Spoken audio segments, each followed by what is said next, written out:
and comes all the way up to the spine. Take a good look at that. I know your massage therapist or your rolfer said, welcome to your psoas. We're gonna be speaking in tongues after I put my hands into it because it's so deep. So let's get you to scoot your butt forward in your chair a little bit. I'm gonna tilt this down so you can see. Oh, you gotta see these today, guys. I found these, oh my gosh. Those were in the airport, unbelievable. If you're in Denver, pick them up. They're so bitchin'. All right, so I want you to sit in this position, find what's comfortable away from the back of your chair, and then sit down, like your weight's on your tailbone, and I just want you to hold that position. Now, when I say come out of that position, after this, take a deep breath while sitting in that position. You can feel how it's kind of limited, how you're stuck. Well, if you get stuck in this position posturally, there goes your essential breathing patterns. So we're gonna wake up that muscle right here in the front of the hip, and I want you to do this. Roll the pelvis forward. Notice I did not say this. I didn't say pop your chest up. Let that happen naturally. Roll your pelvis forward, hold that, and then pin your shoulder blades together hard behind you. Open your palms up like this and look up. And then roll your pelvis, look here again, roll your pelvis, round your shoulders over, and look down. And let's do 3 more of these. Roll your pelvis, shoulder blades together, look up. And then roll your pelvis back and forth, just like this. Rolling, head up, rolling, head down. Rolling, head up, and then rolling back down. What are we really doing? We're essentially moving that pelvis to a new position, repositioning the shoulder blades. This is ultimately the cat dog or cat cow from yoga, but it's a hip-driven movement. And so what did I take you through yesterday? I took you through elbow curls, then the greatest abdominal exercise ever. When you think about this, think about it from the standpoint of my hips drive everything. And when your hips are driving your upper body, then you're more congruently sitting. You're not approaching a situation like this, protecting your heart because of all the crap that's happened to us in the past. It's time to let it go. But it's a lot easier when your body is there to support you. Does that make sense? Yes, I know it does. Okay, so let's get you to stand up. I've got about 15 seconds per side, then I'm gonna throw this back to Tad because then the big guy's coming, I do believe. Here we go. We're gonna do just this to wake up the room a little bit. Ready, set, Tad, you better be doing this. Go, go, go. Somebody get Tad on video. Somebody get Tad on video. There we go, brother, there we go. 5, 4, 3, 2, 1. Switch sides, switch legs, switch legs. We got 15 seconds, ready. Go.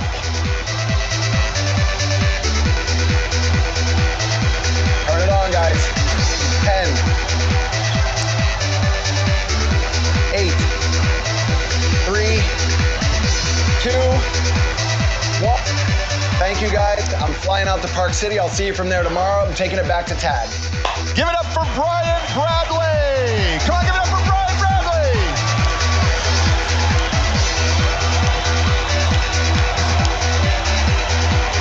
All right. Are you ready to get this party started?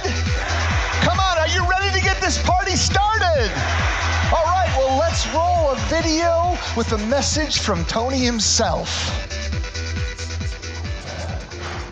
Money. Few words have the power to provoke such extreme human emotions. Like religion, sex, or politics, the topic is taboo at the dinner table and often off limits in the workplace. We might discuss wealth in polite company, but money is explicit. It's raw, it's garish, it's intensely personal and highly charged. It can make people feel guilty when they have it or ashamed when they don't. But what does it really mean? It's simply a tool, a source of power used in the service of others and a life well lived. Others are consumed with such a hunger for money that it destroys them and everyone around them. Some are even willing to give up the things that are far more valuable to get it: their health, their time, their family, their self-worth, and in some cases, even their integrity. At its core, money is about power. We've all seen how money can have the power to create or the power to destroy. It can fund a dream or start a war. You can provide money as a gift or wield it as a weapon. It can be used as an expression of your spirit, your creativity, your ideas, or your frustration, your anger, and your hate. But we all know that at some level, it's an illusion.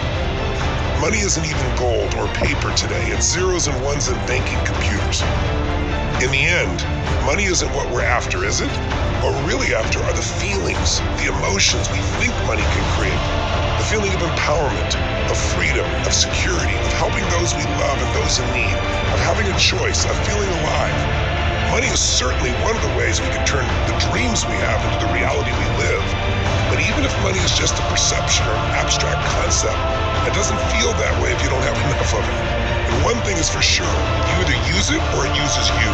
You either master money or in some level, money masters you. How you deal with money reflects how you deal with power. Is it an affliction or a blessing? A gain or a burden? The secret to wealth is simple. Find a way to do more for others than anyone else does. Become more valuable, do more, give more, be more, serve more. The next few days are an opportunity for you to master this area of life. Are you up for it? Will you do what's necessary? Will you step up? Will you push through regardless of the hours? I know you will, my friends. Let the game begin. All right, you heard Tony. Let the games begin. Let's get embodied. Good morning, everybody! How are you today? Let's get off those chairs and get started. Let's set the peak for the day. Come on, everyone. Let's move that body. Let's pump it out. Pump, pump, pump, pump. Here we go.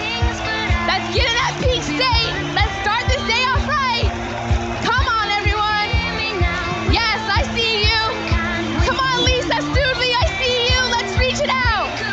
Reach, reach. Yes, all right, Peter Johnson, that's it. Breathe deep. Let's set the tone. Let's bring those arms up in 4, 3, 2, 1. Bring it up. All right. All right, Haresh, that's it. Put a smile on your face and enjoy it. We're gonna jump it out in 4, 3, 2, let's go. All right, yes. Day 1, wealth mastery. There's another level, let's go. All right, let's pump. Pull it in. Bring in that joy and that deep breath. Get that body moving, because movement is life. All right, bring it to the front. Front. Yes. All right, Mariana Ortega. I see you. Don't forget to smile. All right, let's bring it up. Bring it up. All right, yes. Say yes. And bring it down in 4, 3, 2, 1.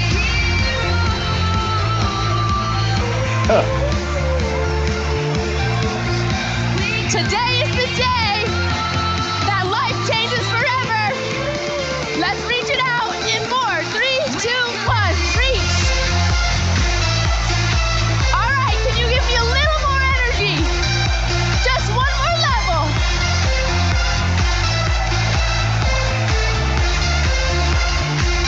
Let's brush our shoulders off. Brush, brush.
to the people.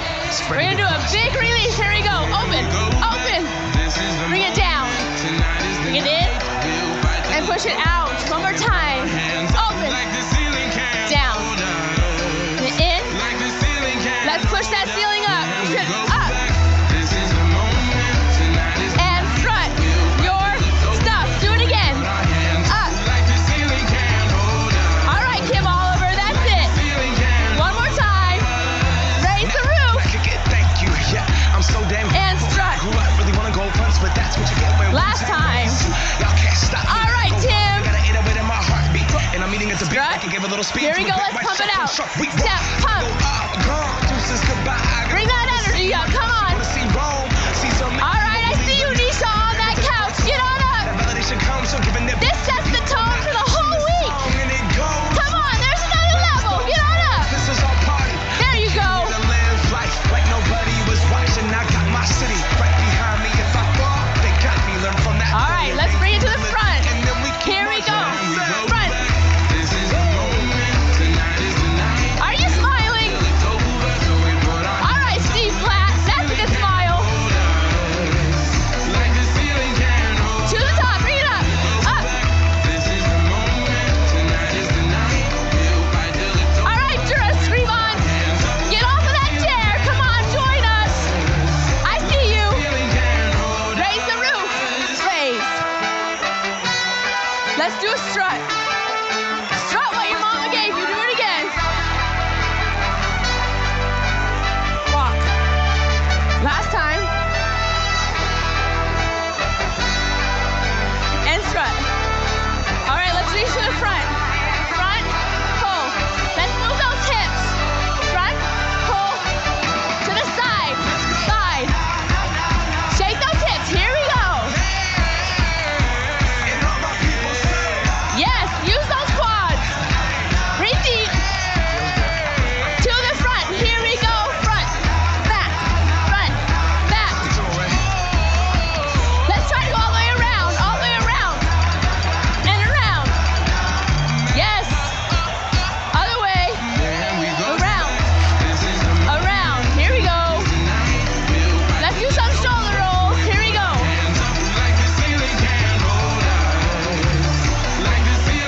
Arms up. Here we go. All right, Gabrielle Gimano. Good job.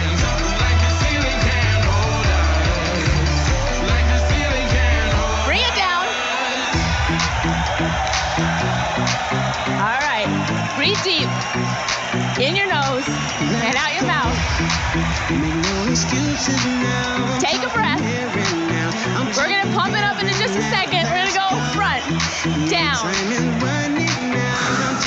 in and out, in, out. Breathe in.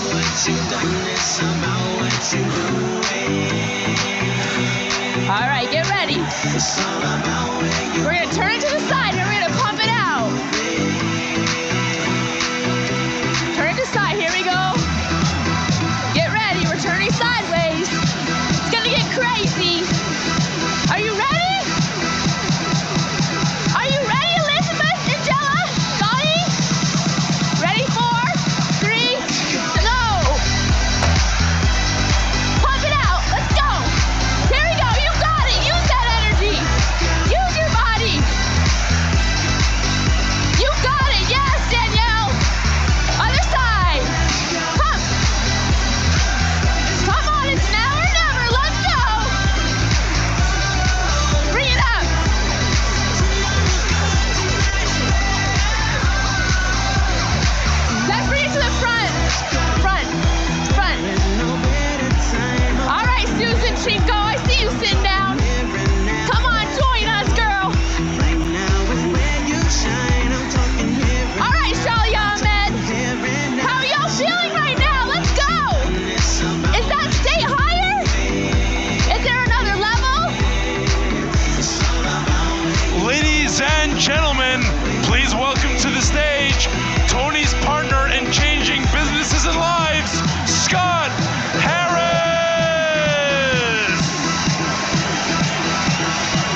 Quick high fives, virtual fist bumps, go, go, go.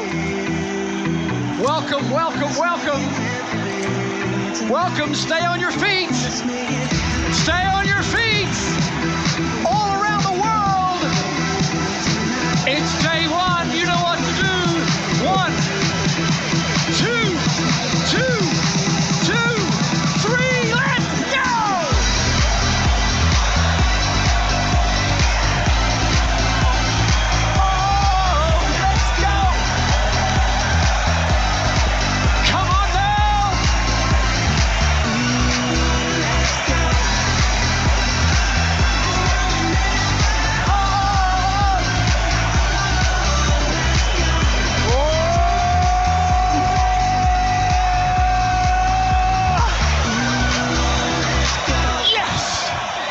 Ladies and gentlemen, boys and girls around the world, welcome, welcome, welcome to Wealth Mastery. If you're excited, throw your hands in the air and make some noise.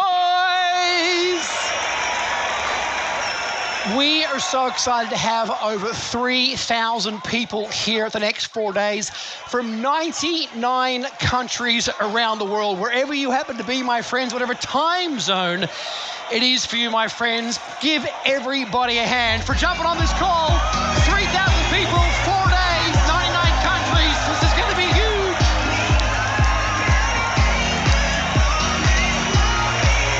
We love you guys. We love you.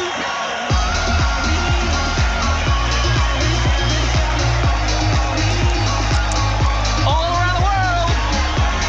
Ty Weston on Team 3 off the couch, boys and girls. Come on. Nice job, Caroline Reed. Oh, yes. Welcome, welcome, welcome, welcome, welcome, my friends. Oh my gosh, I am so excited to be here. How many of you, this is not your first event? If you've been to one of our live events before, raise your hands nice and high and say, Of course you have. Most of you have been to UPW. I know many of you have been to Date with Destiny. I also know many of you have been to Business Mastery as well, which is kind of cool. See lots of people saying yes to that. We've got a whole big platinum family here. I know many of you have been to lots and lots of events, but I also know that for many of you, this may be your first event. If this is your first event, raise your hand so I can see some folks. Your first event? There's a couple of hands. I see a very cute little girl up on Team 4, Kiana. She looks like she's 4 years old. It's her first event. I kind of like that. That's kind of cool. Well, just in case we don't know, my friends, my name is Scott Harris. It is my absolute privilege and pleasure to be here and serve you at what for me, honestly, is one of the most impactful events you're ever going to do in your entire life, my friends. Of all the programs we teach, Business Mastery, Date with Destiny, Life Mastery, I'm so excited because this information is so incredibly valuable. Through the years of doing this program, through teaching it, this area has been a pain point for so many people in their lives because they haven't yet mastered this area called wealth. And my promise to you up front from the very beginning is that if you play full out these next 4 days, if you play like you've played before when you're in this environment, whether it's a UPW with 50,000 people, whether it's a Date with Destiny, or whether it's a platinum experience we just had live here in the studio a little while ago, if you play full out like I know you can, I promise you the program that Tony's created, the teachers that he has coming in to share with you, and the work that you and I will do together, I promise you that your life will never, ever be the same again. If you're excited about transforming your wealth and creating genuine and true wealth mastery in your life, raise your hands nice and high and say yes. I love that, I love that, I love that. Now, real quick, I know many of you have seen me speak before. Raise your hand if you've seen me speak before somewhere. It's kind of cool, thank you, I appreciate that. Quick explanation about the hat. A couple of weeks ago, I had some unexpected surgery on the back of my scalp. I had some stuff to get taken care of back there. So I have a whole bunch of scars and some crazy stuff going on back there. So my nanny, I was brought up by an English nanny, she wouldn't let me wear a hat inside, but I'm going to wear a hat while I'm inside this week just because of all the scarring going on back there. But I'm well and I'm healthy and I'm so excited to be here because this is it. Write this down. Money matters. Write it down. Money matters. I want to be very clear. This program matters. I know some of you have been to Life Mastery. How many of you have been to Life Mastery, just by show of hands? A few of you. How many of you are enrolled in Life Mastery, but you haven't yet gone to Life Mastery. You're part of Mastery University. Okay, great. Listen, your health matters. If you know anything about Tony, we're going to chat about it this week. Tad already mentioned it. You got to have energy. Well, you got to have energy, there's no question. But if you want to be healthy in the 21st century, if you want to be healthy in the 21st century, raise your hands if you understand that money can impact your health in the 21st century. Raise your hand if you understand that. Say, I. Totally it does. You know, I got 4 kids. 2 teenagers, 10-year-old and 8-year-old. I tell you what, I go to the organic farmer's market on a Sunday morning. I can spend 50, 60, 70 bucks just on organic cucumbers.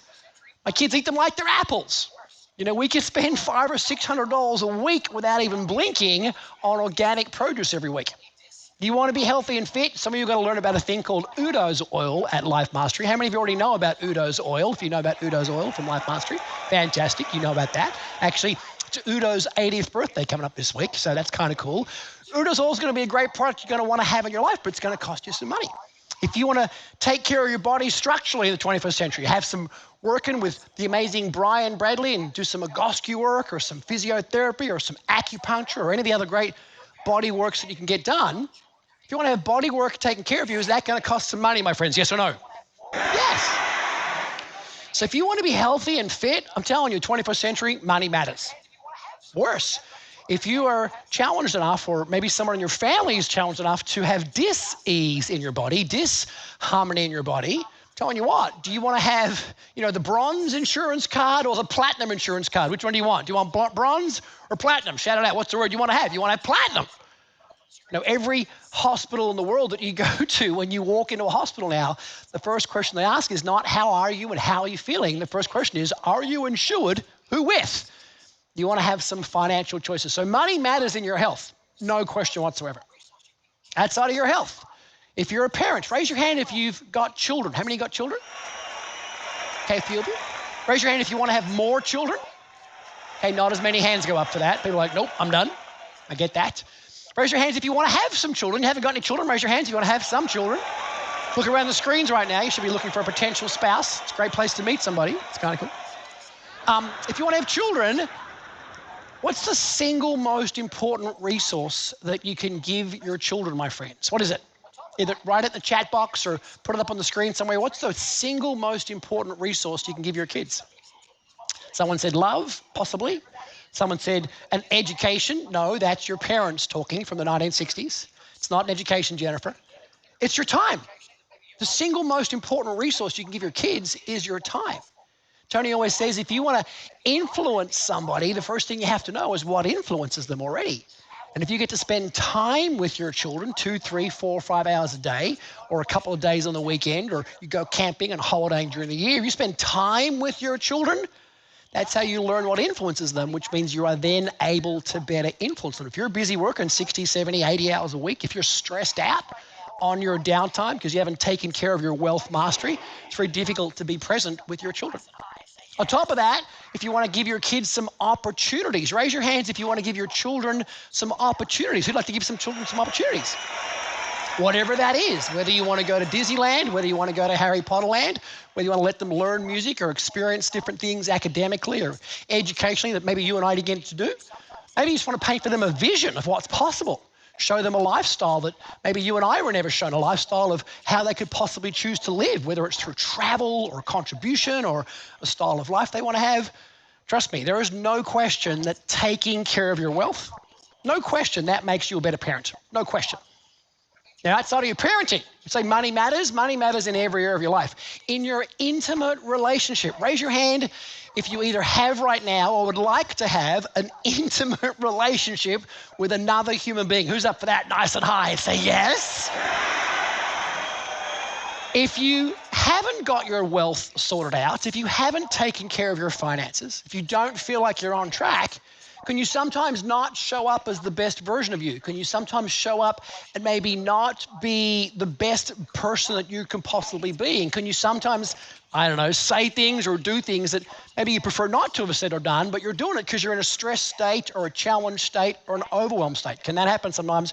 Raise your hand if that's ever happened to you. Yeah, me too.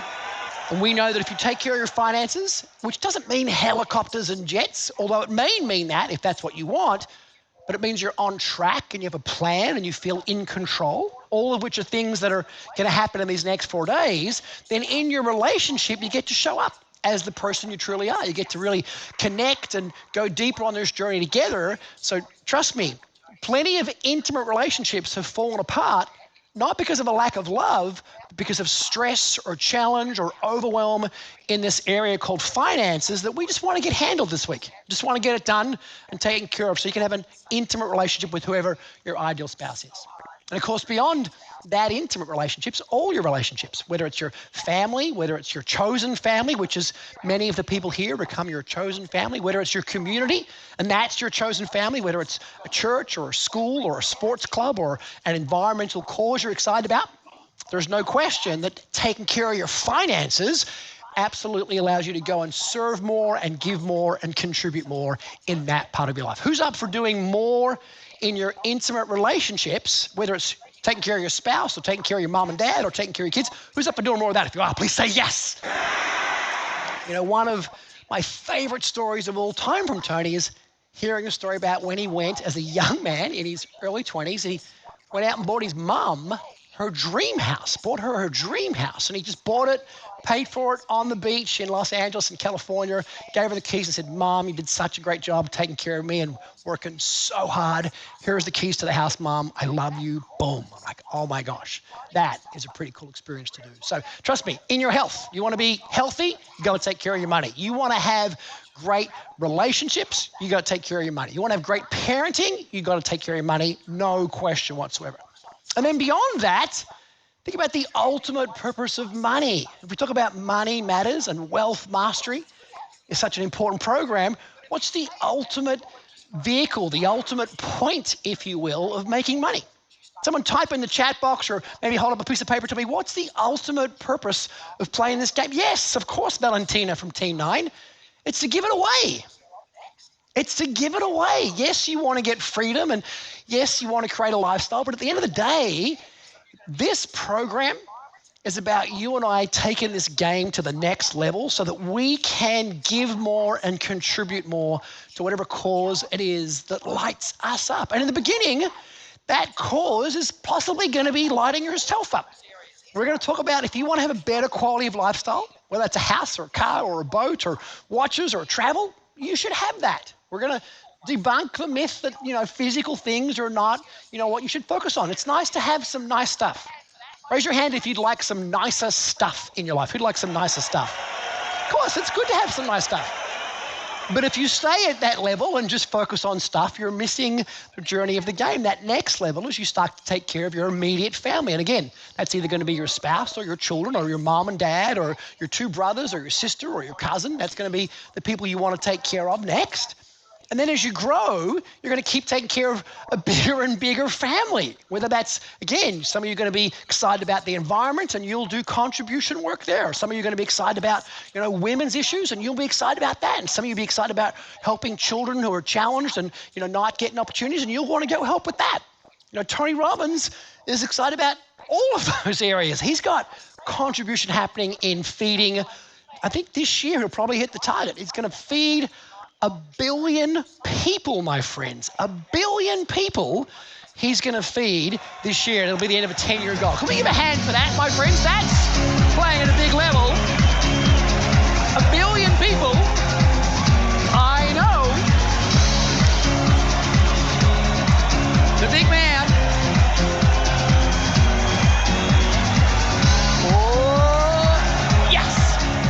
He doesn't even talk about all the work that he does. He's putting water wells across Africa and he's planting trees. He has people getting fed all over the place. He's got his programs and content being taught in prisons and correction centers and schools. I mean, trust me, Tony's at such a level right now that the whole point of making more money is how can you give more and more away, my friends? That's the ultimate point of this game called Wealth Mastery. So make no mistake, money matters. And I say that at the start of this program because sometimes, and you may have somebody in your life that's like that right now because they're not on this journey with you. Sometimes people hear that and they have a reaction to that story. It says, no, money doesn't matter. Health is more important than money, or my family is more important than money, or spirituality and God is more important than money. I'm telling you, my friends, right now, wherever you live, and I know there's 99 nationalities on this program right now, I'm telling you right now, wherever you live, does the world need more conscious and awake and purposeful millionaires and billionaires to heal the wounds of your economy, your country, your village, your town, and the earth, my friends? Raise your hands if we can get an amen to that. Raise your hands last night and say, yes! That's what the world needs, and that's our job. That's our job, my friends. Take care of your needs, take care of your family, take care of your community, and go out there and master this game. So that's kind of my promise for you with Wealth Mastery. That's our journey I'm going to go on. Some of you will have been here before, particularly if you're a platinum partner. I know that. Some of you, this is your second Wealth Mastery. For many of you, this is your first Wealth Mastery. So I want to start at the very beginning, and that's with the pre-event work.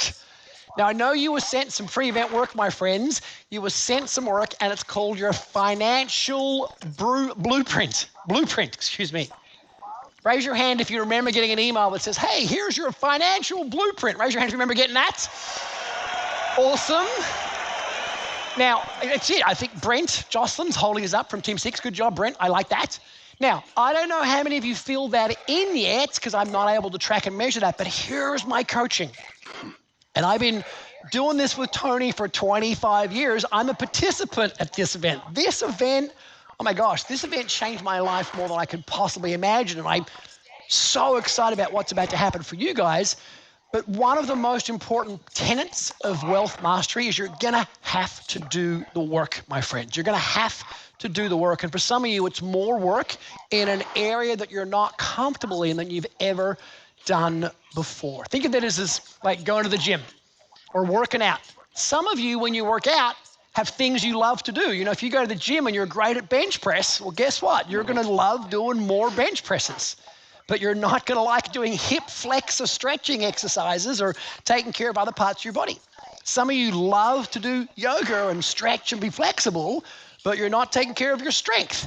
Some of you love to run and do that sort of cardiovascular work, but you're not taking care of some other stuff. So I want to be clear, at this event, we got to lean into and do the work in all the areas. And the reason we sent you that financial blueprint is because it's so critically important. There's 4 areas that we want to get a great awareness of right up front, my friends. What is your current psychology? What's your current sophistication? What's your current understanding of economics? And what's your current understanding of execution and getting shit done? And the way that you'll measure the success of this event, the way that you'll know for certain that these 4 days were impactful and valuable is that you take a score of where you're at now, and we'll take another set of scores at the end of this journey, and you'll see what transformation you've had in just 4 short days. Well, I say short days, they're Tony Robbins days, so they're going to be long, long, long days. You guys know what I mean by Tony time. This is not regular time here. We don't do regular time in the land of Tony. So I just want to let you know, if you haven't done that yet, today on maybe the first snack break or meal break or at some stage, please, please, please, remember, these big, heavy boulders are how you sculpt your soul. These big, challenging questions is how you change your financial destiny. And remember, it's not where you start out. There's people in this room making less than $100,000 a year. There's people in this room making a couple $100,000 a year. There's people in this room making $1 million. Their business has just hit $1 million. They're doing really well. There's people in this room that are making more than that, $5 and $10 million. There's people in this room who are doing over $100 and $200 million. But this journey of wealth, my friends, is not about where you start. It's where you end up, and we're going to help you get to wherever you need to be. And everybody here, no matter how sophisticated you are, all has something blocking us from getting to the next level. And it's not a lack of understanding of what's happening in the market. It's a limited sense of identity and wellness. So Tony's goal, our goal for this program, is for you to experience complete and real transformation in all 4 areas of that blueprint in the next 4 days. If you're up for that, my friends, please throw your hands in the air and say, oh, yes. Now, one of the things we want to make sure we do is we follow some rules to that game. Now, What's great is this is not the end of this is not the beginning of your journey. Many of you have been to our programs again and again and again. So this program, you can take that slide down about the financial plan. We'll come back to that. This program is really about leveling up. Write down the phrase leveling up. That's what this program is about. It's about leveling up. It's about really deciding, and that's what we're going to do at the very beginning here. We'll do some exercises about really making sure that you decide to transform your entire psychology and relationship with this thing around money. And I'll tell you why this is critically important. Trust me, I'm going to do an overview of the program in a minute. Tony will do an overview of the program in a minute. We have lots of places to go and lots of strategies and lots of tools. But let me just tell you my journey here in this Wealth Mastery program, which is why I'm so excited to be teaching it. I've taught this program for, 15 years now. It's for me personally, been the most impactful program of all Tony's programs, because I really do believe that money impacts your health, and it impacts your parenting, and it impacts your relationship, and it impacts your contribution. I know oxygen's important, but money's a pretty close second. And I can tell you, when I was brought up as a kid, 54 years old. When I was brought up as a kid, I had 3 dads before I was 12. Some of them well-intentioned, all of them not very well-skilled. And they all taught me the same thing. I remember as a kid growing up going, gosh, you know what? Money is hard and difficult to make, and there's rarely enough of it. And the only way to get more of it is to go and work really, really, really hard.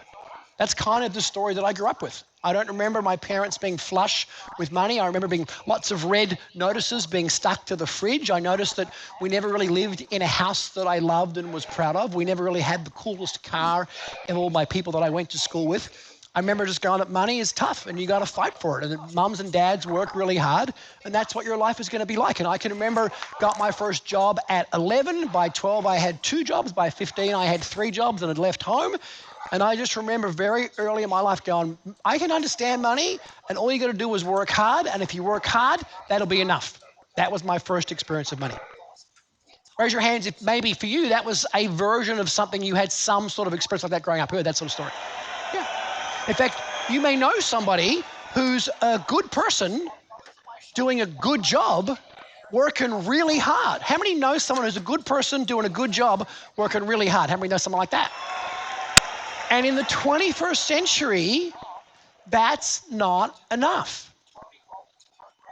And I know that's tough to say up front, but I'm here to love you and serve you guys. Can you be a good person doing a good job, working really hard, and not get to where you want to financially? Can that happen, my friends? If it can happen, raise your hands.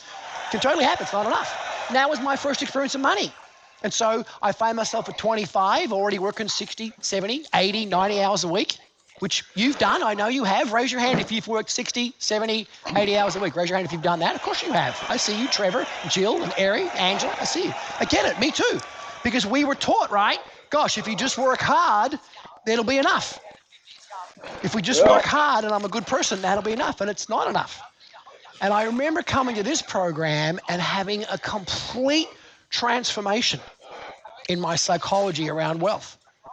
The first chapter of my life was money is hard and you got to work hard. So I wanted to work hard. The challenge was you get tired working 60, 70, 80 hours a week. And at 30 years old, I'd already been doing that for 15 years. I left home very early at 15 years old. I had chips on both of my shoulders about what I didn't get, my parents and my lifestyle. And so I was an angry young teenager. So I stormed out one day and never came back. But at 30, I was already old and tired. Some of you know the story. My mom, as Americans would say, went to the first Tony Robbins program ever in Australia. There was like 2,000 people in the room. And she went to that and she had an incredible transformation. She spent back then 40,000 Australian dollars on this thing called Mastery University for her and her husband. And they went off to Maui and Kona and Aspen and all these exotic locations to do Date with Destiny and Wealth Mastery and these incredible programs. And she transformed her whole life at the age of 50, which back then I thought was old because I was 25 years old. Now that I'm 54, I understand that 50 is young. How many understand that 50 is young? Raise your hand. Yeah, it's the old people putting their hands up. The young people are not putting their hands up. They're like, fucking 50's old. So I get that. I went to the second Tony Robbins event in the Australia ever, and I went not to transform my life and not to get great coaching from the world's best coach. I went because I was pretty sure my mom was crazy and caught up in some weird cult and that she had gone crazy. And I went to save her from the cult that she had joined. Clearly, that didn't work out very well, and here we are. I've been teaching for Tony for the last 25 years, and it's a blessing and a privilege, and I love every part of it. But I tell you that because the second story that I developed around money, and you may relate to it, I developed a second story. Once I was exhausted from working. How many of you, either now or at some stage of your life, have been exhausted around the effort of your finances? How many have had that experience? I know many of you have. Me too. And then it becomes costly, right? It costs your health. It costs. How many of you have neglected your health sometimes because you're taking care of your money? Who's ever done that before? Or you neglect your intimate relationship because you're taking care of your money. Or you neglect your parenting because you're taking care of your money. Or any of those things, right? And I was doing the same. And so I made up a new story. And my new story was, money is bad, and that people who go get it, they're bad too.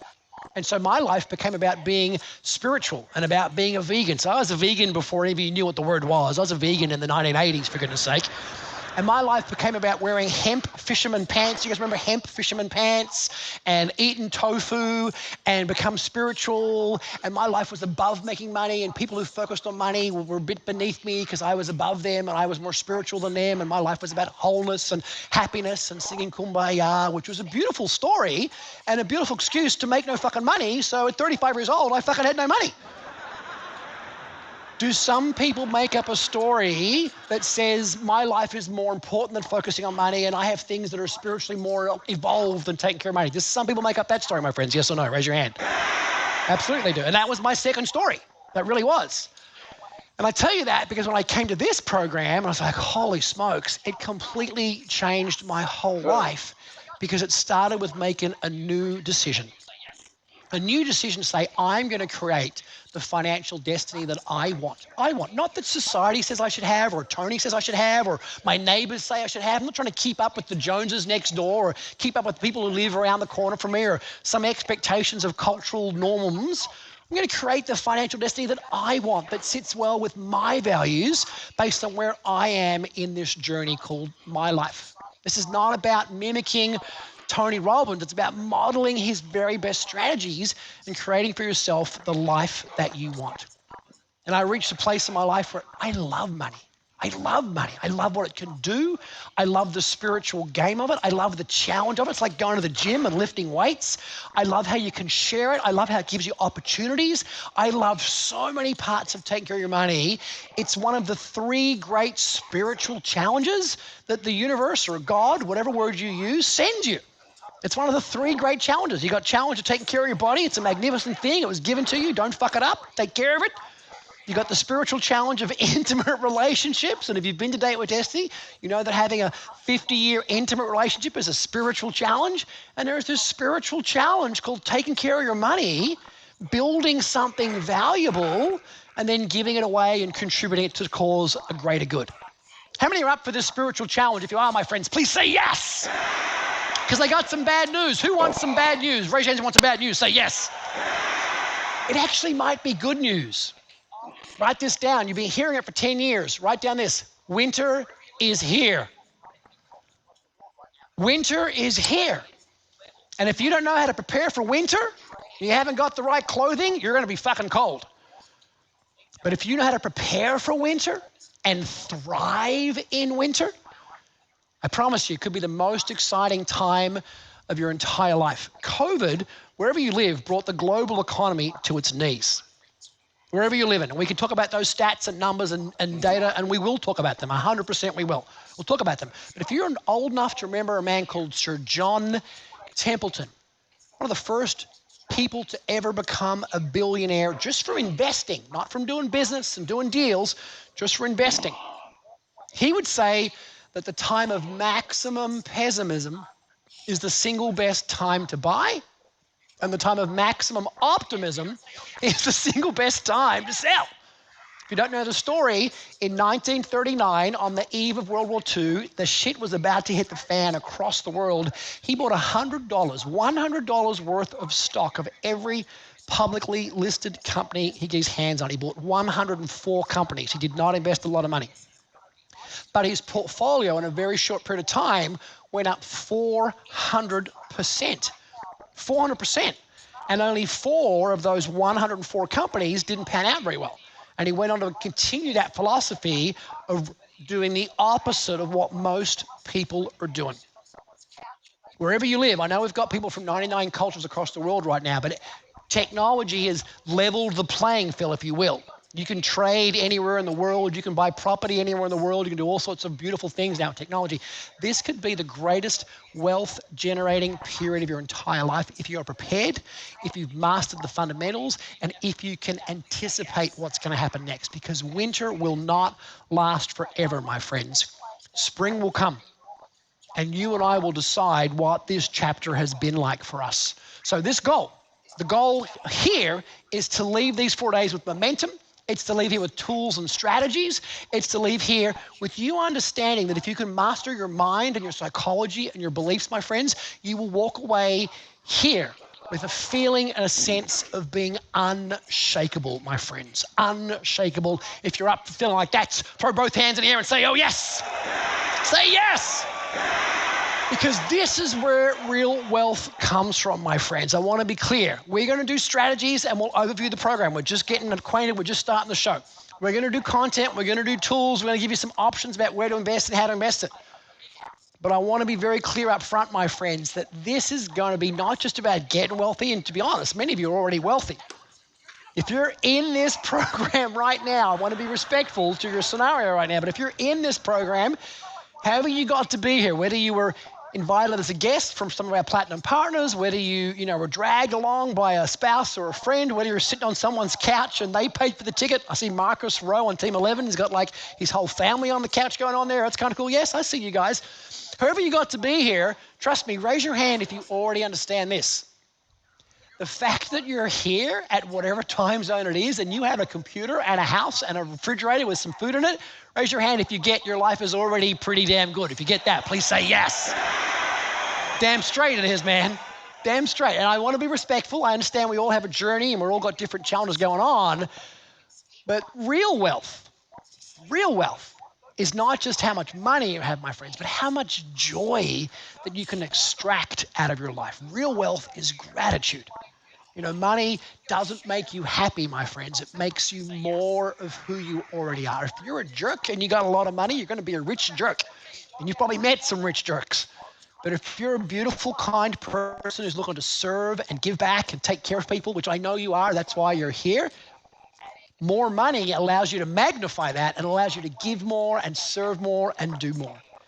If I could talk to you about physical things, I like physical things, and physical things sometimes get a bad rap. Houses, cars, boats. What's the point of having a big house? The point of having a big house is that more people can come stay in your house and you can host bigger Thanksgivings and bigger banquets and bigger dinner parties. Who likes the idea of a big house that you can host more people and have more people over? Who likes that idea? Yeah, I love that. That's kind of like one of my favorite things, man.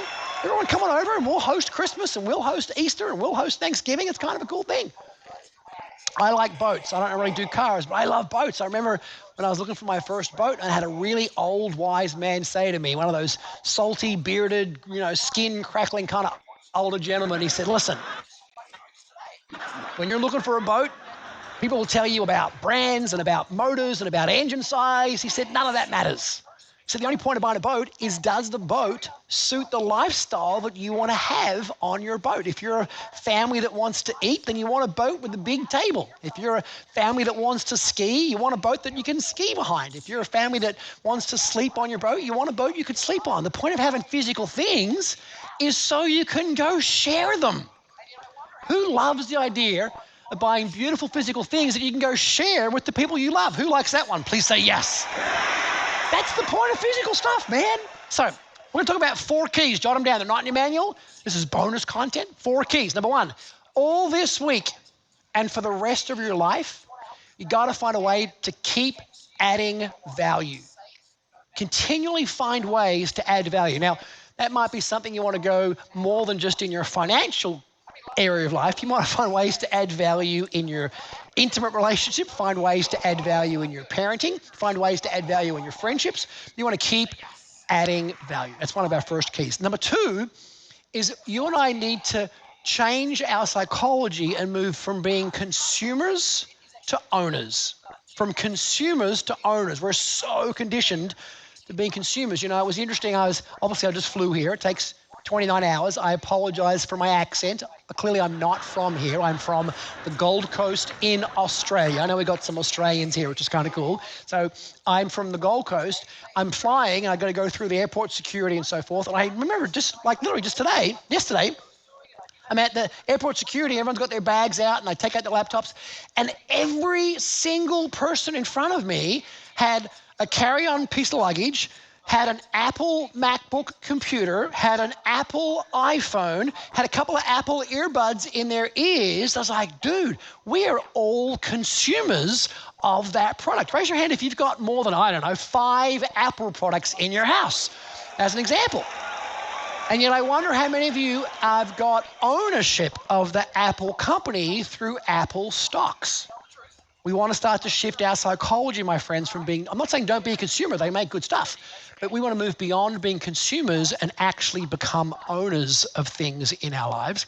The third key is you want to help create a plan that protects you no matter what. We want to be safe no matter what. So I want to help you this week create a plan that protects you no matter what. How many love the idea of being able to leave here in 4 days, having a plan that says, no matter what happens, no matter where the world goes, if winter is long, I'm good. If winter is short, I'm good. How many like that idea? If you do, please say yes. I like it. And then the fourth key, this is really the most difficult part. You know, the hardest part about getting fit is actually getting to the gym. Once you're there, it's pretty easy to lift weights, right? Once you're there, it's pretty easy to get going. I had that workout this morning. It was my first workout in 30 days today. It was tough because I had some surgery, so I couldn't work out for 30 days. I tell you, this morning the alarm went off, and I just flew yesterday for 29 hours, and I got to be here today. I was like, nope, today's day 30. I got to be in the gym. But once I got down there and I got into it, my body knew what it was doing, and I knew how to do it. I knew what workout I was doing, and you get momentum and you just get it done. So we're going to create for you the most important energy you can possibly create in your life in this area, which is momentum, the big fat momentum. Make sure you jot that down, underline it, maybe highlight it, put a big circle around it, because that's kind of one of our 4 keys. That's the 4th key, momentum. Now, one of the things we want to make sure we get clear of is thinking about, please jot this down, the next 10 years. Now, whether you're 30, raise your hand if you're over 30 years old, just so I can get an idea of who's over 30 years old. Tell the truth. Over 30. All right. Who here is under 30? Raise your hand. Raise your hand if you're under 30. Be honest. Under 25. Are there any teenagers in the house tonight? If you're a teenager, can you raise your hand? Any teenagers? There's a few out there. I like that. A few teenagers, kind of cool. So here's what I'd say to you, and you've heard Tony say this, my friends. Very often, people overestimate what they can do in a year. And look at the short term and go, oh my gosh, I'm going to do this, I'm going to do this, I'm going to do this, I'm going to do that. And they overestimate. I'm going to 10x my business, I'm going to do this, I'm going to do that. And what they do is they underestimate what they can do in 10 years. What they can do in 10 years. They underestimate that. I think about the goal of Tony feeding 1 billion people. I remember when he first made that goal only 8 years ago. At the time, I think I got the numbers right, he'd only fed about 2.5 million people. And he'd been doing this for, 25 years. And he's like, I'm going to feed 1 billion people, but I'm going to give myself 10 years to do it. And I think we're at year 8, and he's probably going to hit the target this year, probably a year or 2 in advance of his original goal, because you've got to start to have 10-year visions for your life. So whether you're 20 and you think 30 is a long way away, or whether you're 30 and you think 40, I'm never going to be 40, or whether you're 50, and thinking about your 10-year vision of 60 and 70 years old, I want you to start thinking about who am I going to be in the next 10 years? What do I want in the next 10 years? And as we start to get you to do some work this week, you got to do some work. Raise your hand if you're up for doing some work. Raise your hand if you're up for doing some work. Some work.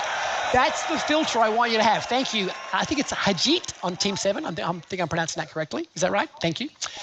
You got to make sure you're doing some work, and you want to have that filter of what do I want in the next 10 years? 30 to 40, 40 to 50, 50 to 60. I'm telling you, if you do not have 10-year plans in front of you, you're kidding yourself. Raise your hand if you are older today than you were yesterday.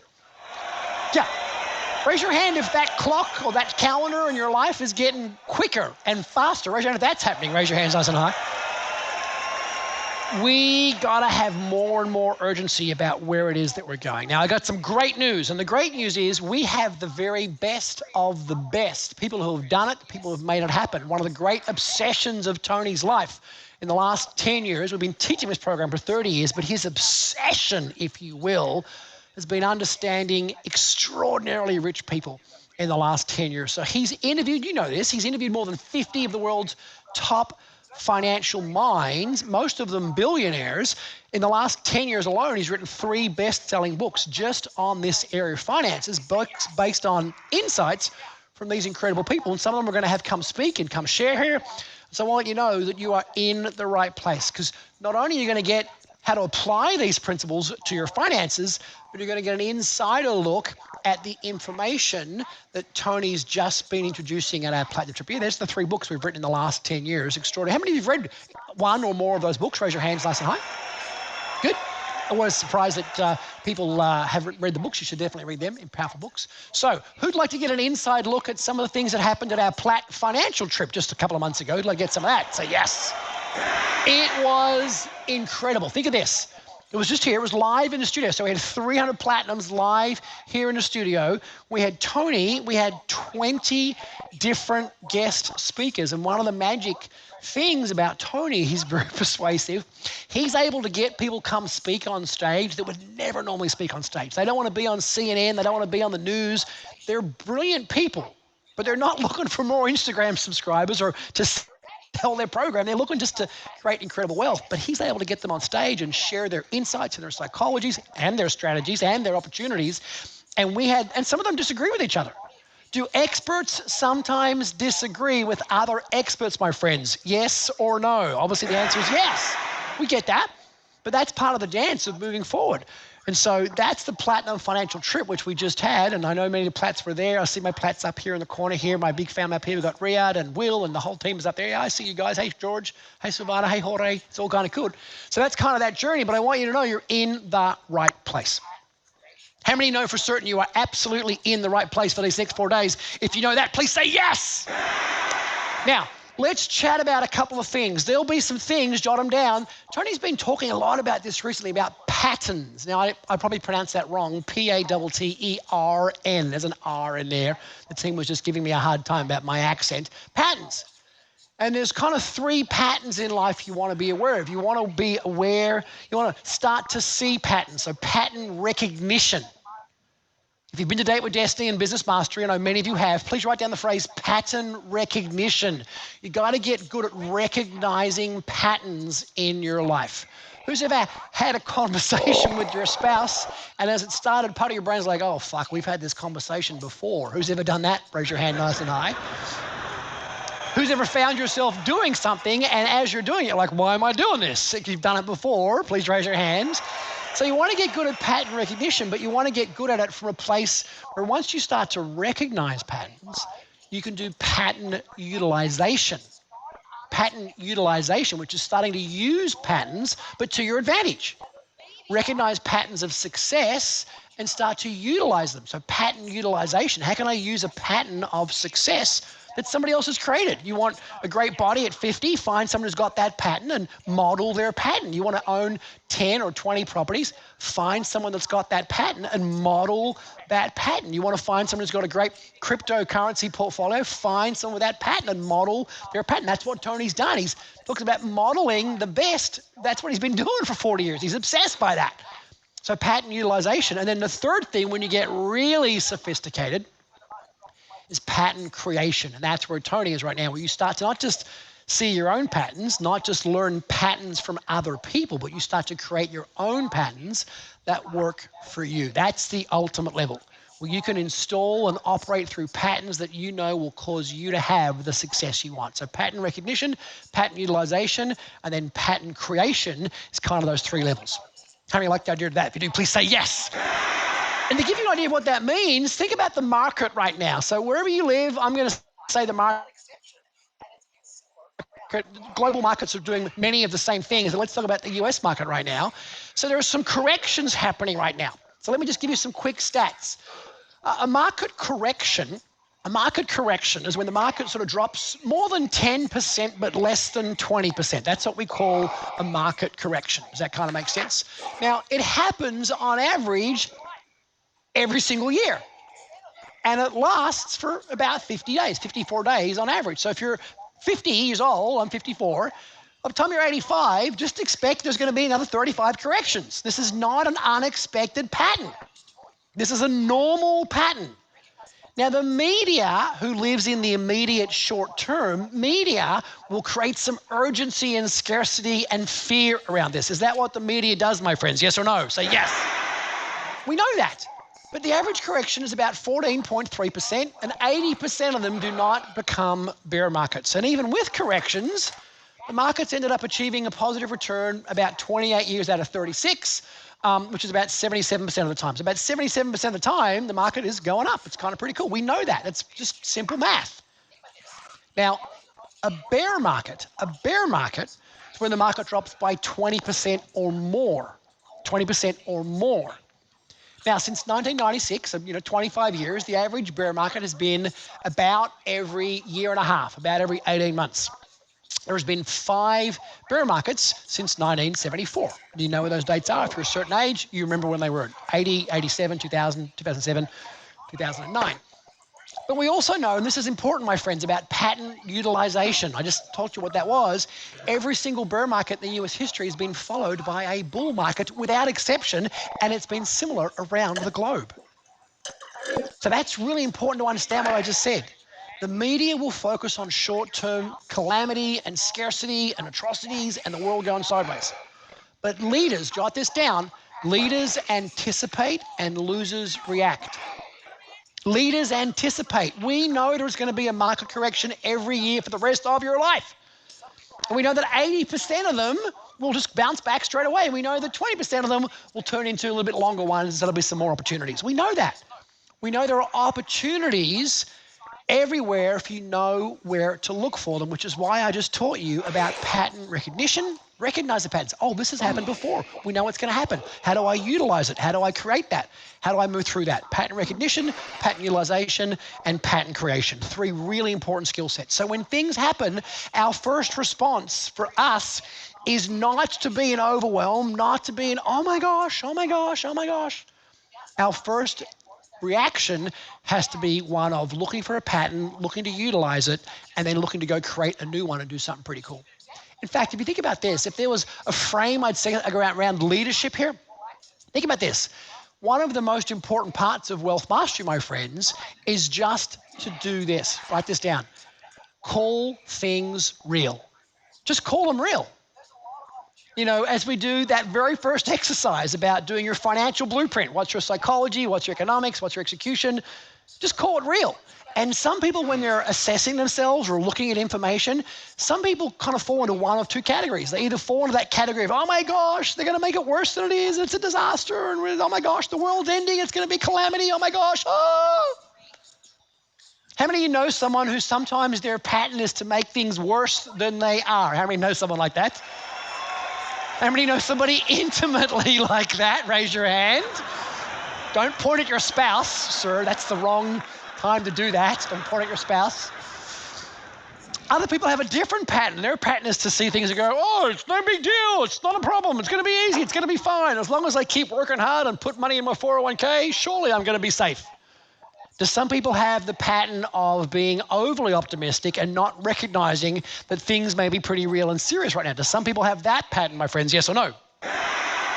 And we know that there's some science to being an optimist, and that being an optimist can be a good thing, but we also know your number one job is just to call it tight, call it real. It is what it is.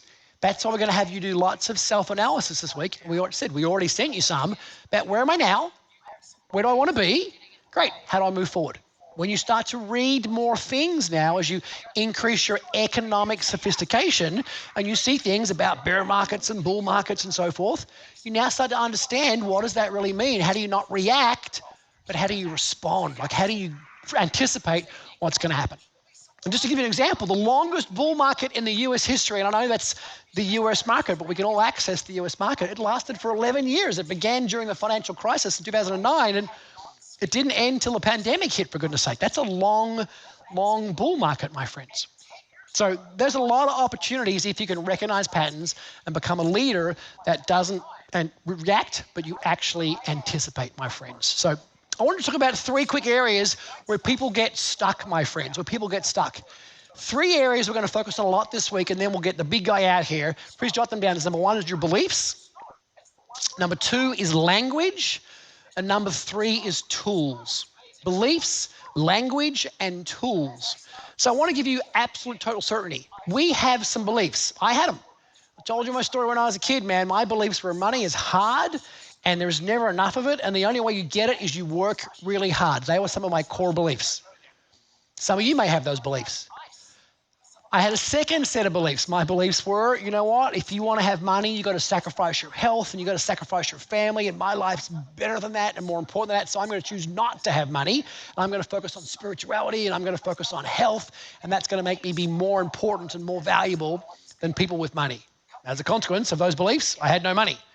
I don't know what your beliefs are, but hear me now. Take a deep breath in. Raise your hand if you know for certain right now that if you don't know what it is, but you know that you have some beliefs that are getting in the way of you moving forward financially. Raise your hand if you got some of those. Right, I got some great news. Who wants some great news? Say yes! The great news is we are absolutely going to get rid of those old beliefs and create some new ones for you that will transform your wealth. If you're excited about that, say yes. Second thing, language. There'll be some words that come up this week that you may not know them. Don't be stressed about it. It's just language, man. I can remember 10 years ago, I had not skied very much. I probably skied a couple of times as a kid when I was like 20 years old, but I hadn't skied a lot. And 10 years ago, my wife and I decided to start skiing. We took our kids skiing. They were all quite young at the time. And I remember I had one word to describe that white stuff that was all over the ground. What was that one word? Please jot it on the screen. I had one word. What was the word? Snow. That's exactly right. I called it snow. That's the one word that I had because I didn't have very good sophistication. I'm like, oh, look at all the snow. Look at all the snow. It's amazing. Oh my gosh, there's snow. But as I started to ski a little bit, I started to learn some other words for the white stuff. I started to learn about slushy, the slushy snow near where the chairlift is at the end of the day. It gets all slushy there. It's like, oh, it's all slushy there. Don't go there. I started to learn about ice. And some of the parts of the mountain were icy and they weren't fun to ski on. I started to learn about groomers, you know, where the machines come out at nighttime and they groom the slope so you can ski on it. I started to learn about groomed snow. I started to learn about man-made snow. I was like, oh, wow, that's man-made snow. I don't like to ski on that. A couple of years ago, if you're a skier, I learned about a thing called powder. Raise your hand if you're a skier and you know what powder is. Powder is good, right? And so now that I've been skiing for 10 years and I've skied 1 year of my life in the last 10 years. I ski 5 weeks a year now in a dozen different countries, Northern Hemisphere and Southern Hemisphere. I've got lots more understanding now of the language of snow. I've got about 12 different words now I can use for snow. Now there's other people way more sophisticated than me. They've got 50 words for snow. Now I tell you this because we're not going to go skiing, although we may. If you're new to this world, some of the language will be different to language you've heard before. Just jot it down. There's lots of resources, and I'll share with you where they are, and you can get the answer to it, and you can capture it, and you'll know what that word means now. If you're more sophisticated, you're going to start absorbing even more content, maybe come to Platt Financial Trip and even learn more sophisticated language and words. And as you learn the more sophisticated languages and words, you'll have more nuances and subtleties in what you can do. So just take notes on the language, take notes on the words, capture them, and make sure you're learning them. And as you expand your range of vocabulary, it will be expanding your understanding of the financial world, and you'll get more sophisticated. Who's up for being more sophisticated? If you are, please say yes. That's all that it is. Just jot it down. You got lots of places in your notes, kind of a cool thing. And then the third thing I said is tools. We're going to give you so many great tools this week. 4 of them in particular that they're so brilliant and so profound that those tools are going to literally change your life if you use them for the next 1 to 2 to 3 to 4 or 5 years. So that's kind of the exciting journey I'm going to go on. That's kind of 3 places that people get stuck. We're going to take care of all 3 of those areas. Now, real quick, take a deep breath in. quick overview of the program, my friends. Here's what we're going to do. Today is day one. We're going to give you a quick, solid foundation about psychology, about fundamentals. If you know anything at all about the big guys' work, 80% of your success will come from your psychology. How many understand that? If you do, please say yes. Some of the tools that we will cover in the next 4 days will be a thing called the 10 Commandments. The 10 Commandments, we'll come back to that again and again. Your financial blueprint, which you should have already done. If you haven't done it, please get that done. We're going to talk about your 5 financial dreams and make sure that you have that mapped out. We're going to talk about your financial plan, which I know 55% of you have already done, 5% are doing it right now because I can track that stat on the app. So please get your financial plan data done. And then we're going to give you lots of different investment vehicles and strategies. We've lined up the list of who's who, the world's best experts, to help them share with you their strategies, and then you're going to pick whatever it is that you want to do. What I am not going to do is this. I am not a financial advisor in my country or in any other country. And if you came here looking for the answer, you're like, gosh, if I could get to wealth mastery and if Scotty could just tell me what to do with my money, whew, that'd be great. Better still, if Tony could come from behind the curtain and Tony could tell me where to put my money and just tell me what to do with it, that'd be amazing. I wish that would happen. Well, I'm here to tell you that's not going to happen. Damn. As we bring out our experts, the very, very best people on the planet, people that Tony is taking advice from, I'm telling you, they're not going to tell you what you should do with your money. Well, some of you are thinking, well, what the hell did I come to this program for if you're not going to tell me what to do, goddammit? And not to sound trite, my friends, on day one, but I promise you this is the answer. The answer is that you and I have to become the answer. We have to take responsibility. Just like you do with your health and just like you do with your relationship, we take responsibility of this thing called wealth, and we do that with the skills and tools Tony's going to give us and with the strategies that Tony's going to give us access to, and we take responsibility. That's when the whole game changes. If you're up for that, say yes. Now, there's 3 quick rules of engagement. You know these from Business Mastery. You know these from UPW. They're the same. Number 1, write it down. Take notes. That's the first rule. My dad used to say, my second dad, a blunt pencil is better than a sharp memory. That's like a dad joke. Now that I'm a dad, I get to make those dad jokes. Now, you can't take notes of everything. Hear me now. Just take notes of the things that are speaking to you, my friends. You can't. I talk so fast and the content is so rich. It's like, drinking some water out of a fire hydrant. Tony is so just incredibly knowledge and gifted. Some of the content is so rich. Just take notes like you're going to go teach this to someone you love, like you're going to transform their life. So take notes like crazy, my friends. We'll come back to them again and again. Number 2, and you know this, energy. You get stuck in your head, you're dead. We know that managing our energy is the most important thing we got to do. So we're going to do that a lot and really, really crank it. And you're in your house right now, you're in your office, you're in your bedroom. Some of you are on your couch, and I see that. I'm going to be a little bit demanding of you and hopefully respectful. I saw that Marcus Rowe, the kid in the white jumper, just sat up straight then when I said you're in the couch. He just sat up straight. I see everything, brother. Trust me, I see it all. He's like, oh shit, he's talking to me. I get that. We're going to manage your energy, which means drink. We have lots of patent opportunities, break opportunities to grab some hummus and get a carrot and so forth. But we're going to dance and play fun because we want to make sure in this place of money, when we ask big grown-up questions, can people sometimes get in their head, my friends? Can that happen? Yes or no? And the biggest shift we got to do is break our energy and be playful, have a little money dance, whatever that happens to be. Maybe channel a little bit of Joseph McClendon III, if you know the amazing man Joseph, and shake your butt a little bit. Yes, I see Gabrielle liking that one. That's kind of the second rule, energy. And then the third rule is tell the truth. When you're taking notes, when you're answering questions, we go to breakouts and just share the truth. We cannot make progress if we're not being honest about where we're at. We cannot move forward if we're not telling the truth. That's all. Without judgment. This is not a competition with me or a competition with Tony or a competition with your neighbor that lives down the street or your brother-in-law. This is about one thing. It's about getting yourself to be the very best version of you that you can be. It's about giving yourself permission to go after your dreams. That pattern of comparing yourself to other people will not serve you here or in any other area of your life. Everyone is a master of some area of your life.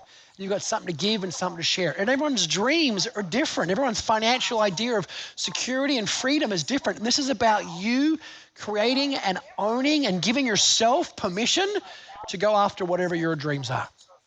That's the experience I want you to have this week. That's the experience I want you to have to transform yourself. And if you've been to Date with Destiny, just raise your hand again if you've been to Date with Destiny. Make some noise if the people that haven't been should go to Date with Destiny. Make some noise if they should go. Wave your hands. Should they be going? Yes, they should.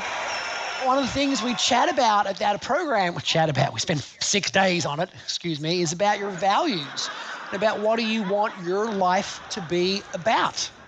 And I want you to leave this program with understanding is the job is not just to make more money. That's not the job of this program, unless you want more money. And if you want more money, go make more money. The job of this program, the outcome of this program, the definitive result of this program is for you to leave here, yes, with a great idea of where you're at, to have very great clarity on where you want to go to have a plan and a map that's going to get you to where you want to go to, but that it's your personal story, that it's your map and your plan based on what you want and what fits well with you and your stage of life. If you're 25, you got some different needs and wants and desires. If you're 45, you got some different obligations and responsibilities. If you're 60, you have some different hopes and dreams going on. One of the greatest gifts for me that came out of this program was just finding peace with what wealth meant to me and what it was for me and how it was going to sit with me. I can remember very clearly a long time ago, it was about 12, 13 years ago, we had one child. My wife was just about to give birth to our second child. And I had a business opportunity to go and do something that as a speaker and a coach, because I do stuff outside of Tony's world, that was an incredible opportunity. I was probably going to make, $1.5 million, which at the time is a lot of money. It's a lot of money right now. And I remember this opportunity I'd been given to speak in front of thousands of people and sell some products and so forth. And I remember saying to the person who offered me the opportunity, I said, you know what? Thank you for this opportunity. It's incredible. But my wife is heavily pregnant. We already have a 14-month-old at home. And I didn't know. How many get when you are a new parent, you've got no fucking idea what you're doing? How many get that? Does anybody have that experience? Like you're just making it up as you go along, right? I said, I've got an idea that it's about to get busier. I've got an idea that 2 kids is going to be busier than 1. And I don't think this is the chapter for me to be expanding my business. I think this is the chapter for me to be focused on my parenting. And so I said no to this incredible opportunity, said probably $1.5 million in revenue that would have been, $500,000 in net profit. And I said no to it. And I didn't say no out of scarcity or lack or anything, but I just said because it wasn't the right chapter for me to go and do that. And to be able to do that from a place of total certainty that I can create the income that I want based on the life that I want for me, I'm telling you, that gives you more peace and sleep at night factor and more personal pride than any size of house or car or boat that you want. I don't care how much money you want. You want to make $1 million? Go make $1 million. You want to make $10 million? Go make $10 million. You want to make $100 million? Go make $100 million. I'm good with that. As long as it's your story and your journey that you're creating for you. That's what I want you to be able to have. I would like you to get to a level where economics was no longer an issue about you doing something or sharing something or creating something. Because I'm telling you this, my friends, I started this conversation an hour ago. Money absolutely matters. Most of your challenges in life can be solved with some more economics. I know that's tough to hear sometimes. Economics will solve most of the logistical challenges in your life, whether that's your cleaning and your logistics and so forth, or whether that's some other part of your life about he said, she said, they said, can we go here and come here and celebrate Christmas and all of those things. they can be solved by economics. I want you to get there. So good news is we've got lots of resources to support you. We've got Tad and Vicky and all the trainer teams. We've got me taking care of you here on stage. We've got some great content coming from the big man himself, Tony. We have an extraordinary faculty of people to share with you. In fact, before we meet this faculty, let's get involved in the third rule of the game, which is energy. So before we do a quick overview of the event, my friends, please stand up, stand up, stand up. Stretch all the way up, up, up, up, up. Lean over to one side and moan. Good job. Lean over the other side and moan. Good job. Shake your body out, shake your body out, shake your body out, shake your body out. If you got somebody in the room, point to them. Otherwise, point to somebody on the screen and say, I own you. Say, I own you. And on the count of 3, outdo their level of energy at least a 10 out of 10 on a scale of 1 to 10. You know what to do on the count of 3. Crank it up. 1, 2, 3, go! Come on now. Come on, Vivian on teammates. Get off your couch, sweetheart. Let's go, let's go. It's Wealth Mastery Day 1. Let's go, let's go. Come on, come on. Good job, Michael, and your whole team. Michael Laporte. Nice job, Shannon Mason and Funny Luang. Funny Luang. Come on, crank it up, crank it up. Crank it up. You got it, you got it, you got it. I might be Diego Gomez, off your chair, brother. Come on, man, let's go, let's go. out in the sun. Doug Hanson on Team 9 with your little kid there. I see you, man. You got it, brother. You got it. You'll never know when the daylight comes. You feel Nice job, Heidi and Bernice. You got it, Rachel Abraham. Good job. my heart to let you go. It's Wealth Mastery. The fires you light, feeling like we could do right. Come on, Hector on Team 3. Let's see it, Hector. Let's see it, brother. Freedom is a lonely road. We're under control. Shake your building. Go. Come on. Shake it, shake it, shake it.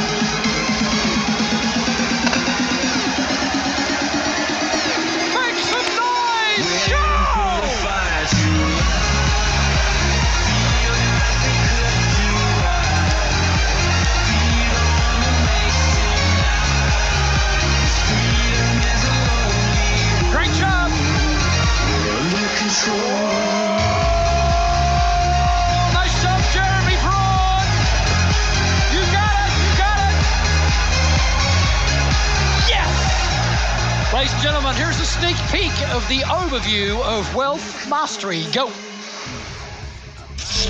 Russia overnight launched its long-anticipated attack on Ukraine. Parents in Ukraine preparing for the worst. They are taking heartbreaking measures to try to protect their children. An unprovoked war in Europe is now underway. To those rising costs from gasoline to groceries to rent, prices there just soar. Look at the Dow, down 800 points. The World Health Organization believes the coronavirus pandemic will go on for a year longer. We're in winter, you know it. But it's a different winter than what most people anticipate. It includes finance, but it starts with fear.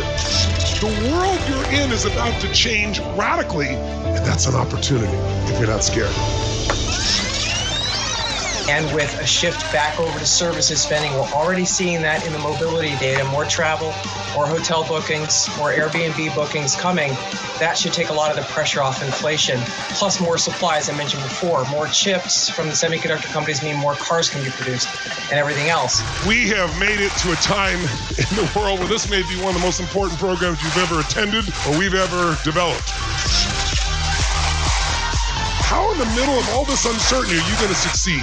Courage, intelligence, faith, pattern recognition, pattern utilization, pattern creation. If you learn how to recognize patterns, use them, and create new ones, you're going to have an extraordinary life. Wealth is the capacity to master your mind. Because the thing you have to master is uncertainty. If you can't live with uncertainty, you can't grow financially. Get ready for the financial journey of a lifetime. Learn the keys to creating lasting wealth so you can win in any economic climate. This will transform your life. Get ready to step up and become the creator of your life and not the manager of your circumstances. The best financial minds on earth are obsessed with protecting their downside. We'll be joined by Peter Mallouk, the president of Creative Planning. With over $20 billion under management for clients all over the world, he has been featured twice as the #1 wealth management firm in America by CNBC and co-authored both Unshakable and The Path with Tony Robbins. Michael Smorch, founder and CIO of Blue Ocean Capital, with over 30 years in global macro and event-driven investing, known as one of the best asymmetric thinkers of our time, will share his rare expertise in identifying and applying an asymmetric framework to tactically navigate markets and monetize fear in bear markets and volatile financial environments. As the world transitions from the old order to the new order, see things from Michael's unique perspective and learn from his invaluable insights to leverage this opportunity and get the transition right. American entrepreneur, international speaker, and acclaimed author, Keith Cunningham is regarded as one of the foremost authorities on business mastery. Keith has launched numerous companies, negotiated scores of million-dollar deals, and raised and structured hundreds of millions of dollars for his business ventures. In order to protect your wealth and grow it geometrically, you have to know what's really going on. The greatest rewards of most uncertain times come from those who master their psychology and model the experts. AJ Gupta, Tony's personal advisor, who brings more than 25 years of wealth advisory experience.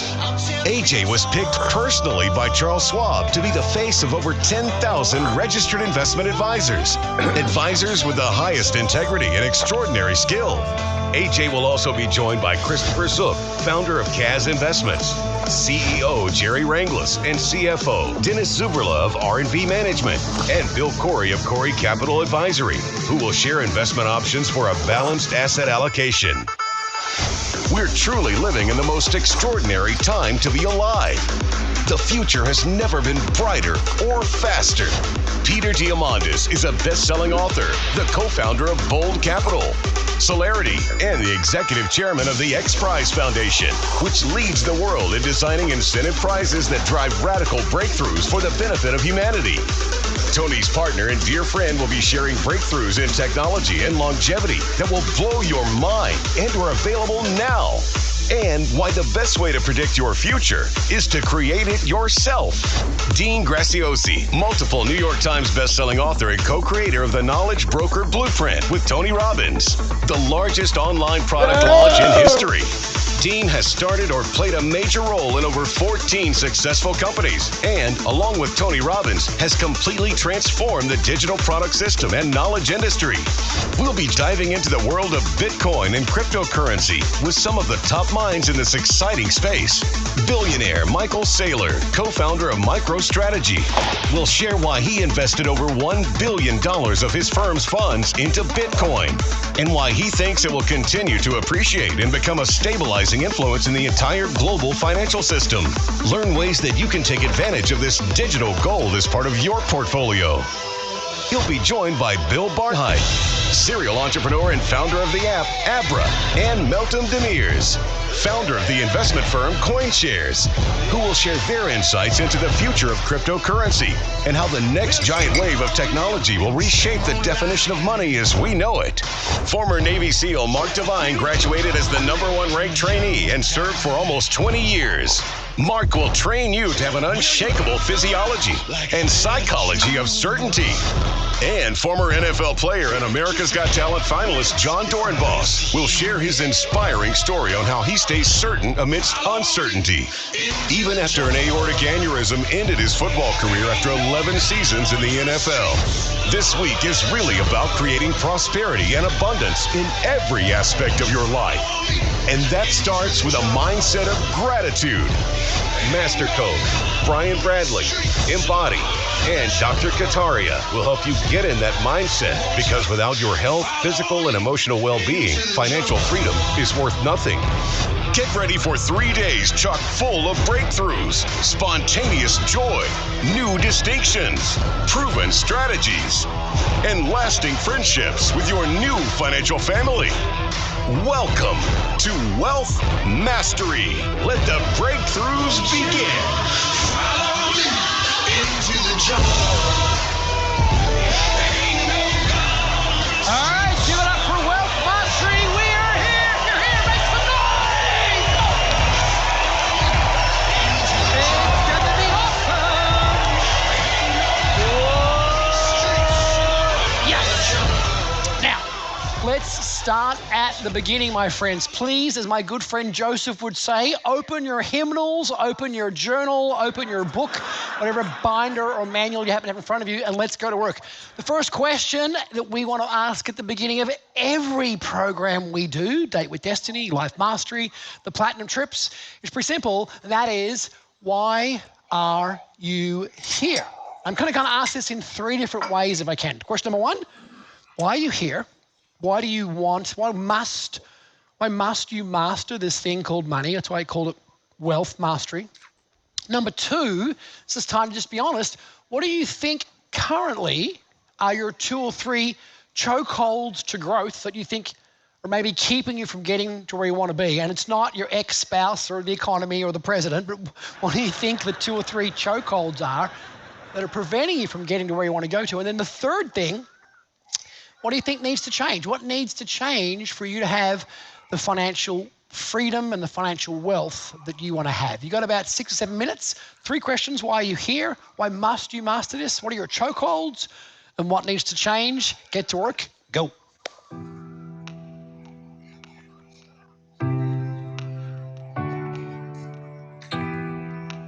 Tell me that you need me to help you find a way through all of this madness. Can I be a light of day? Please won't you believe me? If you're using the manual, it's page 7. If you're using the manual, it's page 7. Anywhere will be fine. Any blank page is good. I'm trying to help us all break free. It's okay to smile. Some of you look very fucking serious. That's better. There we go. And breathing, good too. Breathing is always good. Breathe, breathe, breathe. Why are you here? Why must you master this? Why is it your exact right time? 2022. This is it. Whole new level.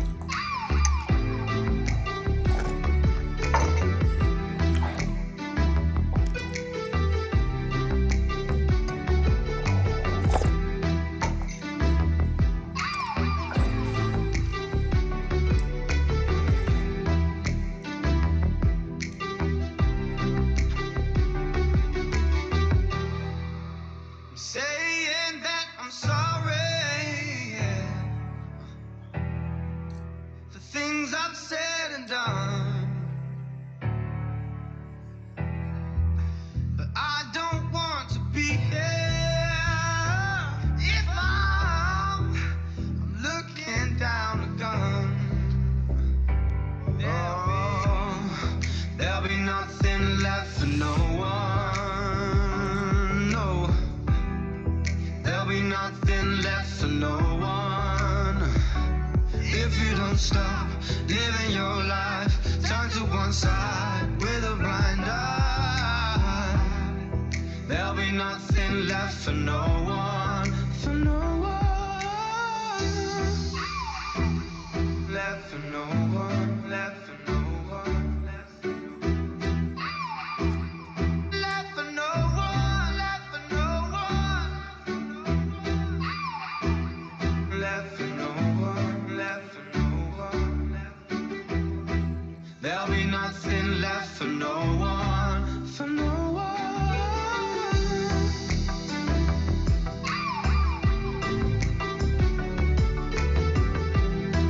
What do you believe or what do you know to be the 2 or 3 chokeholds to growth that have kept you from getting where you want to be? Is it a lack of sophistication? Is it some fear, some doubt? Is it some beliefs about money being good or bad or some other funky thing? What are your chokeholds for you personally? No judgment. We all got them. Jot them down.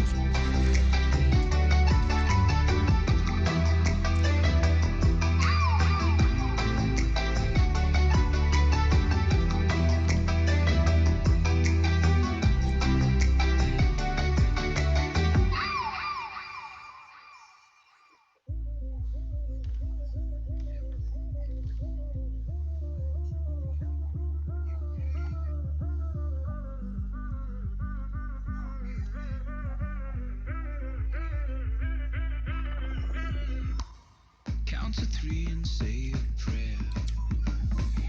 Down for love and up for air. Underwater overjoyed. Water for a thirsty soul. Water for a thirsty soul. Baptize me into your love. Oh, my spirit's overcome. Body, mind, and skin and bone. Love, I'm gonna make it known. Love, I'm gonna make it known. Yeah, I'm coming alive with you.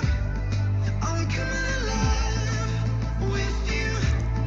I was living a lie till you. I'm coming alive with you. All the people say,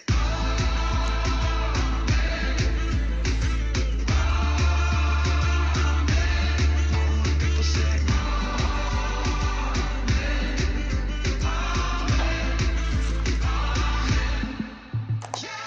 Resurrection day is here. Bells are ringing loud and clear. Caterpillar to a butterfly. Risen to another life. Risen to another life. Yeah, I'm coming alive with you. I'm coming alive. And question 3, my friends, is what needs to change? What needs to change for you to have the financial wealth and freedom at that next level for you, whatever that is for you? What do you think needs to change? What do you know needs to change? What do you guess or hallucinate might need to change? Jot it down. We're just at the beginning.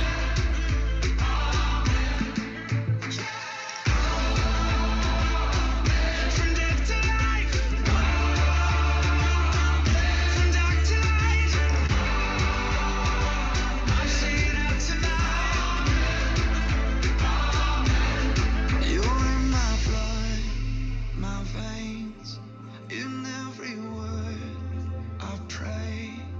You gave it all for me. I'll give it all for you. Oh, I'm in love with you. Overwhelmed by you. And if the world is listening, this is my confession. You are my obsession.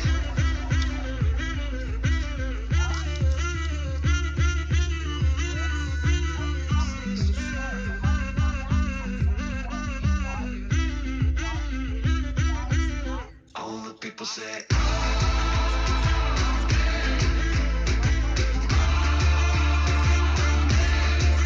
people say,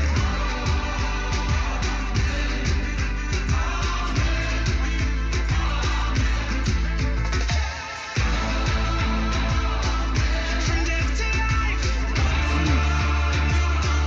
From dark to light. I'm seeing out tonight.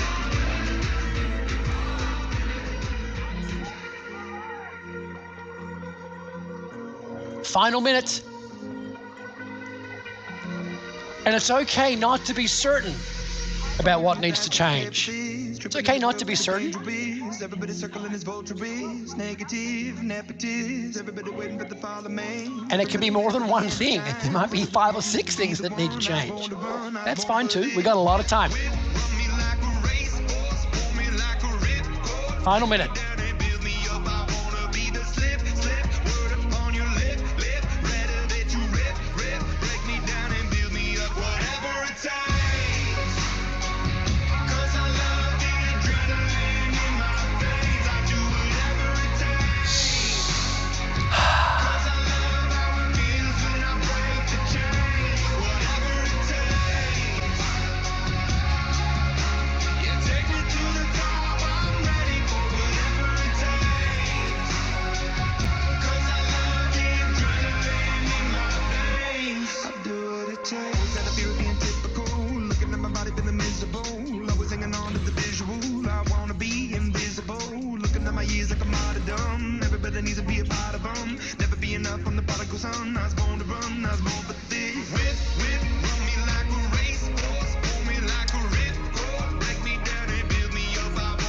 Alrighty, my beautiful friends, wherever you happen to be in the world, time. Come on back, go back. Shake your body out, shake your hands out, shake it out. All right. Let's take a couple of quick shares. I'd love to find out from some of you while you're here. Why are you here? Why is now your time to master your money? We know that reasons come first. Tell me, what do you think your chokeholds are and what do you think needs to change? If you want to share, it's pretty simple. You just raise your hand nice and high and wave it in the air and I'll get to see you and we can start to shoot shares. The first person I saw was from Team 8 and I believe her name is Marav. Is it Marav Richter? Yeah, I can see you. Team 8, Marav Richter. The boys might be able to find you. They can. Give it up. It's Marav. Give her a hand. I said it's Marav.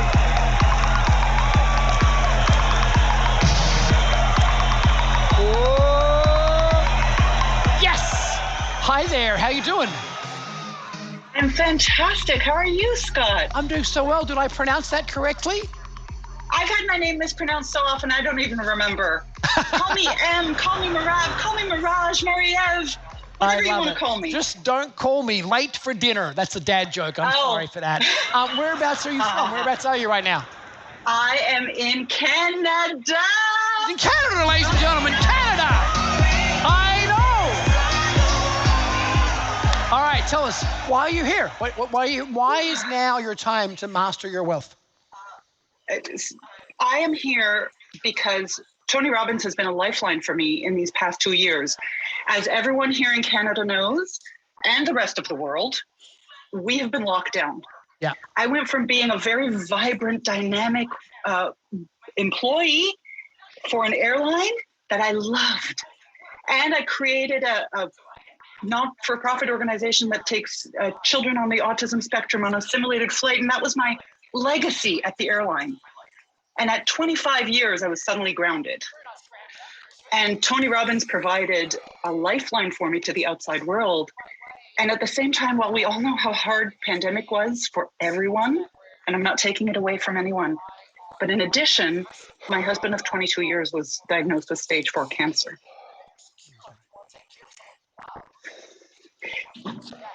He's had the chemo and he's had the surgery, and for now, he's clear. And so I'm here.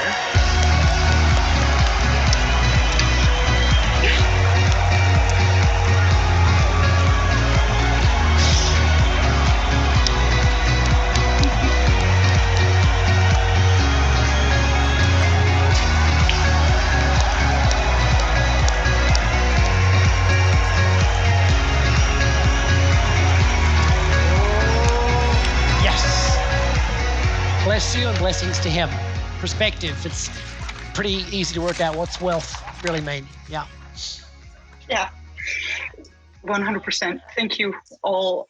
And so you can imagine, I didn't know when I was coming into the Tony Robbins world how much of a lifeline this would be. But I remember Tony Robbins once said the first thing you do when you go into the hospital with triage is they put a lifeline in. They connect you so that whatever you need to infuse afterwards, when you're at critical, is not the time to start looking for a line. Mm-hmm. And that's actually what happened here for me with Tony Robbins' world and all of this experience. I've done every one of the events, and here I am at this Wealth Mastery because I've come to realize that I'm here because I have to take control of my financial destiny. I can't rely on anything else that I've put into place previously that was safe for my own future. I must master my money so that I'm never financially dependent on anyone or even on work, because my value is that if someone's sick in my family, my 3 kids, nothing else matters. Not even work, not even making money. So I have to put that into place now so that I can take care of my kids and so that I can leave my legacy and live my legacy for the rest of my life. Very nice. Give her a hand for that. Very sweet. Very nice. Just by way of commonality, if you will, how many of you feel similar to that, where you want to rely on not another person or not one job, but you want to know that you're safe and that you're secure, and if you want to take care of someone you love, you can do that. How many want to do that? You watch the hands go up, like it's going to be more than 2/3 of the room. It's perfect. Haven't talked about helicopters or jets or planes or any of those things. I just want to be safe and take care of the people I love, which is kind of pretty important. Marav, what do you think the chokeholds are for you, and what needs to change?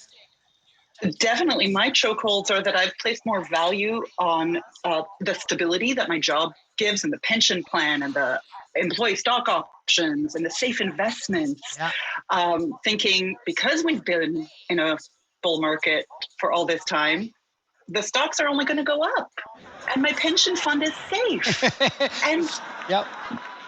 my housing investment is safe. Yeah. Everything's safe. I put so much value into that.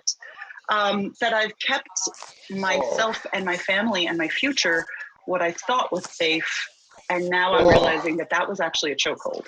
Yeah.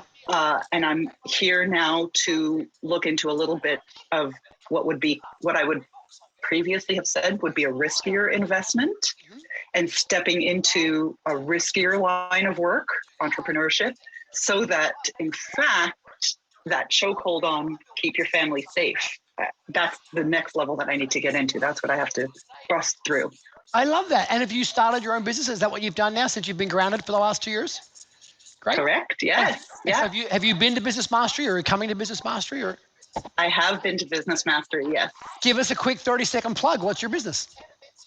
Oh, wow. I help speakers who want to write a book so that they can get booked onto the TEDx stage and to multi-thousands of dollar stages, so that they can start giving their speeches and profiting from their message and sharing their story with the world. Fantastic. I love it. And so let's be clear again, by show of hands, watch this. How many of you, particularly if you came from a matriarchal, Commonwealth country like Canada or Australia or New Zealand or some other traditional culture, were taught that, good job, pension plan, 401k, superannuation, good job, work hard, save your money. How many got told that story? Raise your hand nice and high.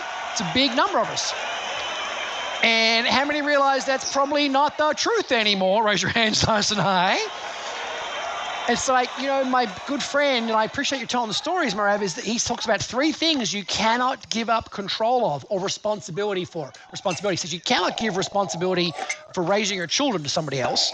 You cannot give responsibility for taking care of your health. It's not somebody else's job. That's my job. And you cannot give responsibility up for your financial freedom and security by saying, you, my financial advisor, you, my accountant, you, my financial controller, you, here's the money, I'll just work, do this thing, you take care of me. That doesn't work anymore. That story does not work in the 21st century. And we have to take responsibility. And responsibility just means this, jot it down.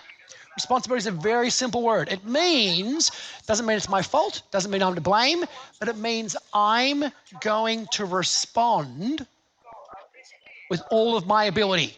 I'm going to bring my tenaciousness, my stubbornness, my creativity, my bullishness, my stickability, my determination, whatever the elements of who you are is, I'm going to respond to this challenge called being financially safe and then free, and I'm going to respond with everything I got. Not some of me, not part of me. I'm not going to abdicate my responsibility.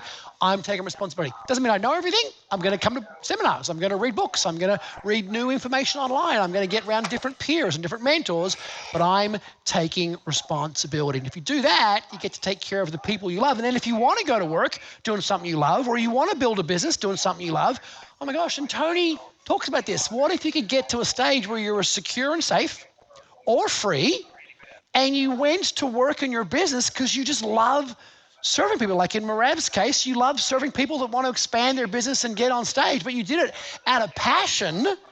Trust me, Tony doesn't do 10 events a year still because he's trying to get the mortgage payment made. He's paid his mortgage well and truly. He's doing it out of passion and mission and purpose and drive, and then the whole game becomes different. How many of you don't want to have to work anymore because you need to, but you want to run your business because you love your business? How many want to do that? Say yes. That's where you want to get to. So, Marev, you are 1,000,000% in the right place, my friend. I appreciate your honesty and your candor, and our dearest best wishes and love and support go out to your husband and his journey. We thank you. You're in the right place. Give Marev a big round of applause. Mwah! Thank you. Give her a hand. Give her a hand. I love it. Good job. I got somebody else here. I got somebody on Team 10. Team 10. I got Perez. Hey, give it up for Perez. Give it up, give it up, give it up. I swear I live. Oh, yes. How are you doing?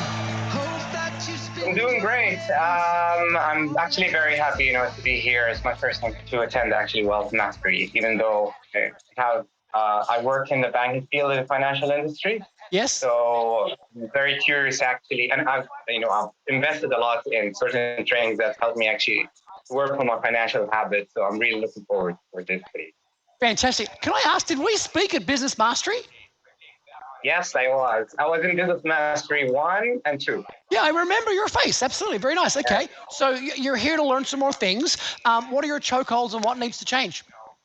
So basically, maybe just to answer the first question is basically I really want to create a passive income, for my parents, myself, and hopefully my future family if I want to settle down. Nice. And I think also I'm trying to find that simple way to create that desired income. So no matter what, as you said, like something that protects me no matter what. Yep.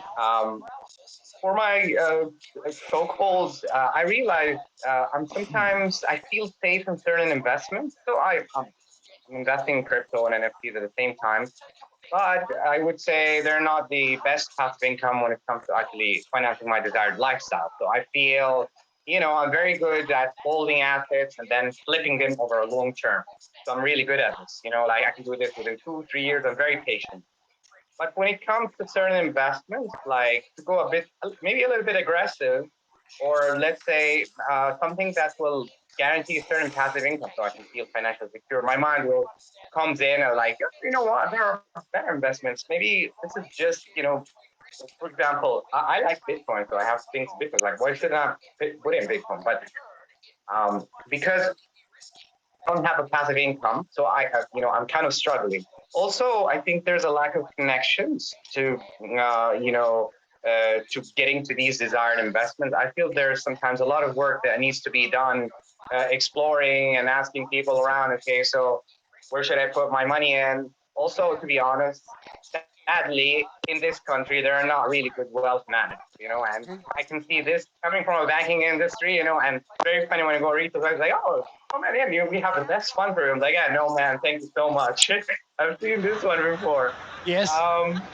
And then, like sometimes this is actually one of my goals, having that fear of these investments not meeting my expectations. So I feel if I take that from my account. Let me just assure you, many of your investments are not going to meet your expectations. So let me just give you that information up front. Who understands that many of your investments will not meet your expectations? Raise your hand if you say it. And if you haven't got kids yet, I know you haven't yet for us to coming, many of your kids will not meet your expectations either. So we'll chat about that at a different event. All the parents are nodding there. So you're in the right place, but I understand what you mean. You're being honest that your fear is that they won't. I understand that. The fear is genuine. And so keep going. And so basically, like, one of the things, like, okay, if I take that money and put it in this asset, what if that goes down, like rock bottom? Yes. So what I'm going to do next, or fearing of making the next decision. So should I, move from that asset to put it in asset number 2? Yep. 3. It's sometimes I feel it can be operational work. Yep. This gives me in this analysis paralysis mode, which I'm trying to avoid. You're being very honest. So these are actually my chokeholds. Honestly, you're very honest. Watch this. Watch the screen. Raise your hand if you can relate to having some fear. And you might not use that word. You might say uncertainty. And as a consequence, you get into analysis paralysis. And so what you do is you just keep researching and never actually take an action. Raise your hand if that is familiar with you. Yeah, it's a good story, man. I appreciate it because it's genuinely a real story. It's kind of cool. Well, I have to tell you a couple of things. Number one, yes, 100%, you're going to lose some money. Ha-ha! That's going to happen. That's part of, when you get in the kitchen and make spaghetti sauce, you're going to make some mess. But one of the things we can do, and again, I refer back to that blueprint from your pre-event homework, one of the things that we can do to reduce risk is to increase sophistication. That's really important you understand that.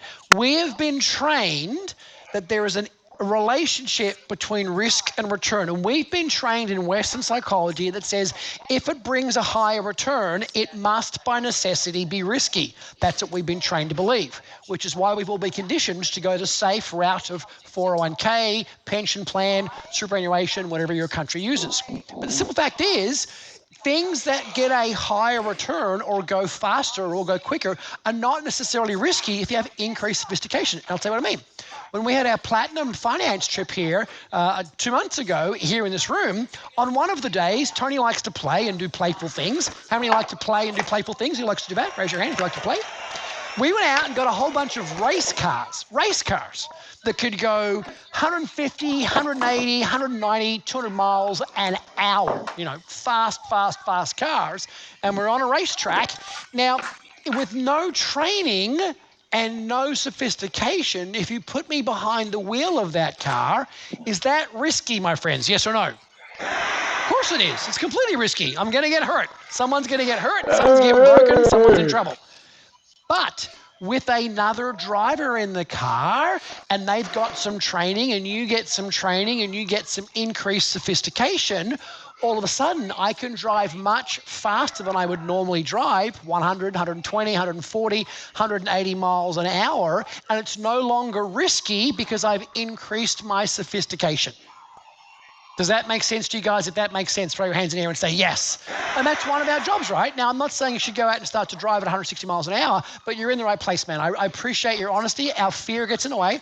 I love that you want to take care of your family. How many of you, one of the core reasons you want to get wealthy is to take care of some other folks that you love? How many want to do that? Raise your hands last night and say yes. Well, man, you're in the right place. I'm glad you've been to BM1 and BM2, and this is going to be a brilliant, brilliant part of that journey. Please give Faraz a big hand. He's done a good job. Good job, man. Very nice. Give him a hand. Oh, give him a hand. I love it.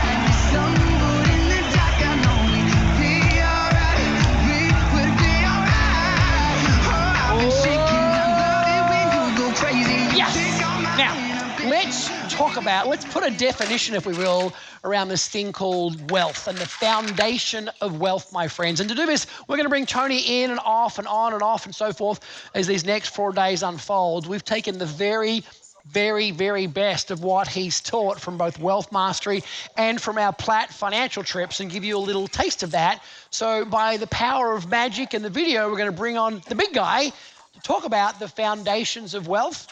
And you know the deal if you've been here before. Every single time we bring the big man out, there's going to be some rules of the game. And the first rule is gently stand up, stand up, stand up, stand up, stand up. And shake your body out, shake your body out, shake your body out, wherever you happen to be. Jeffrey Lee on Team 6, the whole team. Is it Tumai on Team 6? Tumai Hadjimaratus? I think I'm pronouncing that probably incorrectly, but you can get off the couch, brother. I see you. And your spouse beside you. Yes, get off the couch, goddammit. All right, shake your body out, shake your body out. Yes, there you go, there it is. We'll shake it, we'll crank it for 10 seconds, and we'll bring the big guy out to talk about the foundations of wealth. You know what to do on the count of 3. Crank it up, here we go. 1, crank it up, lots of energy at Wealth Mastery all day, every day. Get ready. 1, 2, 3, go! Come on now.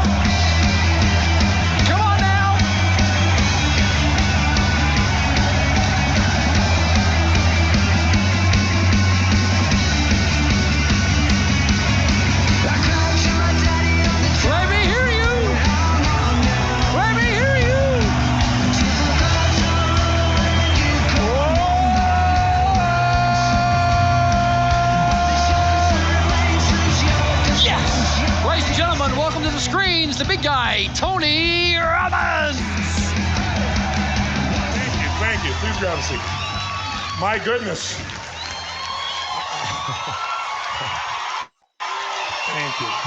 Thank you. Thank you very, very much. Please grab a seat. Boy, I just hope I live up to that. This is part of Master University, and so I want to first start by thanking you for coming, welcoming you back, and really welcome you with love and respect. The love comes from the fact that I think we're made of the same stuff. Same stuff meaning, I know if you're in this room, everybody talks a good game, don't they? People talk about what they want in their life or what they don't want usually. And they talk about the areas of their life that aren't where they want them to be, and they want to shift them, but how many people really do anything about it? Many people even buy a book. You know, it looks really good on your shelf, doesn't it? How many of you have ever done that? Bought a book, looked really good, never read anything past the first chapter. And I used to do the same thing. But what changes our life, obviously, is immersion in action. So if you're here, I just wanted to honor you because I thought, you know, this is somebody who's committed. To put your life on hold and come do something for a few days like this of total immersion is not an easy task. And I want you to know that I understand that. Regardless of the money you've invested, you can get money back. You can't get back your time.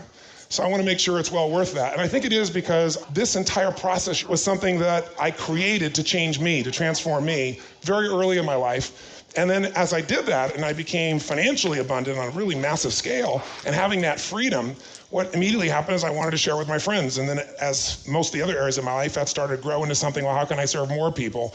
And then it became limited to how many events could I do in a year? You know, if I'm gonna do 225 events is what I was traveling and doing on the road. You know, I was numbering my children, and that isn't wealth. You know, you're not wealthy. In fact, I had an experience that made me decide to transform my life originally, and it's kind of, you could see it as the beginning of this program. A dear friend of mine pulled me aside, very, very wealthy man. In fact, today he's a billionaire, one of the more wealthy people in the world, literally, lives in New York City. And this man comes to me and he says, I want you to go skiing with me. Now, I work 7 days a week, because my whole life is make a change, make the difference. And my whole view was, you know, your money will take care of itself if you can add enough value. And that's still my belief. But I've learned ways to be more precise on making sure you earn that money and you have a life as well. You have real wealth, real freedom. So he says to me, let's go skiing. And I said, well, I don't have any time. I don't know if you've ever said this. If you own your own business, everybody say this a lot. Come on, let me see your hands, right? And by the way, do you feel rich when you're stressed out about time? No. So I said, but I had plenty of money. He said, Tony, he said, you got to take the time off. I said, well, I don't ski. I mean, I was growing up, I grew up very poor. We didn't have like money to buy skis, much less to fly someplace or drive someplace and ski. He said, Tony, I don't want to hear any excuses. He said, you're going to have to start to change your lifestyle. He said, you have money, but he said, you aren't rich. You live in scarcity. You are not wealthy. He said, and I want you to learn about it. So he said, you are coming with me. And he's one of those people just so persistent. And I'm so grateful he did, because when I went there, we went to Aspen, Colorado. And so I said, well, I better take some lessons. And he said, no, just come on up with me. I'll show you what to do. Now, I'm very young at this stage and a little stupid, meaning I didn't understand the concept of modeling to save time. If you're a sophisticated investor, I'm gonna show you things that will match your level of sophistication. And if you're brand new, we're gonna meet it. And I'll show you how we're gonna do that. Because the principles are fundamentally the same. And the things that separate sophistication are some principles, some distinctions, some experience, and very often some language. You know, a lawyer can make you feel like an idiot because they use different language. If you understand the language, very often you don't need the lawyer quite at the same depth. You can use them as an advisor more than somebody who's controlling your life. Same thing with a doctor, right? Any area of your life, a psychologist. You want to really master these areas of your life. So he says to me, I want you to come, have this experience. So we're getting on, and I'm fumbling around to figure out how to do this. And he said, you'll just follow me, it'll be fine. And at the base of the gondola, he says to me, now when we get to the top, he said, I want you to do, in fact, don't wait to the top. When we get halfway up, ask me what I'm thinking about right now. I said, well, why don't you tell me now? He said, just trust me on this. So we get about halfway up, roughly, and finally say, okay, what were you thinking about at the bottom? He said, well, I was thinking about how from the time that we started to now, in fact, by the time we get to the top, he said, I'm worth more money now than when I got on the gondola, and I'm skiing here with you. And I thought, that's pretty cool. That's pretty cool. I said, that's very cool, I acknowledge you, it's amazing. And he said, I was also thinking about how you're worth less. I said, excuse me? And he was very direct about it. He said, and he smiled real big, he said, you're worth less. I said, how do you figure? He said, it's real simple. He said, how many employees you got? 100, 125 people? He said, they're all working right now, and you're paying for it, but when you're not there, how much is really being earned in that business, since you're the basic product? He said, here's the problem. He said, you're spending money, you got no money coming in, and he said, that's why you never leave. You're stressed out. How many can relate to this in your small business? If you have a small business, I know you can relate to it, quite a few of you. And so that's why you don't leave, and when you're away, you're thinking, he said, and by the way, tell me you're not thinking about business coming up here. Tell me you haven't thought about it since you sat down here. I said, well, yeah. He said, that's not wealth. He said, freedom. You want some freedom. And if you're gonna have freedom, you gotta set it up so that you add value while you sleep. You gotta make money while you sleep. You gotta make it so that you wake up in the morning and you're worth more than when you went to sleep. That's when you walk different. That's when you talk different. That's when you can give a different experience to yourself, to your family, to your children, to the world. And that's the experience you have when you're really wealthy. And he said, so I want you to remember this. And he said, there's no reason. He said, you care too much. And he was very sincere with me. He said, Tony, you deserve more, but you're not making it happen. So you can talk about deserving more, and you can think about it all day long and focus on it and try to attract it, but that's not what does it. It's decisions and actions. You don't just attract it. You gotta focus on it. And aren't there times in your life when you think the right thoughts, but life needs to give you a lesson? And that lesson eventually allows you to do something larger? Is life so simple as just thinking it happens? No. But your psychology is not just your thoughts. It's not just attractive power.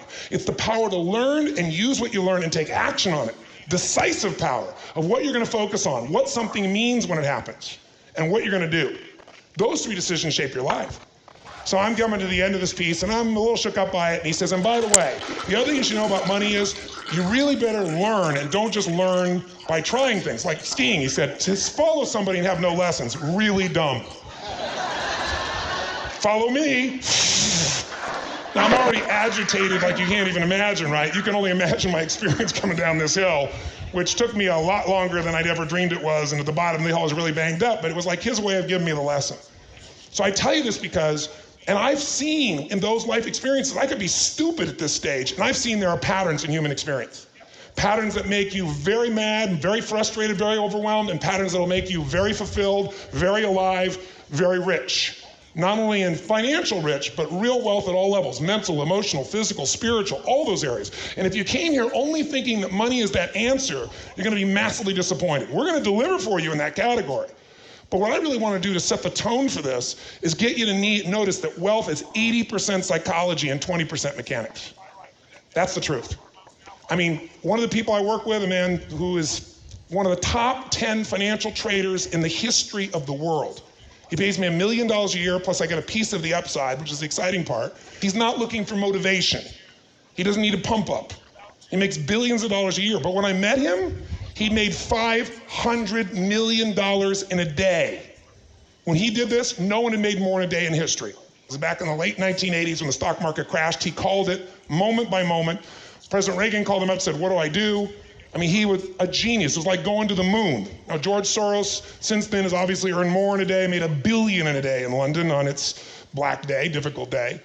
But before him, this is the most. But guess what he did after he made $500 million?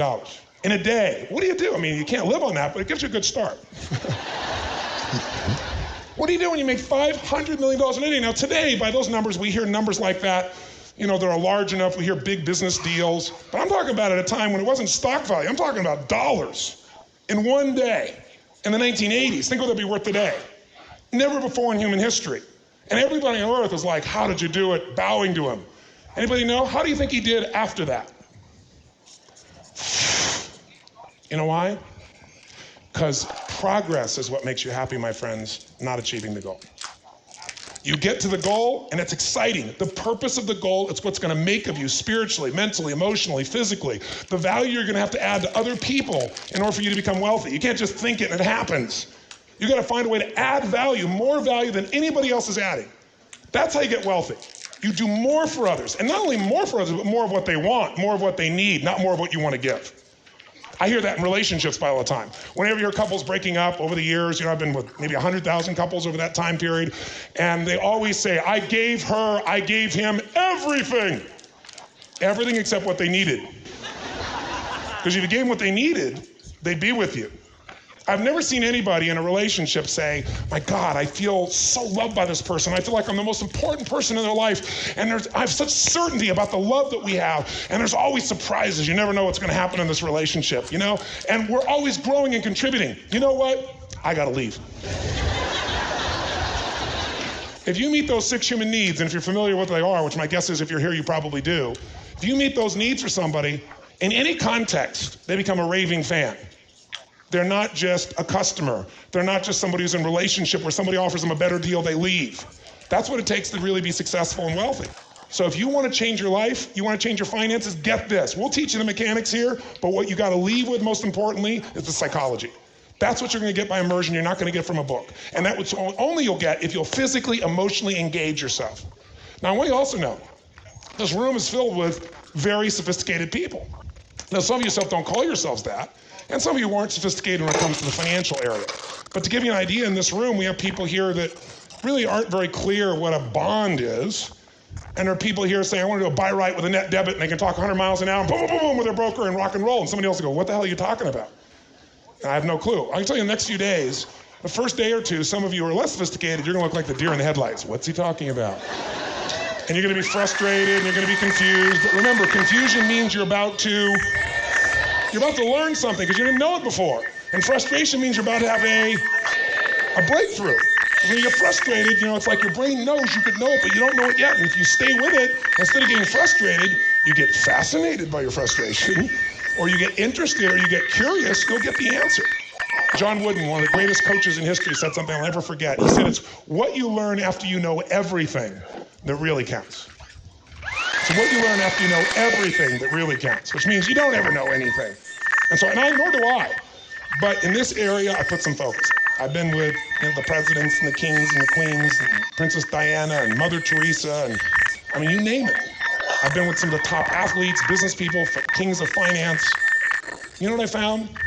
Lots of people figured out how to make money, but very few people figured out how to really be wealthy. How many people have I dealt with over the years that have enormous money, $1 billion or more in net worth, and they're still stressed out? To me, wealth is what can you give? You are not wealthy until you shift from the psychology of getting to giving. Giving value, adding value. Then you're rich. You know why? Because you're not in scarcity anymore. As long as you're in scarcity, you're poor, no matter how much money you have. And there's one thing I can tell you beyond a shadow of a doubt, money, no amount of money will make you wealthy. Wealth starts and ends in the mind and the heart. You shift that, you can shift everything. Now, financial independence, that's something different. That's not just in your mind. Financial independence means you have enough money that you can do what you want, when you want, without having to work, right? It's a very different experience than wealth. But you rarely get to financial independence if you don't really, truly understand how to be wealthy. And you got to begin with that wealth. That's the mindset that I have here. Start with wealth by getting that richness inside of you. That's where you'll see the shift this day. Now, to get it done, though, one of the things I'm going to do is try to start out fundamental and basic, and we're going to do some repetition of things. Because repetition is the mother of skill. It's not enough to understand something intellectually. Lots of people understand the concept, but that doesn't change your life. They know it, they can even mouth it, they've heard this idea before, this concept, they might even be able to explain it to you. I know a story like this. That's not going to change your life. It takes 3 levels of mastery to get where your financial world changes forever. The first level, for me, I believe, is cognitive mastery. And that's true in anything. If you're going to master something, you first got to understand it. And frankly, if you put your focus and your energy in, it's not hard to master most things intellectually, cognitively, to understand it. But understanding, cognitive understanding, intellectual understanding, and $3 will almost get you a Starbucks today. That's about all it's worth. And yet, you have to do that first before you can get to true mastery. You got to start that. So part of the next day, maybe part of tomorrow as well, will get you to really understand it. And that doesn't feel very rewarding at first. It might intellectually feel rewarding, but it's not going to change your life. You got to get to the second level of mastery before your life starts to change. And we're going to do that while we're here. And that is emotional mastery, not just cognitive. And what's the difference? When you have emotional mastery, you've linked emotion to what you've learned, consequences. And when there are consequences linked to what you learn, you follow through. It's like the difference between understanding what will happen if a dog bites you in the rear versus if you've had the experience. Right? Now the dog starts running towards you, you have a different strategy of how to deal with it. You're much more motivated, aren't you? So many times people learn things, and they're at the first stage, they're cognitive, and they can repeat it, but they're not doing it because they haven't linked enough consequences. So in this program, you're going to do things with each other that you're not going to be prepared for, that we've designed, that are going to make sure you experience consequences. And those consequences can be very pleasurable, they can be somewhat painful, and the experiences are real, and they're based on your decisions. And so what it's going to do is link emotion to it. How many of you, for example, remember where you were on 911? You can remember where you were, who was there, what was around you. How many can see it vividly, no matter what country in the world you're from? Say I. Why? Because information without emotion is not retained, and information with emotion goes deep inside. If I asked where were you on 9/8/01, not 9/11, most at 10 o'clock in the morning, 9 o'clock, whatever, most of you have no clue. What's the difference? Emotion.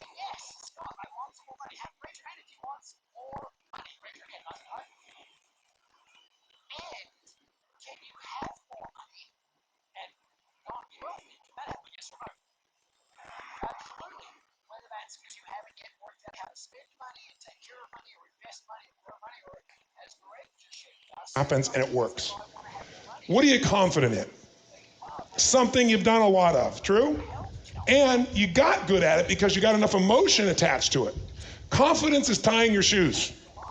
I mean, how many of you, when you were a kid, it was like a very exciting thing to figure out how to tie your shoes? How many can remember this? Say aye. Some of you are still working on this, I understand.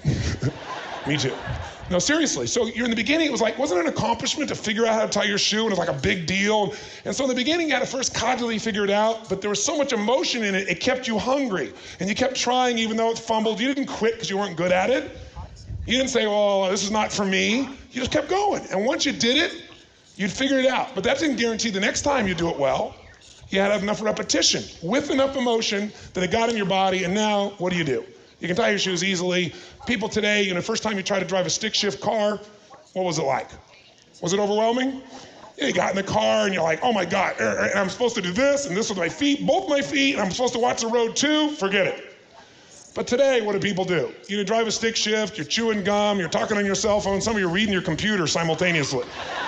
And you do it all at once, and it's like one chunk of information. In the beginning, this might feel overwhelming when it's just cognitive. When it gets emotional, you'll stay hungry enough to push through it. When you do enough times, it'll get in your body, and this will be your life. How many are up for this? Say aye. Give that big guy some love. Give it up for the big guy.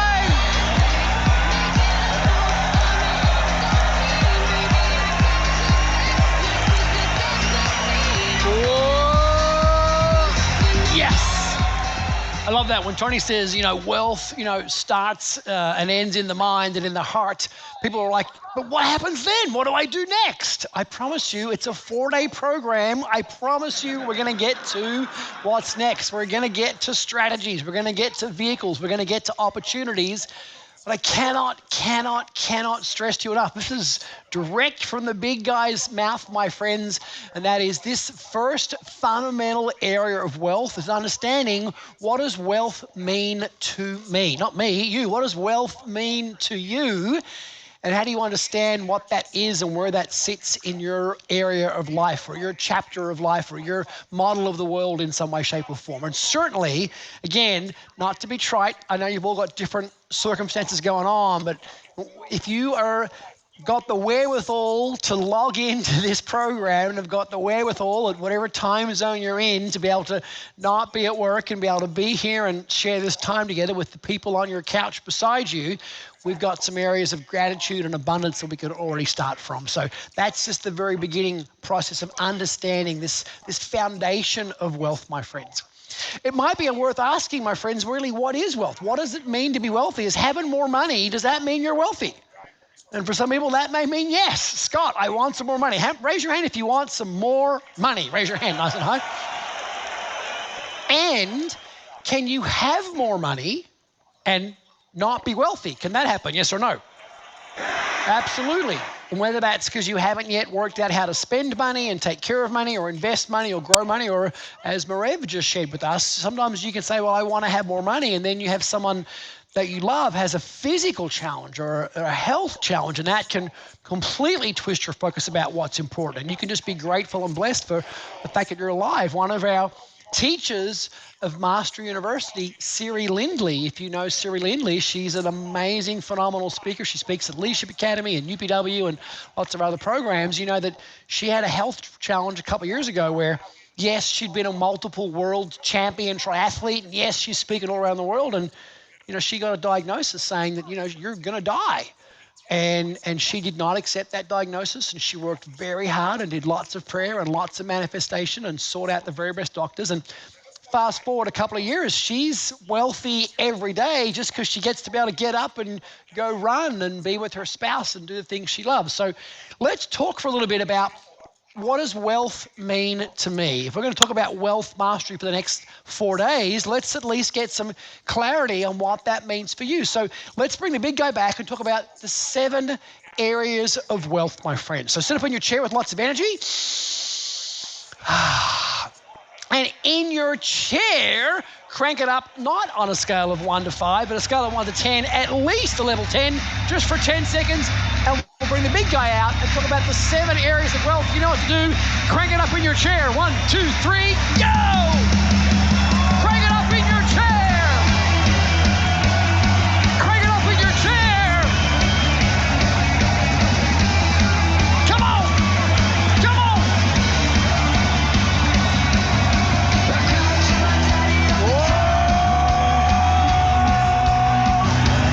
Yes! Welcome back to the big guy, Tony Robbins.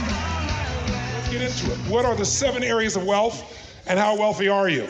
Let's look at the first one in this kind of pyramid of life mastery. If you're going to master your life, you know that this is what my focus is in life. I think there's about a half dozen, say, at least 7 items that if you don't focus on these, I don't care how your life is, it's not going to be the level of quality you want it to be. So these are forms of wealth. The first one is physical mastery, physical wealth.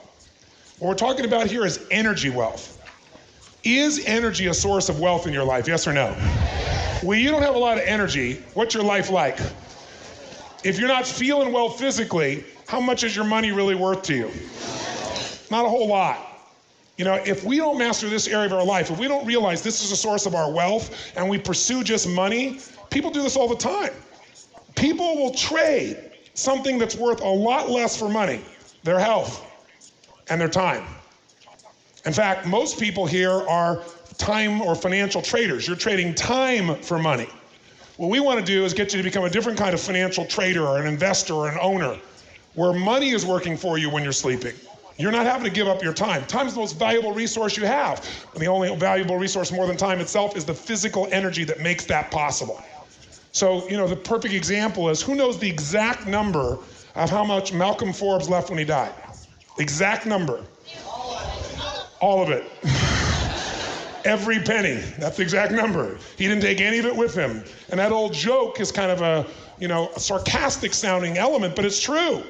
What are you going to take with you when it comes to economics? The answer is nothing. So this area is the area most people pay attention to the least in our country and around the world in Western societies, and yet it's the most important one.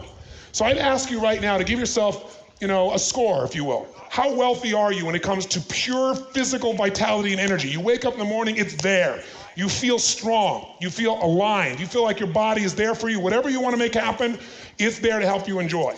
Because if it isn't, I don't care what you have, you're not going to have the enjoyment called wealth. Because remember, what is wealth is very different than what is financial independence. And it affects both of these areas, doesn't it? So where are you, 0 to 10? I don't mean 10 by somebody else's definition of 10.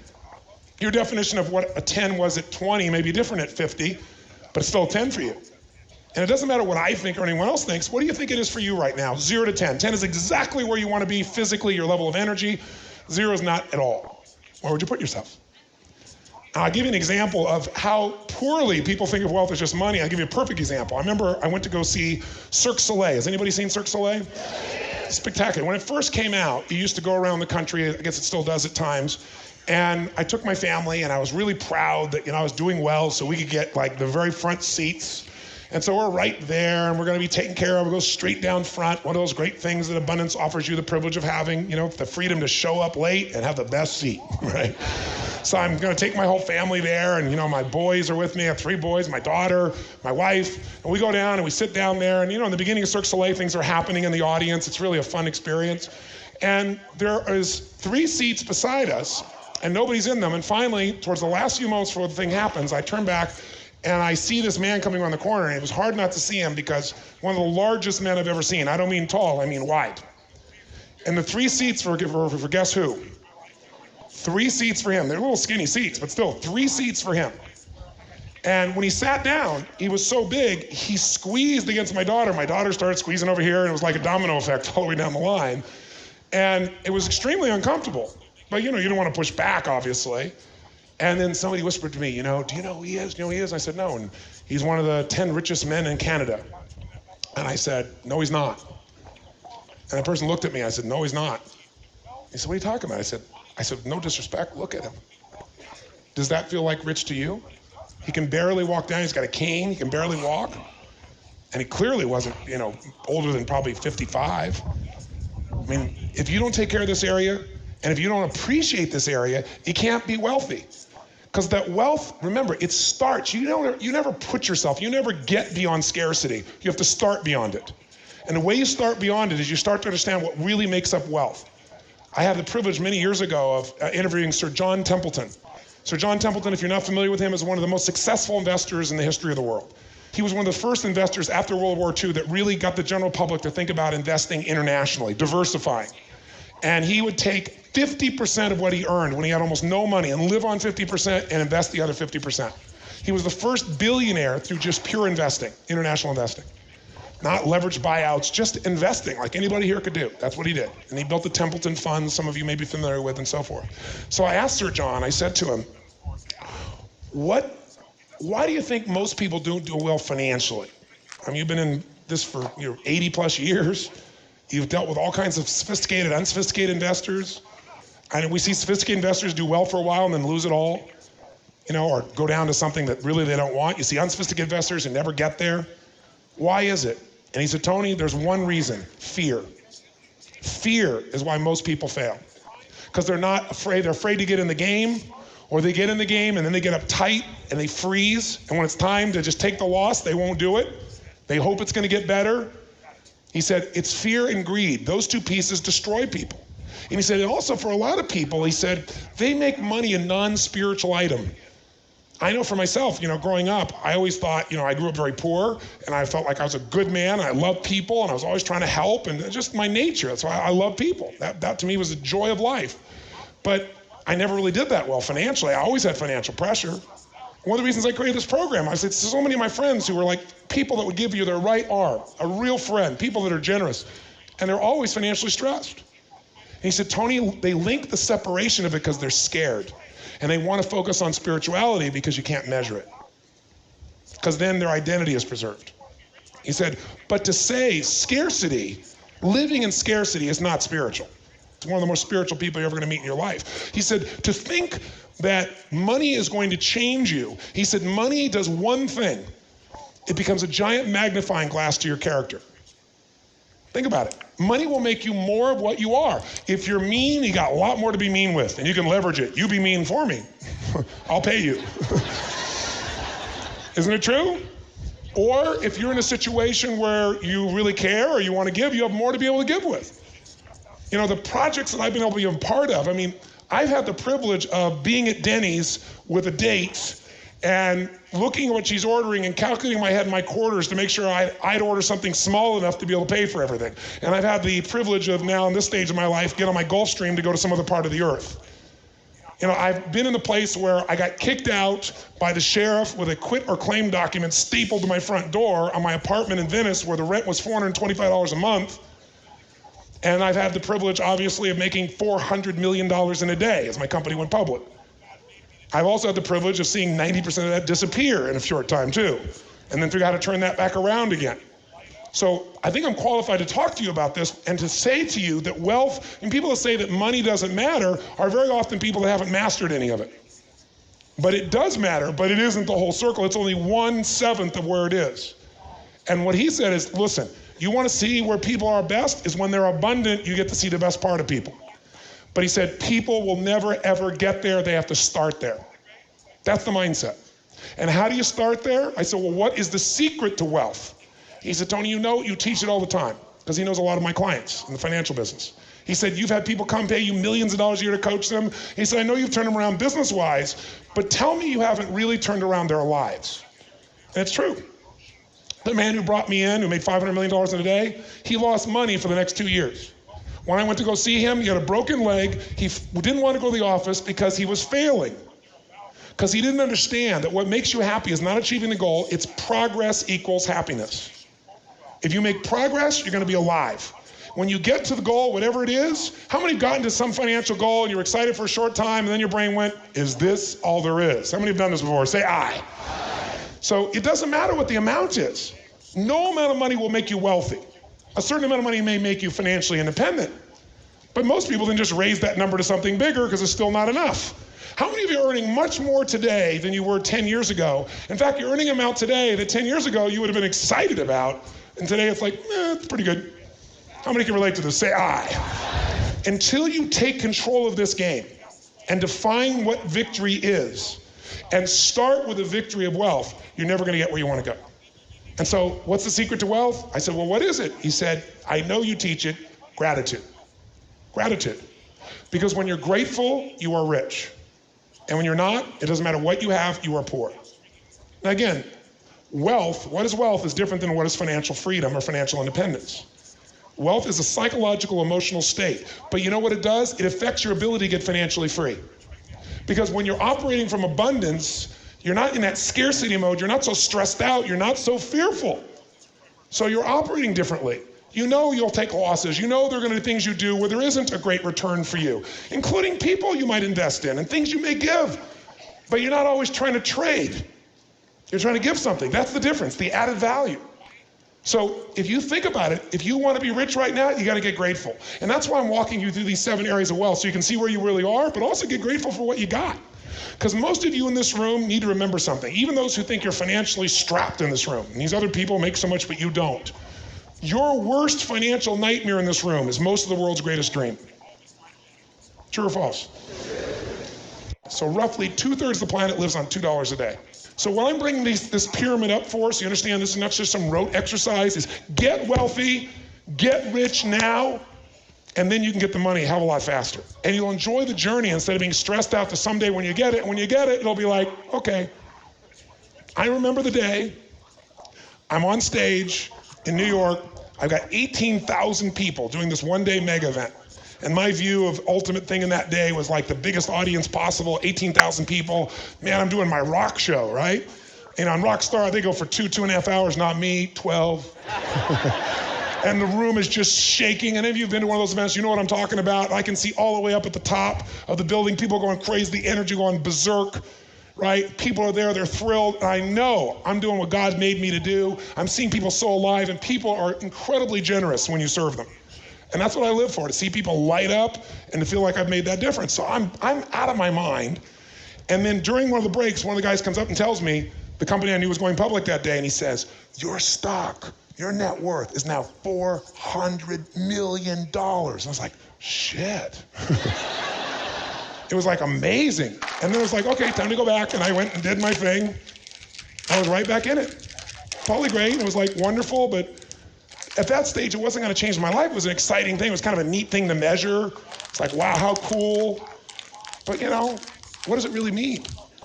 You know, what's it really going to mean to your life? If you don't have the physical, it's going to mean nothing. If you're not grateful, it's going to mean nothing. And I bring up grateful because the second area of mastery is emotion mastery. Emotional wealth, which you might think of as the wealth of meaning.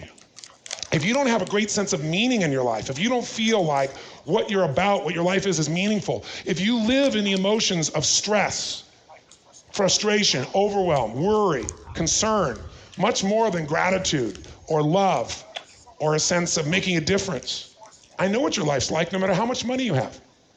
If you got $1 billion and the primary emotions you feel each day are stress, overwhelm, guilt, worry, then your life is stress, overwhelm, guilt, and worry. $1 billion doesn't do anything for you. How many know what I'm talking about here? So it doesn't matter if it's $1 billion or it's $100, the money part doesn't matter. The wealth is in the body and it's in the emotion. And until you master your emotion and meaning, you can forget it. The fastest way to deal with the fear that stops you and the stress is get grateful. Second fastest way, figure out how to add value. Get out of yourself. So many people today, I hear them talk about me, me, me, me, me. There's one law of life that if you violate it, you'll never be wealthy. You might have money, but you won't be wealthy. And that is, life is not about me, it's about we. There's only so much happiness you can get by getting things or mastering even something within yourself. But when you are able to do something that you know is meaningful, that goes beyond yourself, it's a sense of contribution, then you feel alive. So why wait to be wealthy is really what I'm saying to you. Get rich right now. Get richer physically, get richer emotionally. And if you've been a date with Destiny or Life Mastery and Fiji or whatever, you know these are primary lessons of our lives. You know where we're talking about here. And it can always go more, can't it? Where would you give yourself your level of wealth emotionally? Where do you live? You know, people always find a way to get to where they live emotionally. When 9/11 happened, I was a couple thousand people in Hawaii, people from 45 countries, and when it happened, boom, you got to see where people lived. Angry people got angry. Sad people got sad. Caring people cared for the people that were sad and angry. People that worried even more. The world was over. People that were playful got playful, and some people got pissed off at them. How many know somebody that no matter what happens, they always find a way to get pissed off? How many know somebody like this? Or they always find a way to get worried or be stressed. How many know somebody's gonna say, I? How many of you know somebody that isn't really funny, but they think they are? And they laugh at their own jokes so much that because they're cracking up so much, you find yourself cracking up? How many know somebody that say, I? Which one's richer? Really think about it. Where you live emotionally is the quality of your life along with your physiology. So where would you score yourself 0 to 10? 10 is where you want to be emotionally, the sense of meaning, joy, excitement, the emotions you live in. 0 is dead. You're not where you want to be. What's the third area of wealth? Relationships. And I'll tell you something. If you're going to enter what you think is wealth and you don't look at this area, you're going to have pain. If you're not happy in your relationship, your intimate relationship, you're not happy. You won't stay there. You only do so much for work. When people are dying, I guarantee you they're not going to talk about what they accomplished and what they achieved and what they did. It's all about relationships, isn't it? It's who loves you, who do you love, what have you given to each other, who have you become as a man or a woman? By what you've given, by what you've developed. I don't know what the next plane of existence is. Everyone has different spiritual beliefs. I'm not here to lecture you on that area. But I do know one thing. Whatever you believe, whatever tradition you may follow, part of that tradition is about giving, not just taking. Part of that tradition is all about relationships, how we treat one another. And I can tell you that same day I was on stage, when I had this victory and $400 million, I'll tell you the end of that story. Out of my mind, greatest experience, signed autographs for 45 minutes ever, hugged people, everything else. And then I left and I went home and I was depressed. True story. It was a day that changed my life. And the reason I wasn't happy was, on stage, I was me. I wasn't like trying to be somebody, this is who I am, for good, bad, or worse, whatever it really is, this is me. But off stage, in order to please the person in my relationship, I was adapting to being someone else. Like this person thought I was loud. Could you imagine me loud? You know, and that I was somewhat forceful. Forceful? What do you mean forceful? I'm a pussycat, you know? I really am inside, but when you spend your life communicating, and you got to reach somebody at the back of a room with 10,000 people, you have to be a giant magnifier of human emotion to be able to have them feel it, not just hear it intellectually. And so I was doing that. So I kept adapting and try to be something you're not. And when you're trying to be something you're not in a relationship, even if the person likes you, they don't like you. They like what you're projecting. And most people are not real in their relationships. They're projecting, or they're keeping from getting into a fight. They've adapted. And people think it's time. It has nothing to do with time. I've interviewed people who have been together 50 plus years and are physically passionate, not just friends, right? It's a very different world when you have that form of wealth in your life. Without love, without intimacy, and there are many relationships, obviously your family, your children, but if you're using all your children to get your love and you don't have your intimate space, you're doing a disservice to your children. You're using them. They shouldn't have to support you. That should be one of the sources of love. Your friends. Where would you vote? If it was an inverted pyramid where intimate relationship affected you the most, because that's where your greatest fear is, does somebody really love me? Will they stay with me? Am I enough? That's where the deep fears are. If that's the higher vote, then we go down to family, and then we eventually get to like friends, which is easy to have a good friendship because your rules are much better. It's easier to be a friend, isn't it? You don't have as much expectation for your friend. They have a bad day. You think, well, they're having a bad day. They're my friend. Associates. What would you give yourself as a score? Would you give yourself a score on 0 to 10 on intimate? If you don't have a relationship, by the way, that would be 0. In case you wanted some help on the scoring. What would you score yourself in the relationship area? Because before we jump into the money, I want to make sure you don't lose perspective, or you're going to get money and still be unhappy. And the whole purpose of this is so that you're happy. I was here in San Francisco not long ago, and I was here with the Dalai Lama, and I got privileged to be invited to this really intimate group with him. He put on this big conference, but he had this group where there's about 35 of us, and he brought in leaders from all the major religions, and Muslims, Jews, Christians, and he did it on the same weekend as Easter, Muhammad's birthday, and Passover. All happened at the same weekend. They were all here together. And there were some really intense people. And there was a point when the Dalai Lama is such a beautiful man because, you know, he doesn't tell people what to believe. He just wants you to find what you believe and live it.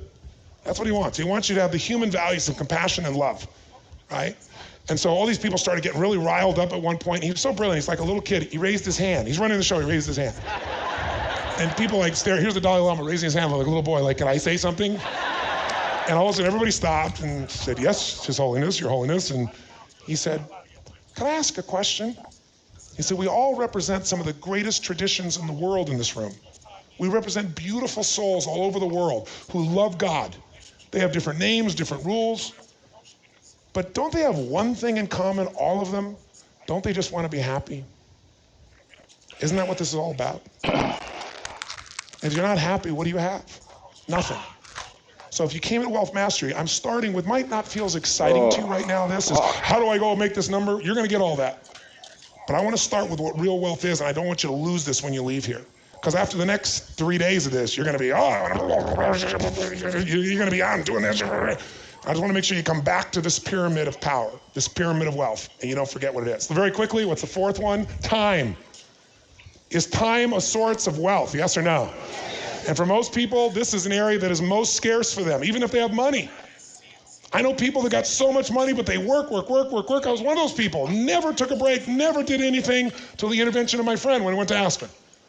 It's like, they could stop, but they don't. It's not even people that have a business that they don't have any leverage. There are people who have more money they can spend, but there's a scarcity still in them, and they gotta be working every single moment. Not because they're enjoying it. Don't get me wrong, I work a lot, I love it. Because there's a part of them that has to, and they stress themselves out. They do things that don't matter. What's your level of mastery of this area of your life? Not that you can get things done, that you're fulfilled. Think about it. Really think about it truthfully. How much is a long time? How much is a short time? You go, well, it depends on the situation. True. That's totally true.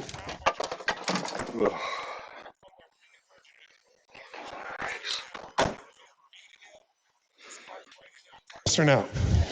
People talk about meditation. One of the ultimate meditations called love. When you're in love, time disappears. Is it true? I'll tell you what else makes you in love. What makes you wealthy is the same thing. You disappear. It's not about you anymore. When you're in love with somebody, what will you do for them? What will you do? Anything. So you're in the giving mode, so you're rich. You're not poor anymore. You're not trying to get. When you really love someone, it's not a trade. You're abundant, you're giving, you're trying to figure out what you can do to light them up. That's what makes you so happy. So time disappears, you disappear, and you need nothing else. Isn't it true when you're totally in love? So time is an emotion. That's what it really is. It's a great time when you're enjoying yourself. It's fast, it's quick. When you're not enjoying yourself, man, does it crawl. And so guess what? The mastery of time requires the mastery of emotion. They come together. Where would you score yourself in the mastery that you squeeze out of time what you want from it versus it squeezes you? 0 to 10. 10 is where you want to be, 0 is you're terrible in this area. You're not wealthy in this area. It's scarce for you because you've not learned to master it. If you haven't, go do RPM. Go learn that system. It'll change your life more than anything and show you how to get what you want out of everything. That's the symbol to go, because we're not going to focus on that a lot here, some of it, but not a lot here. It's an area worth mastering. Where would you score yourself 0 to 10? What's the fifth area?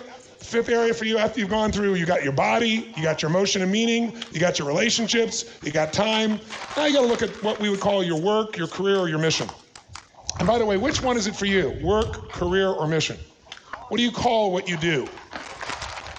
Raise your hand if you call it work, honestly, most of the time, work. By that definition, I know what level of enjoyment you have is limited. How many call it your career? A little more. How many it's your mission? Mission starts to get to something you love. You may still work hard, it may be tough, but the level of enjoyment's higher, and it's just a psychological shift, isn't it? Without going into detail, because of time now, where would you say your mastery is of this area of wealth? Because this is an area where you get meaning from something you give. 0 to 10, where would you put it? Say the number out loud, go ahead. Write it down too and say it out loud again, please. Fantastic. This is an area most people feel pretty good about because they spend too much time here. When I say too much time, I mean they put so much time here but they don't take care of their body. Or so much time here they don't take care of their relationship. Or so much time here but they don't master their emotion because their relationships, their emotions are kind of amorphous, but I can manage my career. I can manage this piece. Make sure that this part is strong but not at the consequence of other areas, because otherwise you still won't be rich. You can make a lot of money, but you won't be rich. You won't have the wealth. And then finally, the sixth area, money. We finally get to the money. Thank you, Robbins. I've been here for 2 hours. You finally get to the money. But that's because if you don't master the other areas, if you don't have the other areas of wealth, is this worth a whole lot? Yes or no? You don't have the physical, you don't have the emotional, you don't have the relationship, you don't have the time, you don't enjoy what you do, no sense of meaning in what you do, your career, your mission, not a lot here. And then here's the final area 7. If you want to be wealthy, and this is critical, and this comes full circle to where I started, and that is C&C. C&C is the spiritual sense of life, which to me is contribution and celebration. Remember the formula? I can remember clearly the formula for me striking me in the face. I was brand new, I was in this business, I was failing miserably, I was marketing for this man, Jim Rohn. I loved him, I loved what he was doing, I was talking to people, but I was terrible. I had lots of enthusiasm, but not a lot of skill, and I wasn't doing well. And I was driving on the Foothill Freeway, I'll never forget, about midnight, 12:30 at night, really late at night. And I'm driving along on my old Volkswagen, my 1968 Baja Bug, that I used to turn off and it would explode, just announce that I had arrived. And slick tires and the whole thing. And I literally pulled over the side of the road and I grabbed my journal, because I was always journaling, capturing, which by the way, I really encourage you to do. Jotting these things down, even if you never read it again, the physical act of writing it down drives it deeper into you, and your memory will be increased massively. So, I pulled out my journal, pulled her literally on the freeway, and I wrote on one whole page, I still have the journal, I wrote, "The secret to living is giving." And I started to cry. Because what I realized in that moment, I was so focused on myself and what I was getting or not getting, whether I was succeeding or I was failing. I was not focused on other people's lives. I was focused on I wasn't where I wanted to be. And when you get out of yourself and you start to figure out how to contribute, here's what I believe. Motive does matter. Motive does matter. If you're trying to do something just for yourself, there's nothing wrong with it. You deserve to do well. But I think life supports what supports more of life. But here's what's interesting. Nobody in my family had the choices that I've had in my life. In the beginning, they thought I was kind of crazy. But it was because I was focused. When I made this shift and I was focused on what can I contribute, you get a different insight than when you're just trying to take care of yourself. It's like power moves to what supports life. So you're trying to support yourself, you're going to get a certain level of insight, at least if you're focused on it. Nothing wrong with that. But if you're trying to support your family, bam, all of a sudden you need more power, more insight. Things come to you because it serves more of life than just yourself. You're trying to figure out how to serve your community or your company or your customers or your world. You get a different level of insight. Motive matters. And here's where it matters most. When it's about we, not me, that doesn't mean you don't get to enjoy, you don't get to succeed. You get to succeed too, but the focus isn't just on yourself. There's a level of vibrancy in your life. And that sense of contribution is needed. Grow and give, and you feel alive. Don't grow and give, and you got all the money in the world, you feel dead. So contribution, but I also said, and celebration. Because some people do contribute a lot, but they never celebrate. They work harder and harder, and they play the martyr, and go, oh, I help everybody, but they never take time to enjoy it. Or they're mad, well, I've given everything to my kids. Look how lucky my kids are. Instead of celebrating what they did for their kids. Celebration is part of the spiritual sense of life.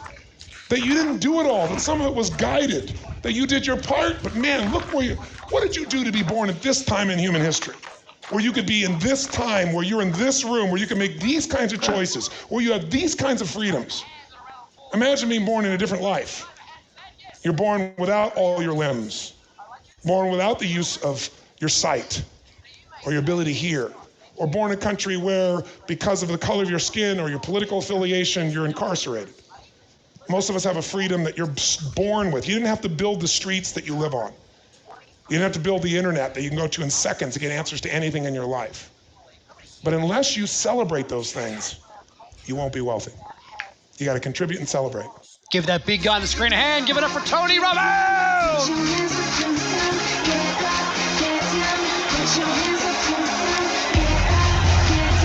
Wherever you are, crank it up. Good job. Ari and Steven Johnson, good job.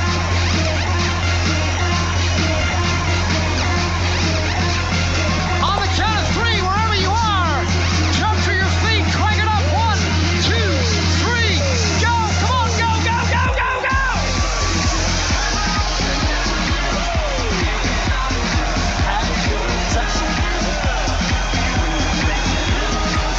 There you go. Good job, Michelle and Juan Barrera.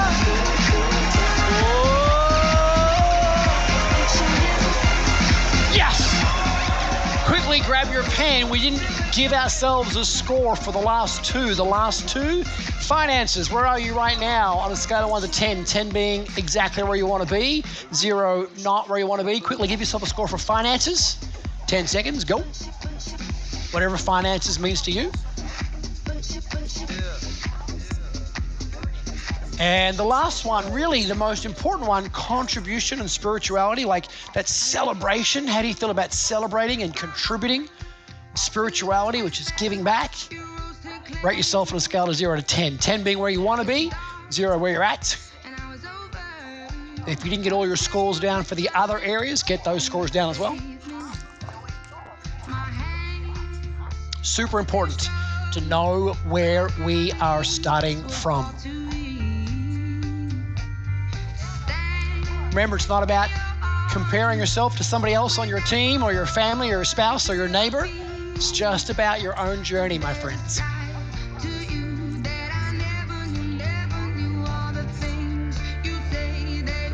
All right, pretty simple stuff. Raise your hand if you got some scores written down. And as you look at those scores, you can see that there's some areas where you are pretty wealthy, but there's some areas that you've got to work on. How many can see some scores where you're great and some where you want to get better? Who can see some of those? Raise your hand nice and high.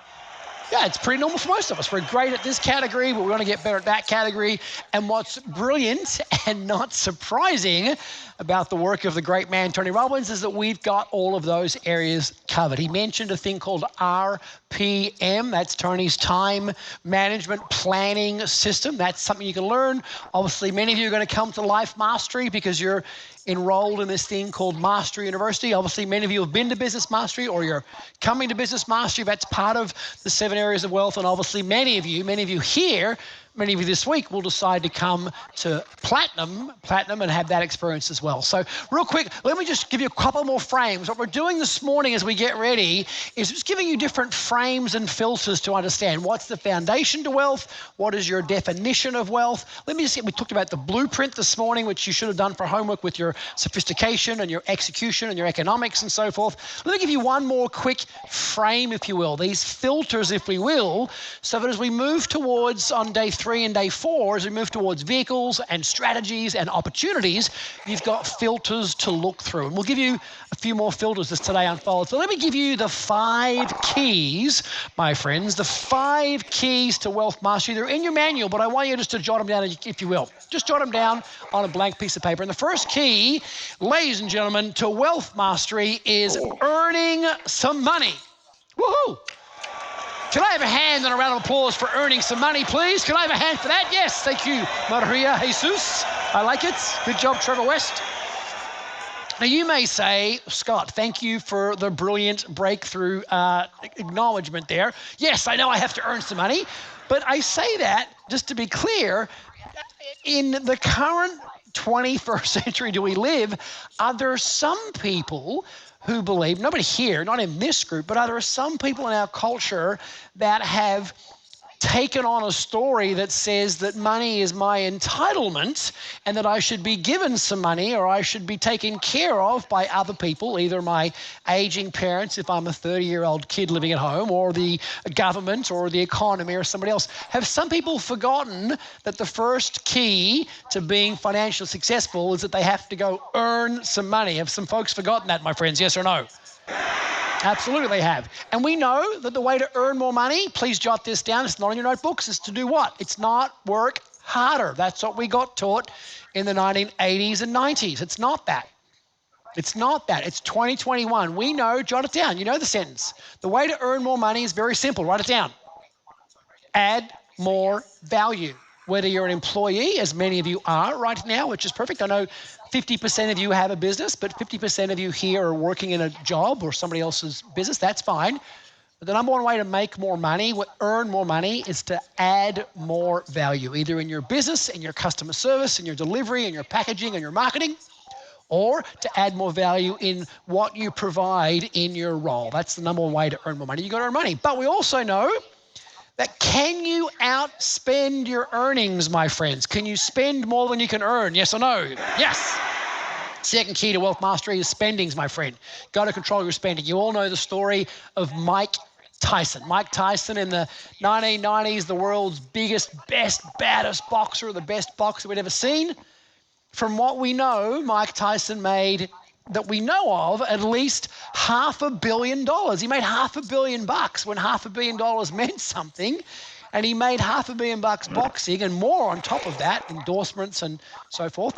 And we now know in 2021 he's got no money and he will turn up anywhere to anybody's roast or a party or a function or a TV show for a couple $100 and be a guest appearance because he did not develop a spending plan, my friends. You must develop and control how you spend your money. Now you may say, Scott, 2022. Thank you, Alex. It's 2022. I said 2021, it's 2022.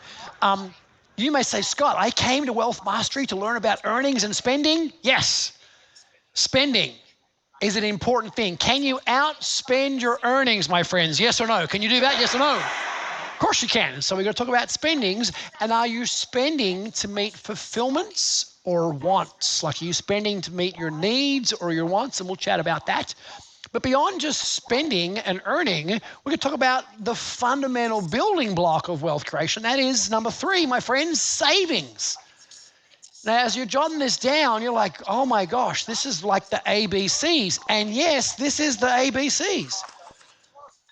We're going to create for you a money machine this week. We're going to help you create a money machine this week that will allow you to not just feel safe and secure, but ideally independent and free for your entire life. But if you can't meet rule number 3, which is savings, taking a minimum 5, 10, 20, 30% off the top of what you're earning, either in your business or your job. And if you can't do savings, the rest is going to be a waste of time, my friend. So we'll chat about savings and creating a plan. Now, that said, if you earn more money by adding more value, and if you control your spending by spending less money, and you just save really, really well, can you get to financial independence and freedom, my friends? Can you get to that? Yes or no? Yes or no? You're saying yes, but the answer is no. And I'll tell you why.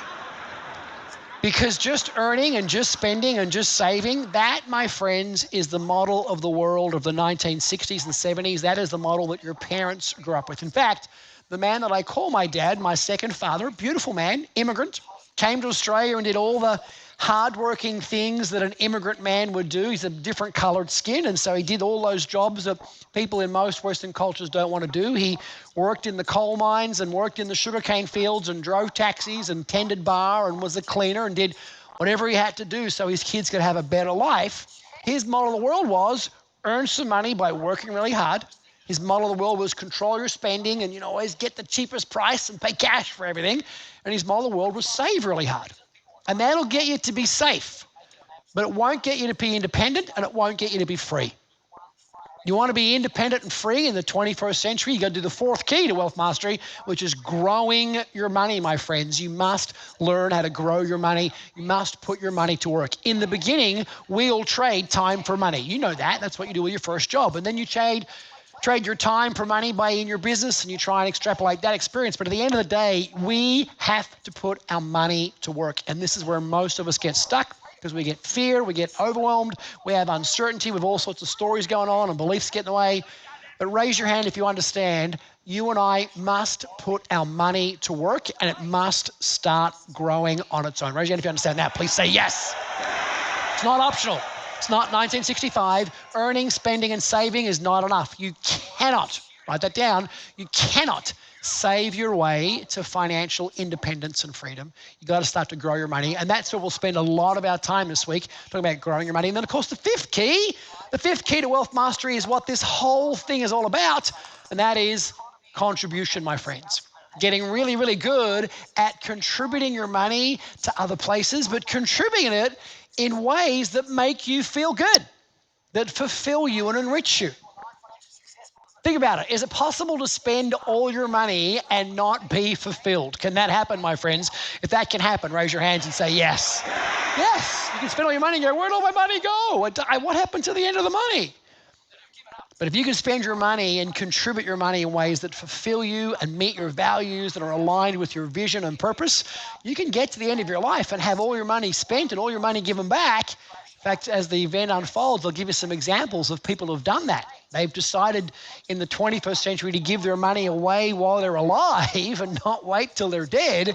And that's their way of contributing and giving back. So kind of 5 quick keys, and we're going to cover them all over these next 4 days. But if you can learn to earn more by adding more value, if you can learn to control your spending, and we're going to teach you how to do that, and allocate a percentage each week, each month, each quarter called your savings, which will go into your money machine, which we'll chat about, and then go grow your money with different asset allocation, different buckets, which we'll explain what that means. You then get to spend the rest of your life contributing your money and giving it back. If that sounds easy and fun and simple, throw your hands in the air and say, oh yes! And if it's that easy and that simple, it begs the question, Scotty, if that's really true, why are more people not wealthy? Like, why are more people not wealthy? Like, in the 21st century, it's astounding to me that more people just haven't taken care of this. Like, it's astounding to me. So I want to just give you a quick dozen list of reasons, the 12 top reasons why more people are not wealthy. And if you want to fill these in on your manual, on your journal, you can. It's page 11 in your journal. And all these reasons may not be relevant to you, but I bet some of them are. So the first reason that most people are not wealthy is because they never clearly define wealth. They never clearly define what it means to them. We have done that already with the 7 areas of wealth, and we're going to keep doing it for today. Number 2, they make it a moving target. So they make it a moving target, which means they keep changing what it means. I want to have this, I want to have that, I want to get this, I want to get this. They're so focused on short term, what's cool, I got to get the new iPhone 27, I got to get the new Tesla, I got to get the new thing. They make it a moving target. And 3, because they make it a moving target, they define it in ways that make it impossible to achieve. The third reason people are not wealthy is because they define it in ways that make it impossible to achieve. I need to have $10 million. I need to have $100 million. And if you define things in ways that make it impossible to achieve, the fourth reason is consequently, people never really believe that they can ever achieve it. Part of the reason that lottos, whatever you call it in your country, lotteries and lottos, where people spend $20, $50, $100 on a ticket, where there's this 1 in 43 million chance that they're going to win the thing. Part of the reason that those things are so successful is because many people don't actually believe that they can ever create their own financial freedom. Number 5, the main reason people are not financially wealthy is they never make it an absolute must. You've already started to do that. Tonight we'll do one final exercise that'll lock this in for you. And people never make it a must, and so they don't create a realistic plan. The 6th reason, they don't have a real plan, a real specific plan that goes for the next 10 years. Remember we talked about 10 years, a decade? What's my plan to get from 50 to 60? What's my plan to get from 30 to 40? What's my plan for the next 10 years? And because they don't believe their plan or they never create a plan, number 7, most people fail to follow through on their plan. Even if they make the plan, they don't goddamn do it. So you've got to make sure you're following through on your plan. And then number 8 is has been a challenge in the past. For you guys is not a current challenge, and that is most people listen to experts or pseudo-experts or pretend gurus rather than making themselves responsible. I remember coming through Wealth Mastery as a participant and going, oh my gosh, this is on me. I'm responsible for this, not the government, not my president or prime minister, not the economy, not my ex-spouse. I don't have an ex-spouse, not my business. I'm responsible for this. It's not my job to have somebody else fix this. This is on me, my friends. The 9th reason more people are not financially successful is that they give up when it gets tough, man. They give up when faced with a major financial challenge. And just to be clear, we're in one of them right now. It's called winter. Are there some folks right now that have given up and said, it's too hard, it's too much, too difficult, can't do it? Are there some folks that have given up, yes or no? Absolutely. If you think about when we had the savings and loan crisis and the property crash that happened in the US back in 2007 and 2008, are there some folks that just gave up and said, you know what, it's too hard, and they just walked out of their houses and walked away from their mortgages and said, this is too hard, it's too difficult, it's too much? It's going to get tough, and you want to find a way not to give up when the going gets tough. Number 10, the 10th reason is people fail to conduct their lives as a business where it must have a profit at the end of each year. They failed to conduct their lives like a business. They're just kind of winging it, thinking, well, I'll just make some more money, and if I get some more money, then I'll buy a new thing, and I'll get a new thing, and I'll have a new thing, and next year I'll make some more money, and they don't really have a plan, which we're going to eliminate, obviously, while we're here. Number 11, big one right here, particularly with social media, 24-hour news, they allow other people's stuff to infect them. They allow other people's pessimism. Oh, I wouldn't want to do that. That's a bad idea. Or they allow other people's optimism. Oh, you should definitely do this. This is going to be an awesome idea.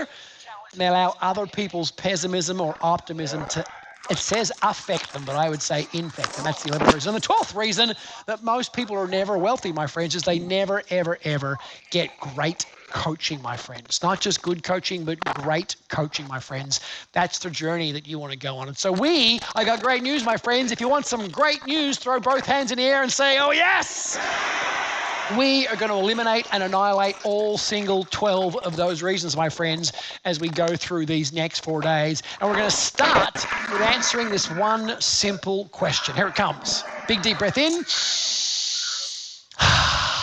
And that question, my friends, is, what is money? Jot down a piece of paper. If I said, what is money? And the first thing we're going to start to look at is just to start to look at, what are some of your beliefs around this thing called money? Yes, money is a medium of exchange. Yes, money is an energy. Yes, money is this thing that you use to transfer wealth from one person to another or do some exchange. But at its core, what really is money? And I promise you, my friends, whatever your childhood upbringing was, whatever your experiences through college were, whatever your experiences through your first business or your first marriage or whatever your experiences through your community have been, we have created some beliefs and some thoughts that we have told ourselves about money over and over again. And the challenge with beliefs, write this down, the challenge with beliefs, my friends, is that we believe them. Challenge with our beliefs is that we believe them. We create a total sense of certainty. When you tell yourself the same thing over and over again, you start to feel certain about it. And once we're certain about it, your brain and your eyes and your mind will find all sorts of references to back up and legitimize and support the fact that, yes, this is what I know to be true about money. Whatever your current story is, your current feel, even when I say the word, some of you have different emotions going on around this thing. When I say finances or money or cash or equity or assets, different stuff comes on. And once we're certain about it, as I said, we find all these references to support our beliefs. If you guys remember from UPW, raise your hand if most of you went to UPW. If you went to UPW, raise your hand nice and high. Great. If you remember that incredible process on day 3, it's an amazing process that Tony takes us through called the Dickens process. How many of you found some beliefs that were getting in the way of you moving forward in your life? And not that you're embarrassed by them, but when you really own them, you're like, oh my God, that belief is stupid. I can't believe I had that. How many had some old beliefs before we got in the way? We've all had them. I'm too old, I'm too young, I'm too short, I'm the wrong color, I'm the wrong gender, I'm blah, blah, whatever it's to be. So we've all got some of that around this thing called money. So before we kick into strategies and vehicles and processes, I want to just make sure that we uncover what beliefs do we currently have around money. And some of them will be the same if we're generationally the same. Some of them will be different based on your individual experiences of who brought you up or where you went to college or where you didn't go to college or what your first job was. I mean, just want to look at what your association and what your emotions and your beliefs are, and maybe what identity you formed to this thing called money, because that's going to be something we really want to get set and clear and crystallize before we move on. How many understand that unless we reset our beliefs and reset our identity around money, that just wanting more money is not going to be the answer? If you understand that, please raise your hand and say, oh, yes. That's the first thing. And here's the thing, I respect this. Many of you are doing great. Many of you in this room, particularly my platinums, I keep pointing up here because they're up here on T1. I love my platinums up here. They're doing phenomenal. And we know this from the big guy, there's always another level. Whatever level you're playing at, there's a bigger level when you get a bigger mission, when you get a bigger purpose, when you get a bigger identity. One of the beautiful things about being around Tony's world for so long, 25 years now, is that I've kept seeing him grow. He's an extraordinary leader. Not many of the world's teachers keep growing the way that he does. I can remember, 20 years ago when Tony was a 40-year-old man, He wasn't talking about becoming a billionaire. That wasn't his obsession. That wasn't something he was focused on. And yet somewhere around 50 years old, he said, you know what, I'm going to be a billionaire. And he had 4 very good male friends. He's talked about those male role models in his life. You probably know those names, who've really challenged him and inspired him. And he was very committed to becoming a billionaire. I have no doubts that he'll become a billionaire because he keeps growing to that next level. So I'm respectful. Wherever you're at right now is perfect. Just know there's another level. So the game we're going to play is very simple. The game is called What is Money? That's it. It's called What is Money? That's it. It's a very simple game. And the goal of this, I'm going to ask you some questions, and the goal will be just to jot down your first instinct. Like write down your first answer. As I ask you some questions, don't filter it, don't judge it, don't, I'm going to write down something appropriate in case Scott calls on me. Just write down whatever comes to your head or your heart straight away. That's kind of the first job. Now, as we get ready to play this game, I'd love to just check in and see or hear from some folks about what your current story is. Who'd be brave enough or willing enough to maybe raise your hand and just share with me what's your current sort of feelings about money? What do you think your current story is, your current position is, your current emotions around money? Particularly, I'd love someone who's maybe not doing great in this area. Maybe someone who's a bit challenged, or maybe someone who's financially stressed right now or is overwhelmed at the thought of being at Wealth Mastery. Who's somebody who's maybe in that space? And we'll take a couple and we'll see where we go. So if you want to put your hand up, you can do that. Otherwise, I'll just pick someone. I'm going to start with team 12. Very good looking man, Robert Newman. Can you see me, Robert Newman? There he is on team 12 with the red and white check shirt there. He's there. Can they find him? They can. Ladies and gentlemen, give a hand up for Robert. It's Robert, for goodness sake. No, I said it's Robert.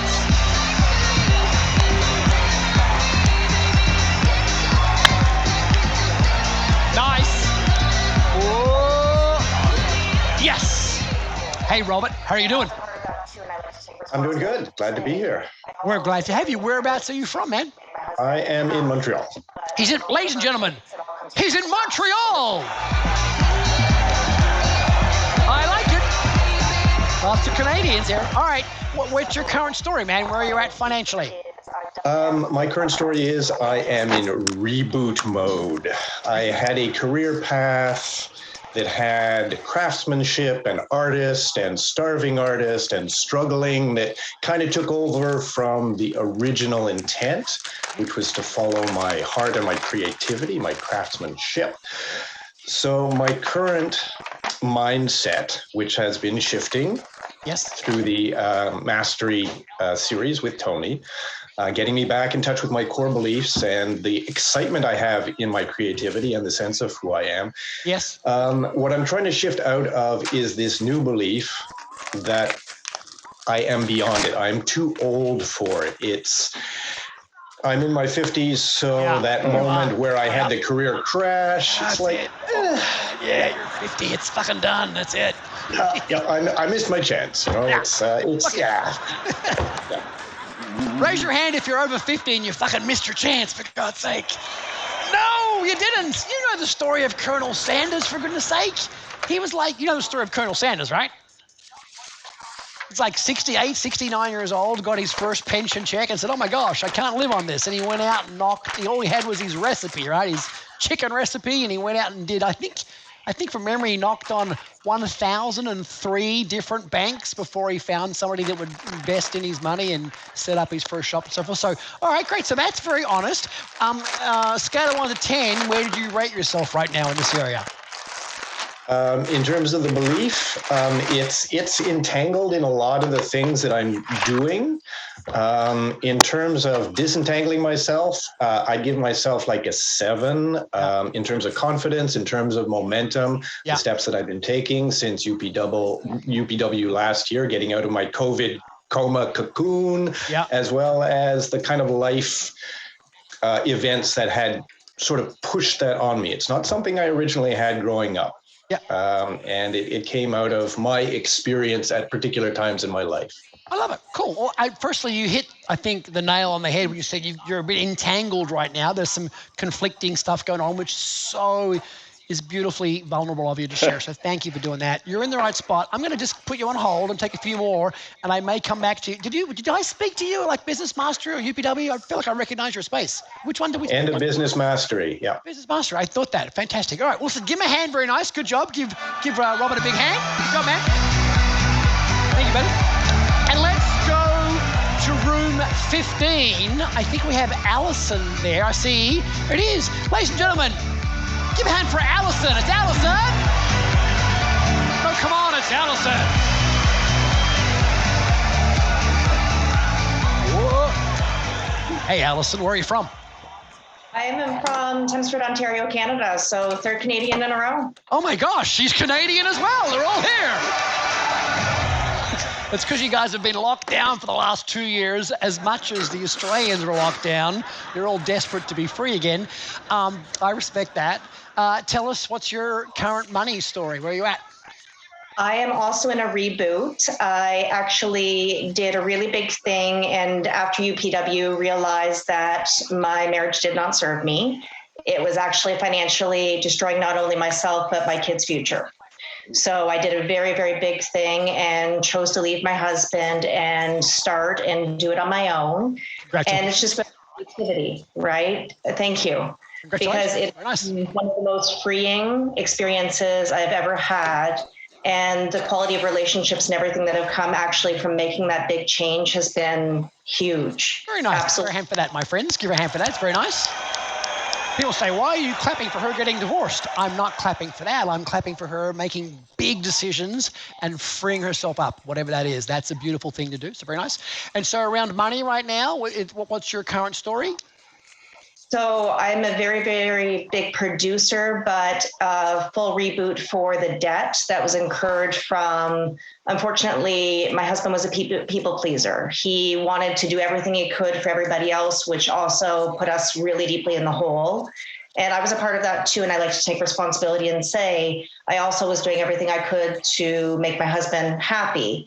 But what we learn is it all comes from within us. It doesn't come from giving. Well, it does come from giving, but it doesn't come from spending. It comes from within ourselves. So that's why I'm here is I've done everything but the financial step. And all the other areas of my life, I'm super happy. I'm an 8 to a 10 in all other areas.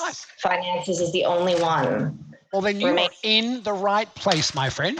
I'm so excited. We're excited to have you here. Give Allison a big hand. It's very nice. Fantastic. Very nice. Good job. Allison, I'm going to put you on pause. I might come back to you. Let's do one more. Let's do Team 11. Team 11. And we have Robin McAlpine here. I think she can hear me. Hey, give it up for Robin, ladies and gentlemen. It's Robin!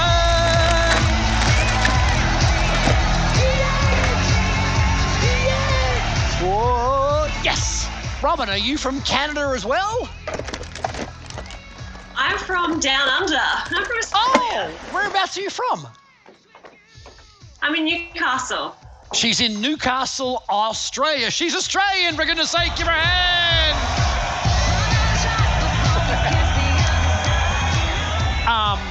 I got to do the math right now. 4 a.m., 5 a.m.? 3:33. Got it. I love it.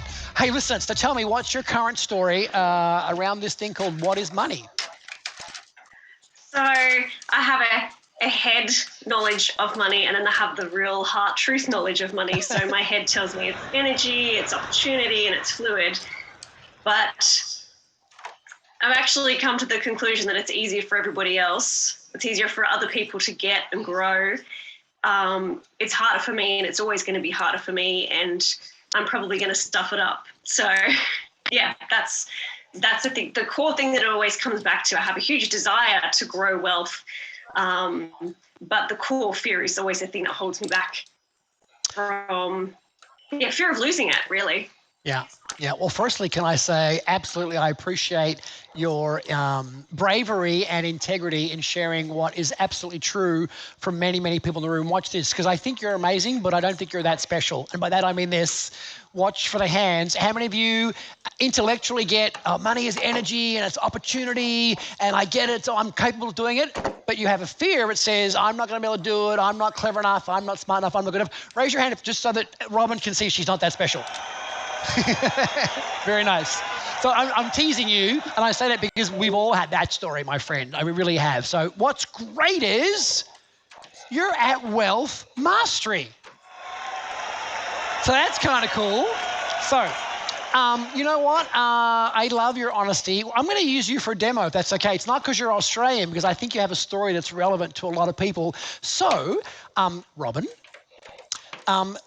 may I please use you for the demonstration we're about to do? And before you say yes or no, just know that if you say yes, not only will your life and the lives of your family to come and the lives of all of the people here and the lives of millions of people moving forward be transformed, but if you say no to being the demonstration, not just your life, but the life of everybody you know and love, their lives will all be horrible and dark and brutish and sad, and they'll die like pigs in hell. Robin, can we use you for the demonstration? Of course. We can use her for the demonstration. Give her a hand.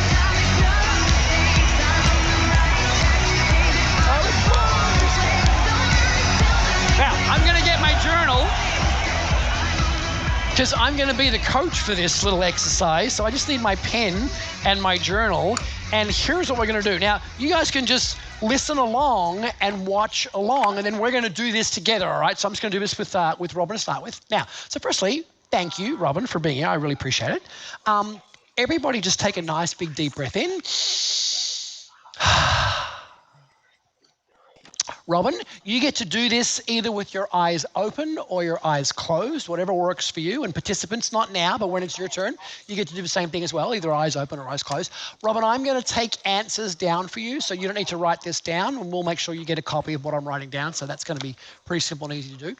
So it'll be a simple process. Robin, just for a second, close your eyes, take a deep breath in, and I want you just to feel about or think about whatever money means to you. Simple as that. Whatever money means to you. And just think about memories of money, earliest experiences of money, recent experiences of money. And when I ask you a question, I just want you just to say whatever first comes to your mind. And my first question is, Robin, what is money? Money is scarce. And what else is money? Money is hard work. And what else is money? Money is something that people can take away from you. And what is money really? Money is opportunity, it's power. What else is money really?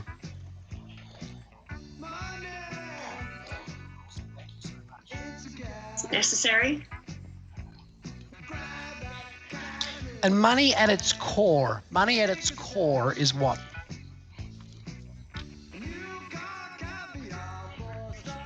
Stay in your heart. Can you ask me that again? Money at its core. What is money at its core?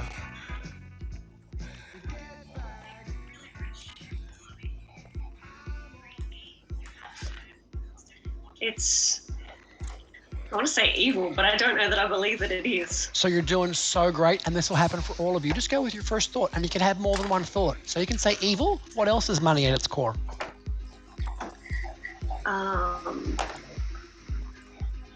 It's other people's power. Okay. Money is not. What is money not?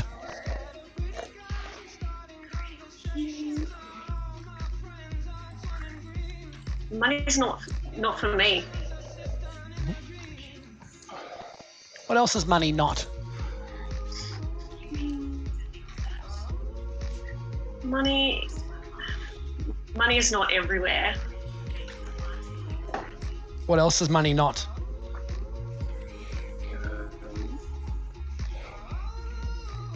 Money's not the thing that you should always aspire to. You're doing so great. Thank you. Tell me, what is having lots of money? Freedom. What else is having lots of money? A little bit stressful. A little bit stressful. A little bit stressful, thank you.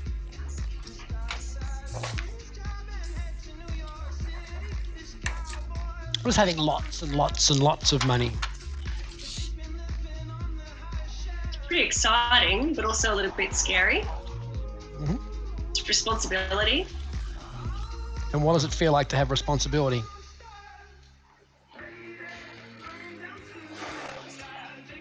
Scary to get it right. What does it mean if you don't get it right? That it's lost and it's hard work to get it back, or you may not get it back. Mm-hmm. Okay, you're doing so great, thank you. Finish this for me, this sentence. I am what with money? I am what with money? I'm tight with money, as in money's to be accumulated and kept for the rainy day. Yeah. But it's almost like having a very high standard of what the rainy day would actually be. Okay. But the rainy day never comes. And does it never come because your standard is high, or because it never comes?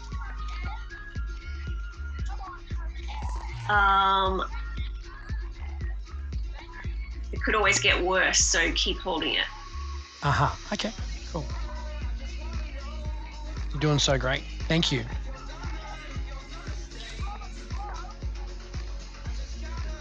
I am not with money. I am not with money. If I have money, what am I not?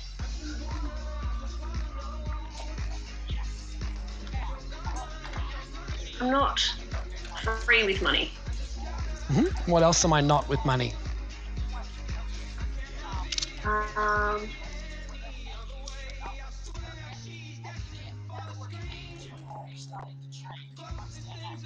probably not enough with money. Mm-hmm. Finish this one. Being rich is, what is being rich? Being rich is exciting. What else is being rich? Being rich is more than money.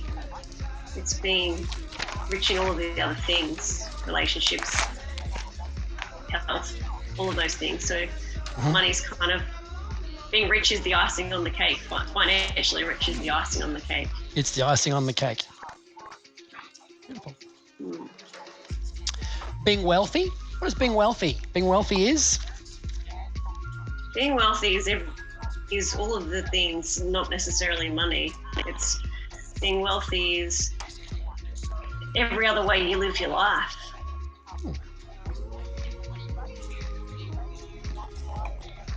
Doing awesome. Thank you so much. What is being really rich?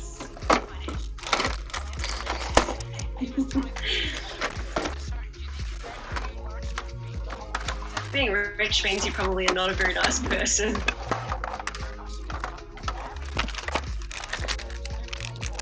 What else does being really rich mean?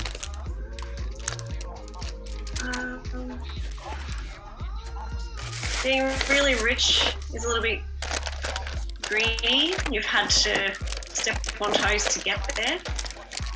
Did you step on toes, or did you do something else? Is that the polite version? Sacrificed. Sacrificed.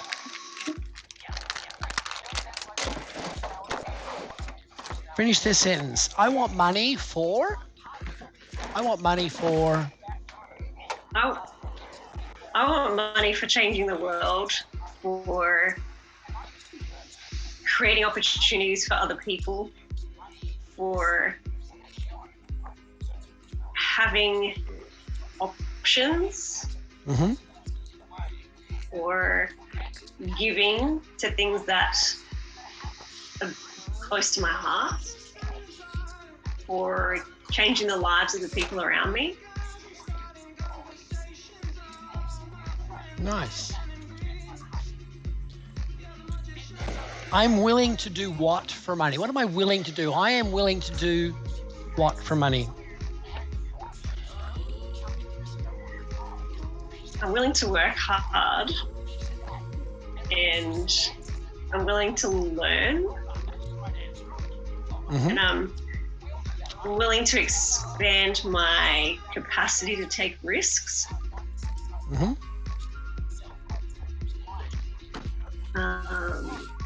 I'm willing to learn.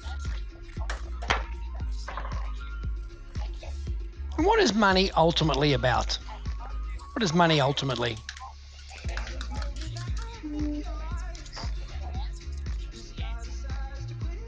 It's really just about A, fulfilling needs, but then B, having it to share. Filling needs and having it to share. Yeah. Anything else, or is that it?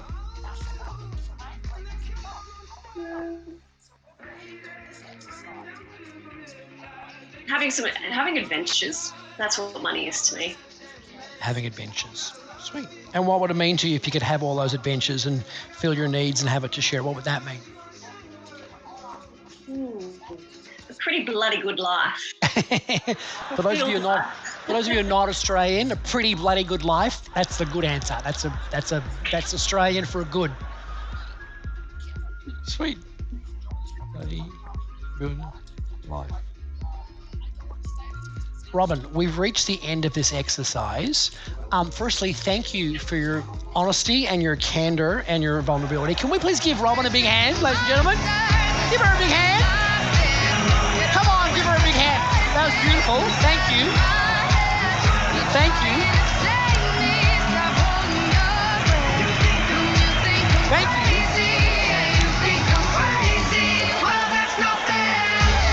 Give Robin some love. Good job.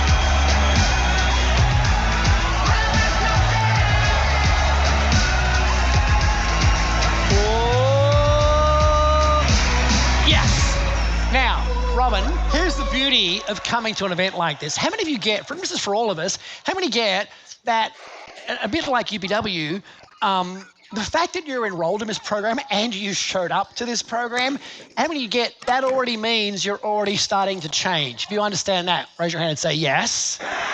And how do you know that you need to change? That's why you're here. How many know that? Raise your hand and say yes.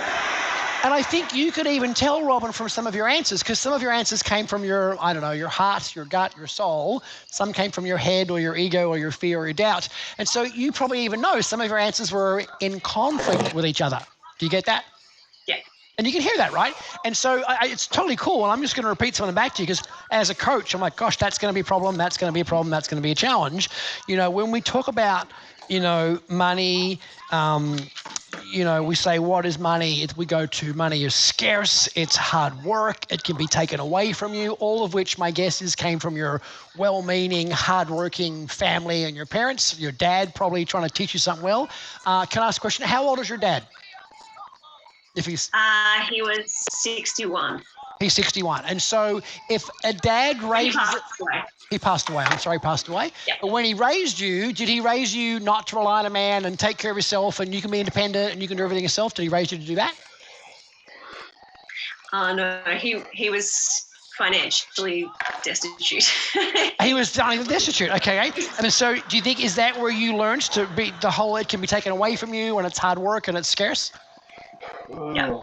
Very nice. Okay, it's kind of cool. How many think you learned some things either deliberately or osmotically from your parents? How many think you probably learned some stuff either deliberately or osmotically? It's kind of cool. And we either copied them or did the opposite of them. That's usually what we do. We either copy them and model them, or we do the opposite and go, well, I'm not going to be that, so I'm going to be this instead. When I say to you, what's the core of money? And you say to me, and this was your answer in the time, and I know you don't believe this, but part of you does, money is evil and money is other people's power. You guys understand this. Have you been to Date with Destiny yet, Robin? Yeah. Great. So you understand psychology of personalities, how we all have lots of different personalities inside us. We all do. So at least one part of you believes that. And so we need to make sure that part of you gets to be involved in the conversation. Does that kind of make sense? Because the part of you that thinks money is evil. And I used to think that too. If you focus on money, you're a bad person. If you focus on money, you're less than. You're somehow shallow. I focus on spirituality. I focus on eating tofu, for goodness sake. And we can do that. So you obviously know that's going to get in the way. And I could go through all your answers, but how many get that Robin has, no matter how much she learns and no matter how much strategy she gets, how many get that unless we clean up some of this and get a better story and some better beliefs, that these beliefs will get in the way? If you understand that, please raise your hands nice and high. And so now here's what I'm hoping that some of you were probably doing this. When she was giving her answers, some of you had your filter come into this and go, oh my God, I can't believe she said that. Oh my God, I can't believe she said that. And when she said answers that you liked, you're like, oh, good girl, well done, that's the right answer. Oh, good girl, well done, that's the right answer. And we all do that, right? We have our own story about what the answer should be or shouldn't be. Now, I've done this exercise a lot. Firstly, with myself. I was my first client 20 years ago, but I've done this a lot. You'll notice that when I was asking the question, I was answering, I wasn't really giving any feedback. I was just saying, thank you, well done, thank you. Having no real, I'm not looking to let her know she's given me a good or a bad answer. There's no good or bad answers, there's just the answer. Say that again, there's no good or bad answers, there's no right or wrong answers, there's just what is. Raise your hand if you understand that nice and high. Raise your hand nice and high. You guys get that? That's it. So important not to have judgment. And the person we have the most judgment of usually is whom? Ourselves, right? Like there's a club. We were all in the club. So when we do this exercise, my friends, I want you just to do it in a place where you're jotting down the answers as quick as you can. Just scribble them on a piece of paper. Robin, you could do it again if you wanted to, although I'll make sure that you get a copy of what I've written down here for you. And we'll do it together. I'll ask the questions. We'll do it exactly as we just did with Robin. And I will ask the question. We'll ask it 2 or 3 times. Don't copy your neighbor. Don't ask your spouse for their opinion. And be careful. You did a beautiful job of this, Robin. There was a couple times where you wanted to filter. You're like, I don't want to say this because it sounds stupid, but I'm going to say it because it's what I think. Just go with your first thought. We cannot make anything better. We can't clean anything up until we know what it is. And when we know what it is, we can go clean it up and go tidy it up and go fix it, which is obviously what we're going to do next after we've done this first exercise. So it's a pretty simple exercise. It's going to be called What is Money? You can write it in your manual. I think if you look in your manual on page 12 and page 13, page 12 and 13, if you've got that. If you're like me, you're going to probably scribble notes all over the place, so you might need more note paper than that. That's going to be important. So we'll get ready to play this exercise. Before we do that, Robin, I thank you for your kindness and your candor and what you've done. I promise you're 1,000,000% in the right place, and we're going to make sure we get rid of all of those unresourceful stories for you in the next 4 days. Ladies and gentlemen, please give Robin a big hand. She did a great job. It's Robin from Newcastle, Australia. Get on your feet. Shake it up, shake it up. Stand up, stand up. Stand up. Here we go. On your feet.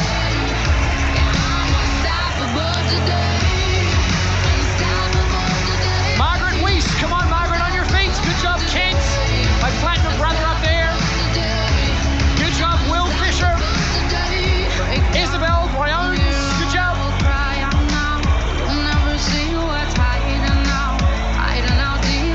Off the couch, Marie Sassoon. Nice job, James Davis. Good girl, I see you. Well done.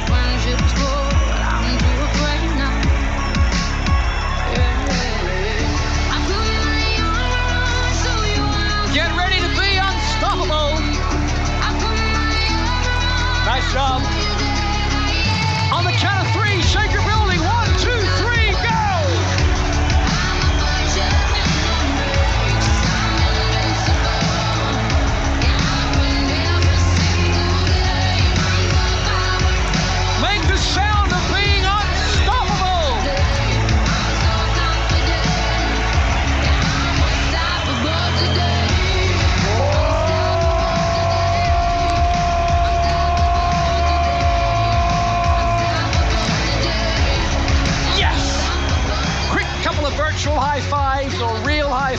got someone in your room, and then grab a seat in a peak state. Grab a seat in a peak state. Grab a seat in a peak state. Turn in your books to page 12. Page 12, or any blank page will do. Page 12 or any blank page will do. Take a deep breath in. And if you can, just for a minute, just close your eyes for 30 seconds. Just close your eyes, irrespective of whether you got a buddy on the couch or someone on the couch, and just feel about money for a minute. When you say the word money to yourself, what comes up? What emotions come up? What thoughts come up? What feelings come up? What memories come up? Whatever they are, and there'll be a whole myriad of them. There'll be lots of them. They're all perfect. Just let them all come up. Whatever comes up. And our goal the next 10 or 15 minutes is just to write down whatever thoughts, you're going to have some of those. Whatever feelings, you're going to have some of those. Whatever memories, you're going to have some of those. Whatever it is, just there's no filtering here. No right or wrong answers. Just go with it. My first question for you, my beautiful friends, is what is money? Open your eyes, write it down. What is money? Write it down.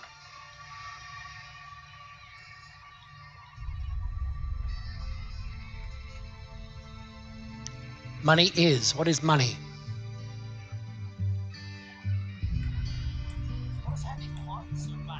Not looking for the appropriate answer, not looking for the perfect answer.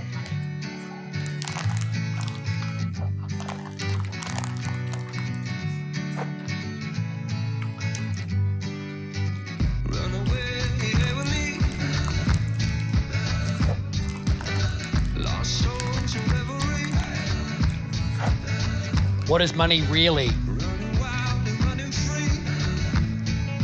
Thoughts, feelings. What is money really?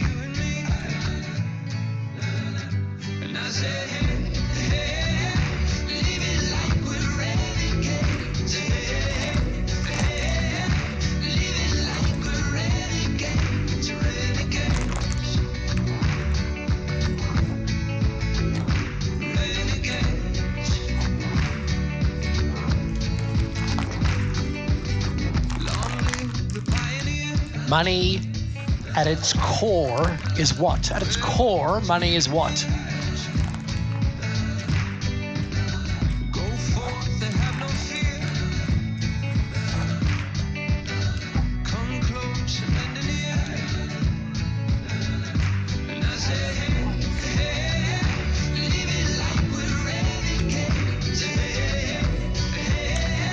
First thought, first feeling, first memory.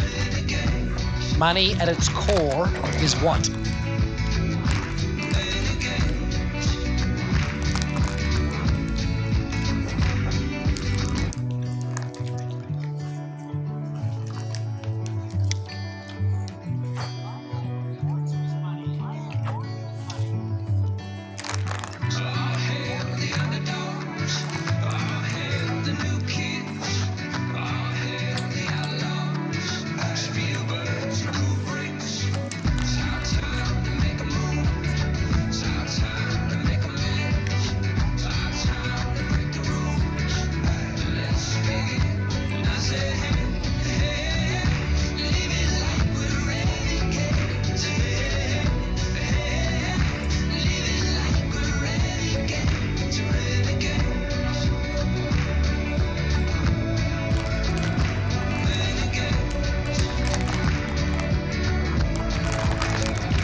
Money is not what?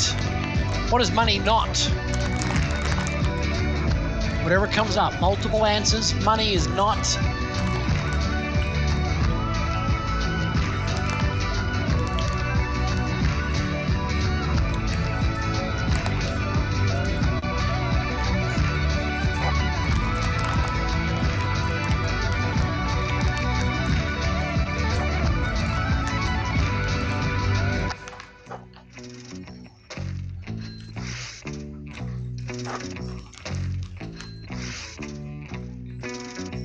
What else is money not? What else is money not? Money is not what?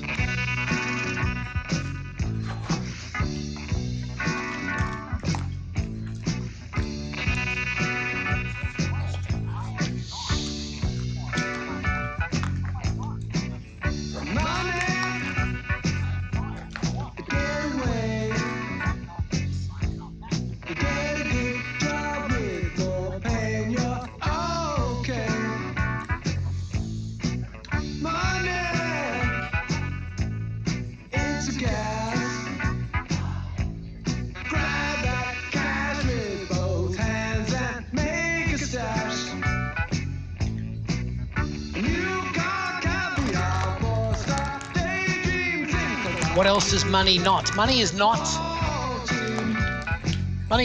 what?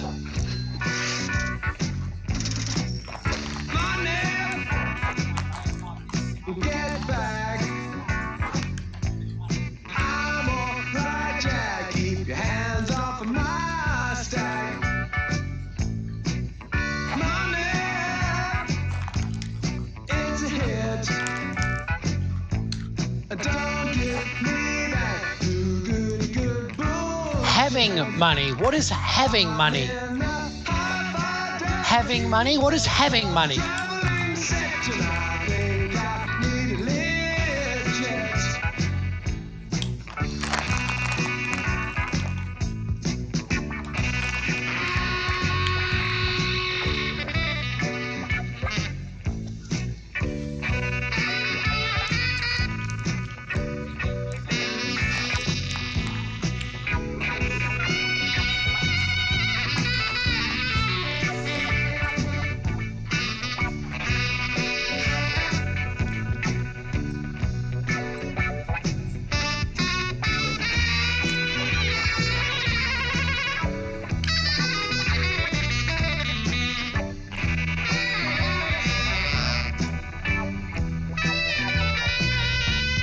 What is having lots of money? Having lots of money is what? What is having lots of money? No.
What is having lots and lots of money? Sometimes just putting the extra word creates a different meaning. Lots and lots of money.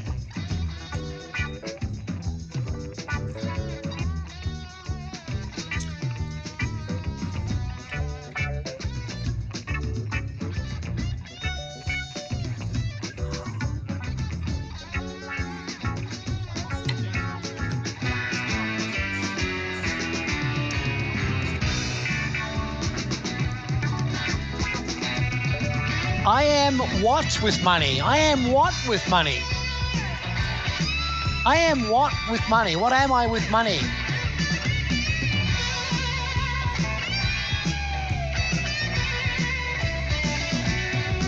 Remember, no filtering, no editing, no writing down appropriate answers. I am what with money? What else am I with money?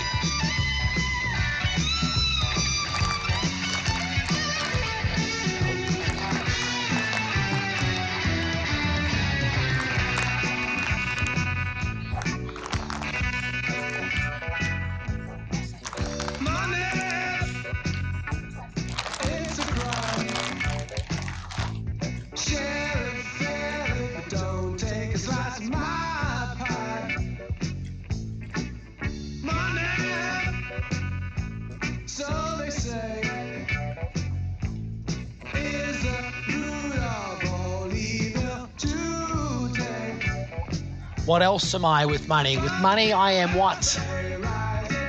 What am I with money?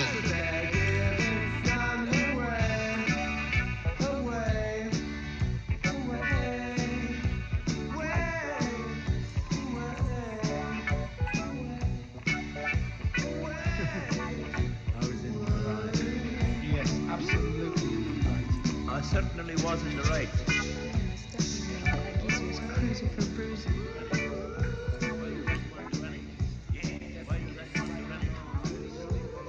Flip the question. I am not what with money? What am I not with money? I am not what with money? I am not this, I am not that with money. What am I not with money? Remember to breathe. You're doing great. Keep writing, keep writing.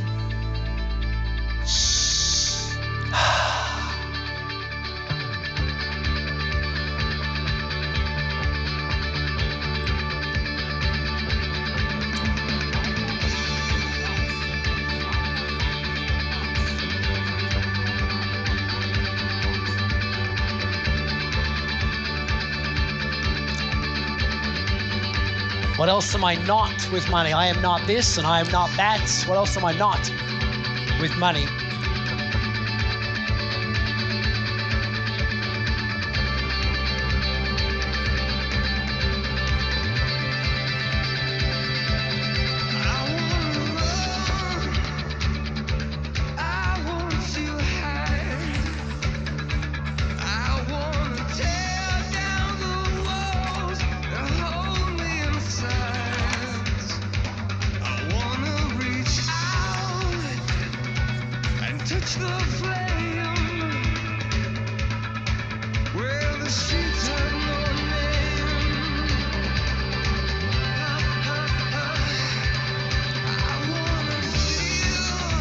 Big deep breath in. Being rich is what? Being rich is... What is being rich?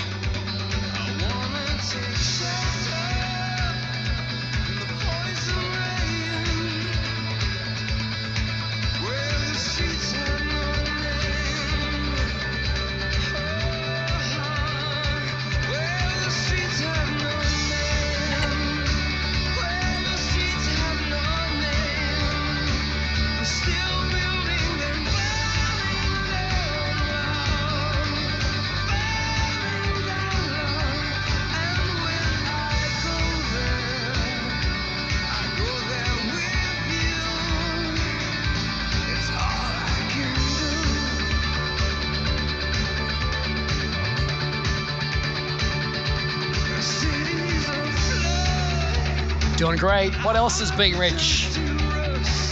What else is being rich? Being rich is...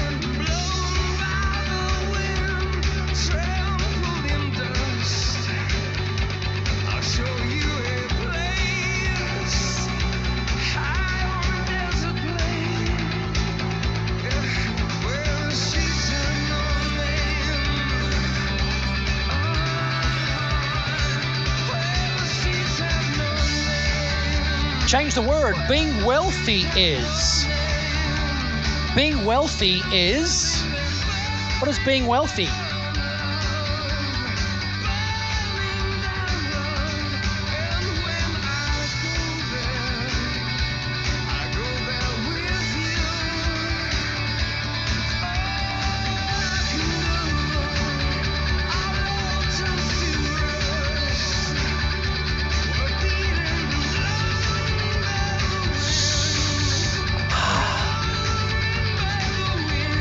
What else is being wealthy? Being wealthy is what? It's this and this. Being wealthy is this. First thought, first feeling. Jot it down.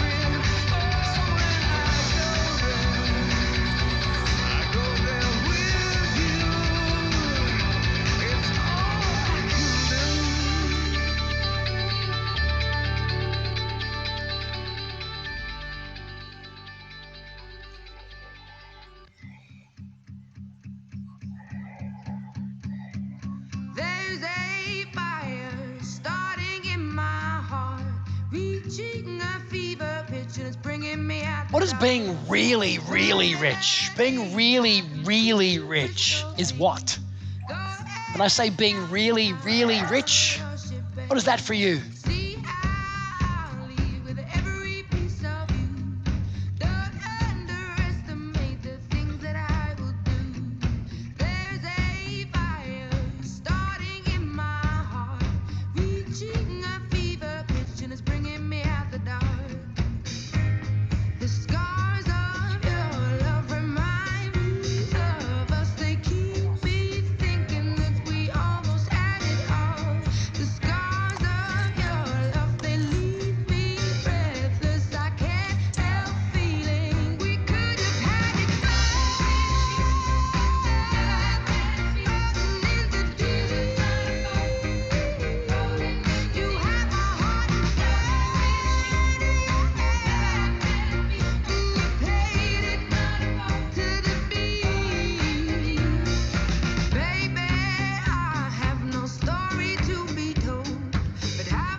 I want money for what?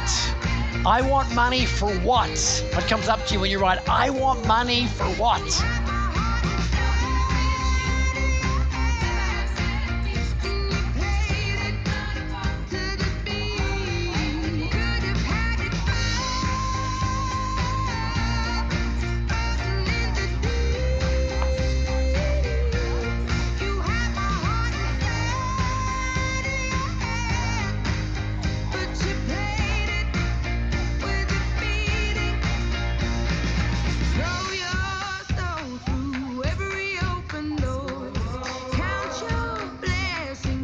I want money for what? I want money for? I want money for this. I want money for that. I want money for this.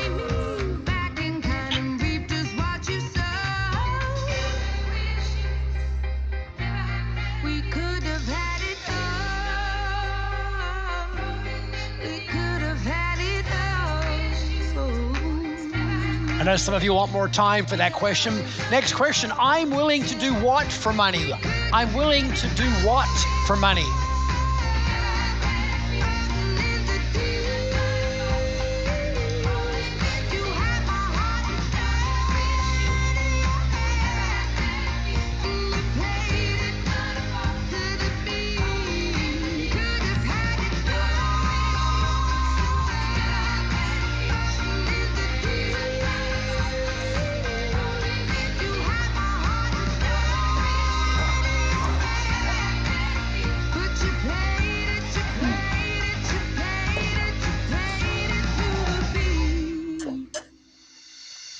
What am I willing to do for money? What am I willing to do?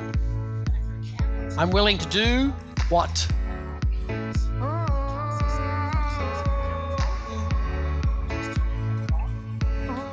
We're nearly there. Last two questions. I wanted to get to anywhere. Maybe we'll make a deal. Maybe together we can go somewhere. Any place is better. Starting from zero, got nothing to lose. Maybe we'll make something. Me, myself, I got nothing to prove. I'm willing to do what? To master money. I'm willing to do what? To master money. What am I willing to do to master this? Just cross the border and into the city. You and I can both get jobs. Good job. You're doing well. Keep going. Fast car. Fast enough so we can fly away. We're gonna make a decision. Live tonight, die this way.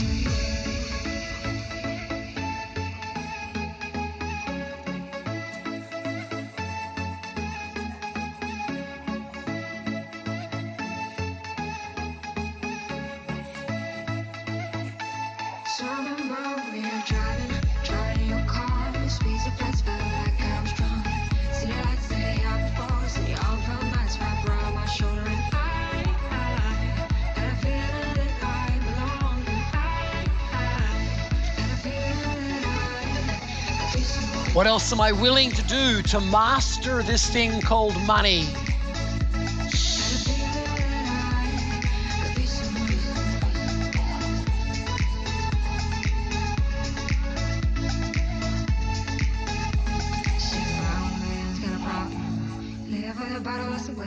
Said his body's too old for working. His body's too young to look like his mama went off and left him. She wanted more from life than he could get. And said somebody's got to take care of him. So I quit school, that's what I did. And finally, what is money ultimately? At the end of the game, at the end of the day, what is money ultimately? What is it to you? First thoughts, first feelings, go. What is money ultimately? Fast car, say fast enough, so you can fly away. You gotta make a decision. Live tonight or let me die this way.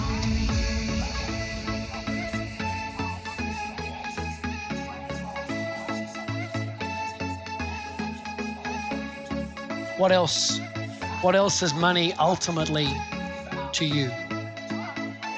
So on the road we are driving in your car. The speeds of flights felt like I was drunk. See the lights lay out before, see all from nights wrap around my shoulder, and I had a feeling that I belonged. I had a feeling that I could be someone.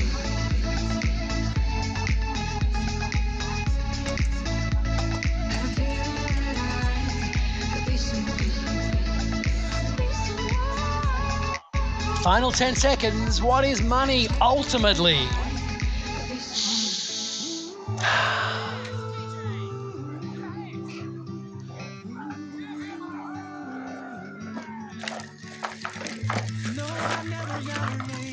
Time. Ladies and gentlemen, big, deep breath in. Shake your hands. Have a little stretch if you're in your chair, whatever that means for you. If you just went on a little journey where some of the things you wrote down you loved and some of the things you wrote down you were surprised by or shocked by, raise your hands nice and high. So let me do this. Before we take some shares, maybe just take 5 minutes. I think there's room in the last little dialogue box on the page. And if there's not, just get a blank page. Just quickly, now that you just put your fresh eyes on, put your wealth mastery eyes on, quickly ask yourself, what did I just learn from the last 15 minutes? Did anything shout out at you? Did anything leap off the page at you? Did anything go, gosh, I need to go look at that? Or gosh, that was interesting? Or gosh, that was a conflict? Before we do some shares, just take 5 minutes and go, what did I just learn from that simple exercise? What is money? What spoke to you? What leapt out at you? What do you think needs some attention? You got 5 minutes. Have fun. Go.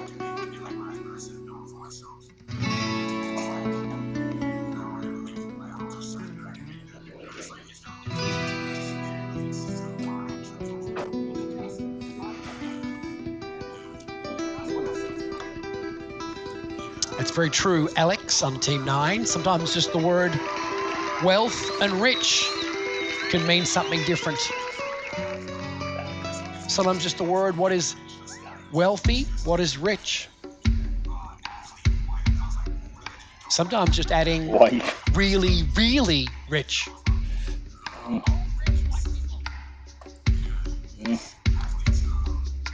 What did you notice? What came up? What was surprising? What was interesting? What was curious?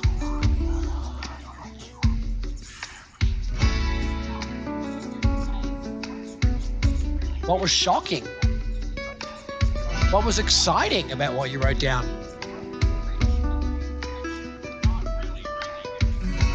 Well. And if your camera's off, I'd love it if you could turn it back on, please. I can't see some of your faces. If your camera's off, please turn your camera on. Thank you. Bonita Pa on Team 6, thank you. Yeah, I see you now.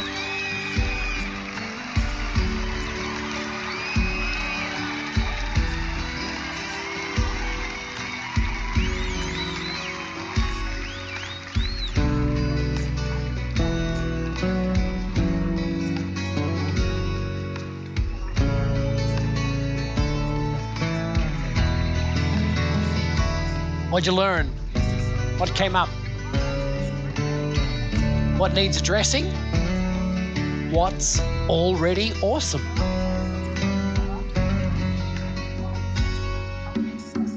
On the dark desert highway, cool wind in my hair, warm smell of eucalyptus rising up through the air. Up ahead in the distance, I saw a shimmering light. It grew heavy and my sight grew dim. Had to stop for the night. There she stood in the doorway, heard the mission bell. I was thinking to myself, this could be heaven or this could be hell. Then she lit up a candle, she showed me the way. There were voices down the corridor, thought I heard them say, welcome to the Hotel California. Such a lovely place, such a lovely place, such a lovely place. There's plenty of room at the Hotel California. Any time of year, you can find it here. Alrighty, my friends. Time. You're doing great. You're doing awesome. In fact, just for the fun of it, give yourselves and everybody in the room with us, give everybody a nice big round of applause. You guys are doing great. Good job. Well done. Good job. Please, again, if your camera's off, please turn your cameras on. I love to see your faces. The trainers love to see your faces. So I want, except maybe Team 7, Matt Shivers. I've known you for 20 years. You can turn your camera off, but I don't see your face. I've known Matt for 20 years. I can say that. John, I'd love to know, what'd you learn? I'd love to just hear did anybody have a little aha moment just then? Did anybody have a little, oh my gosh, I'm surprised I just wrote that down? What did you just write down that was surprising or exciting or shocking to you at all? Raise your hand and we'll just pick some names randomly and just find out what did you learn, what was good, what was a little bit funky or curious. If you got your hand up, I will see if I can find some hands going up there. I see on Team 10, is it DJ Sturvdevant? I'm saying that wrong, I'm sure. DJ on Team 10. I think I got the first part right. Did I get that right? There it is, give him a hand, it's DJ. Give him a hand. No, give him a hand. There you go.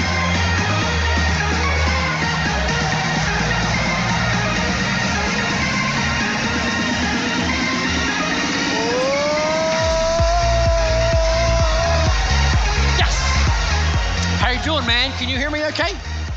Yeah, I can hear you great. Can you hear me? Certainly, man. Where are you calling from?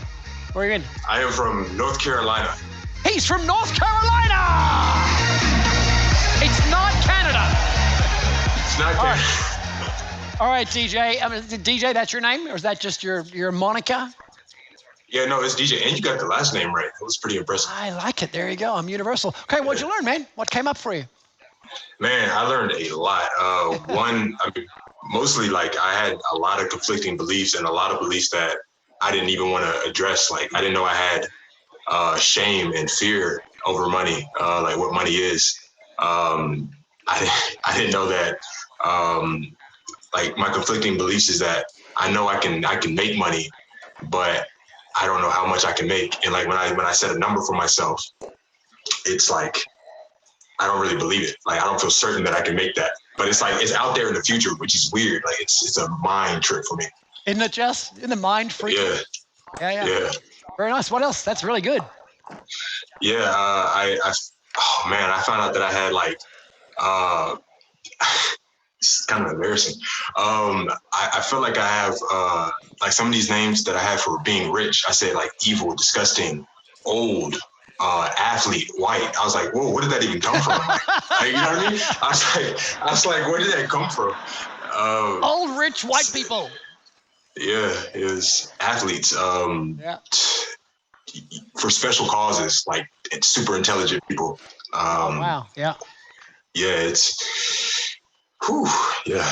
Do you want me to keep going?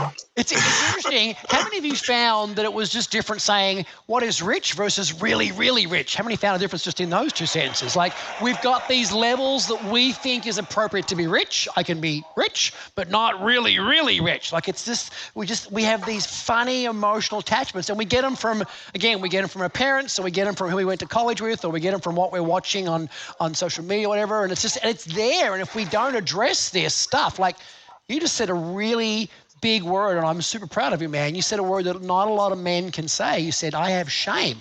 In psychology, shame is one of the biggest, heaviest words that men carry on their shoulders that they're embarrassed to say out loud. It's one of the challenges with men's mental health because they don't like to say that they're shameful, and yet we've got this shame around this word called wealth or money or overbelief. So I just acknowledge you, man, for being cool enough and brave enough to say that word. Kudos to you, man. Respect, respect, respect. It's very nice. Give me a hand for that. It's very nice. It's very nice. Because just so you know, you're not that special. Raise your hand if you had some fucked up shit written down. Who had some fucked up shit written down? It's kind of crazy. So I love it. So here's what's great, brother. You are in the right place. We're going to do a couple of exercises today and tonight just to clean that up and just to cut through it all and to crystallize it. Because even though you wrote some of that down, you been to UPW? I have, yeah, March. Great. And have you been to Date with Destiny yet? No, I'm signed up for it. I'll be there in December. You'll be December. So we're going to talk about this thing called psychology of personalities, where what you got to do, and Tony mentions it at UPW, you got to put the right person in charge. So that person inside of you that knows you're capable of more, that deserves more, that is your king, your warrior, your whoever that is for you, that's your leader, that it says, you know when Tony says, now I am the voice. You remember that one? Now I am the voice from UPW. What he means is your truth is now the voice, your spirit, your God, your soul, whatever words you use for your core, and not your other voices, which we've all got other voices. Raise your hand if you got more than one voice in your head. Who's got more than one voice? Raise your hand if it's noisy in there sometimes. Like it's got the voice of your mom, your dad, God, your Catholic upbringing, your childhood, like it's all in there. And so when he says, now I am the voice, it's like we're going to put that voice in charge. Because, I mean, intuitively, you know that some of the stuff you wrote down is not true and you don't really believe it, but it's there. It's like a residual energy from a previous experience or a previous relationship or a previous whatever. So we're going to clean that up today. We'll clean it up the same as we did at UPW when we did that belief busting exercise, the Dickens process. We'll do the same one, but specifically about money. And it's funny about zeros too. How many of you, like this number with a zero, you're comfortable with, but this number with 2 or 3 zeros, not comfortable? How many found the zero has way too much power? It's like I can do 100 grand, I can do 1 million, I can do 1 million, but I can't do 5, and so on and so forth. So we'll clean some of that up. So you're in the right place, man. I appreciate what you shared with us. It was very, very cool. Can you give DJ a big hand? Good job, brother. We're going to see you again. Good job, you man. Good job, good job, good job. Thank you, man. Good job, good job. Nice job. Let's go to Team 9. We got Franco somewhere here. We got Franco from Team 9. Give it up for Franco from Team 9!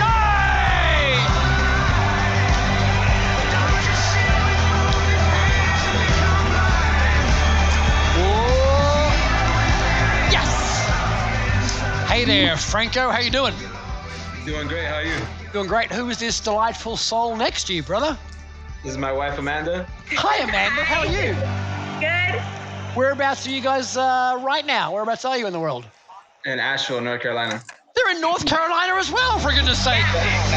Very nice. Give them a hand. All right, man. What'd you learn? I learned a lot. I also have a lot of conflicting beliefs. I have a lot in common with you, with my parents moving from place to place, being evicted, going to many schools, seeing a struggle throughout my life. So I carry a lot of that with me, thinking that, money is negative, it's a struggle, it's hard to attain, it's hard to get, it's hard to keep. But I do feel that that money fixes problems. Not more money is more problems. It'll actually fix problems. I know that I'm not good managing money, but I do feel that I have money now as opposed to that I didn't before. Nice, good. And I can use that at a positive light for my children. I want to build something to leave for them. So with money, I can actually do that for them. Cool, very nice. What were some things you wrote down that surprised you maybe or shocked you or like, wow, that's challenging?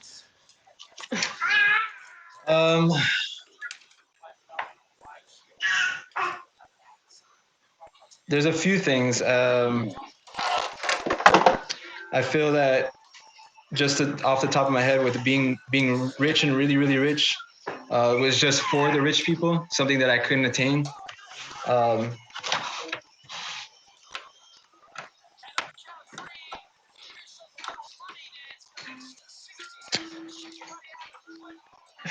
Something that I wasn't comfortable with. It was hard to get. That I lose family and friends if I get money. Yeah, that's a big one. Thank you for that one. Watch this. Watch this. Raise your hand if one of your core beliefs is, if I get really, really rich, I'll lose friends or I'll lose family or not as many people will like me. Raise your hand for that one. Look at that. It's like 2/3 of the room. It's kind of crazy. Most of us were brought up with the belief that rich people somehow were touched by God and you and I were not touched. And so that's for them. That's I'm a regular person. That's a rich person. That somehow rich people are different. They've got a different DNA or they've got 11 toes instead of 10 or something. And most of us were also brought up with the story by well-meaning, well-intentioned, poorly skilled parents who are trying to teach us the story of keeping us safe, which is good job, good education, work hard, put your head down and your bum up. They taught us that story. And particularly, most of us now, wherever you're from, Australia, America, wherever you're from, got that working class immigrant psychology of, rich people are somehow special, and to get rich, you either have to, as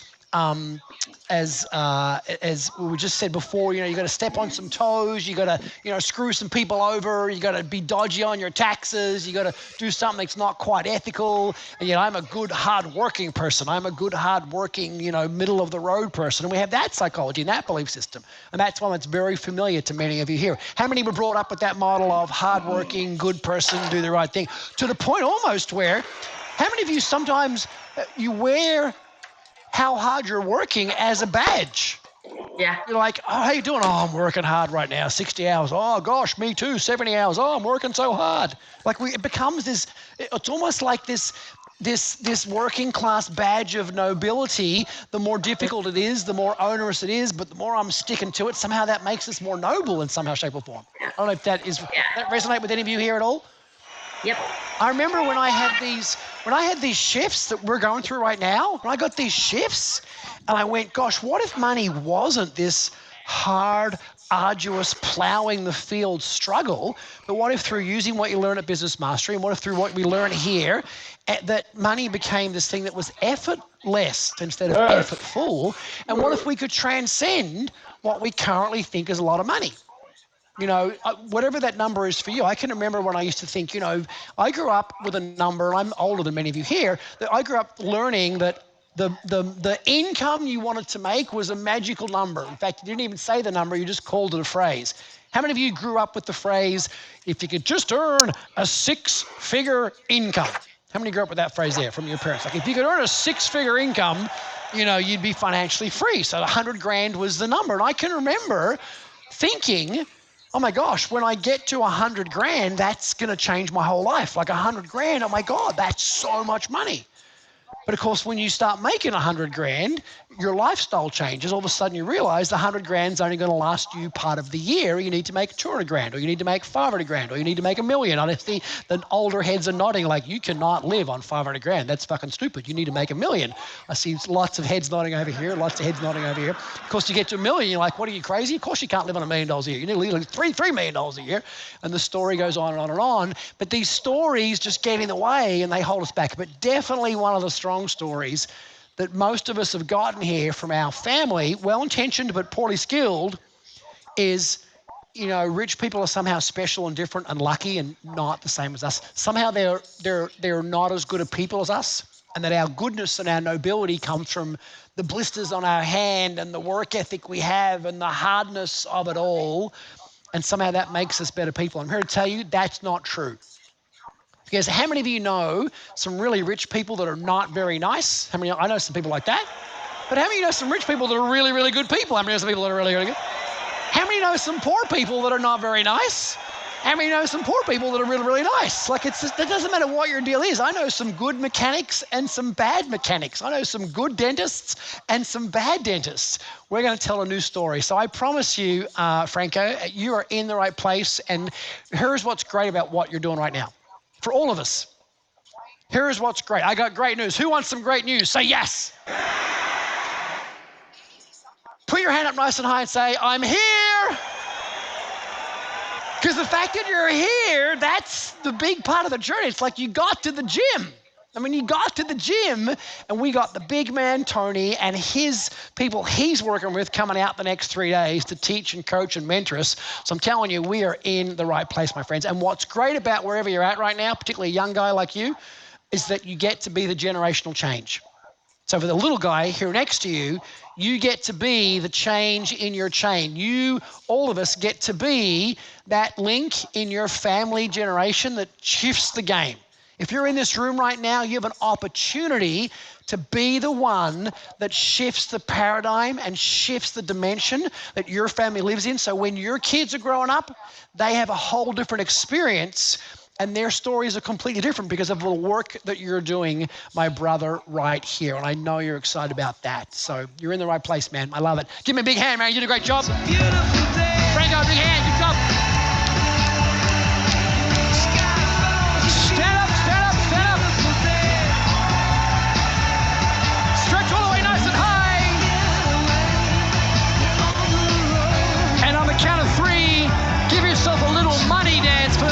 60 seconds. Shake your body out and move it in whatever way you do when you're dancing with money and joy and abundance like it's a beautiful day. 1, 2, 3, go, go, go, go, go, go, go, go, go.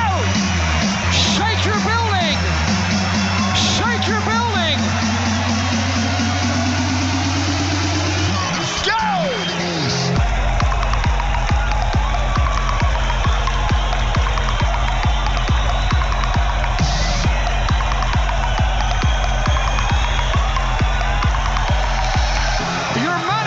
What does your money dance look like? Good job, Christine. Good job, Cassandra. You got it, George Nickel. Good job, George. Valentina, you go, Bear. You got it, man. Some of you are still sitting down. Get off your seats. Get on your feet. Howard, the whole team there. Howard Binder. Good job on Team 4.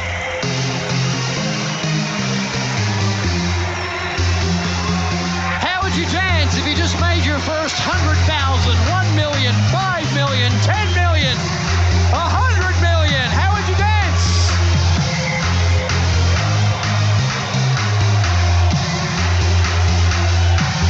There it is. Good job, Stephen.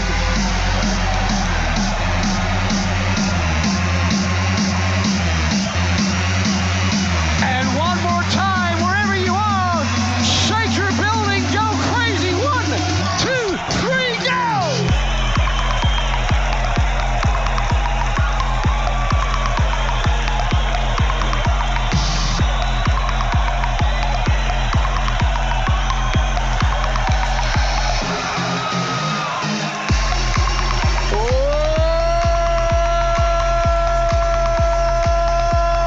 Come on now, it's Wealth Mastery.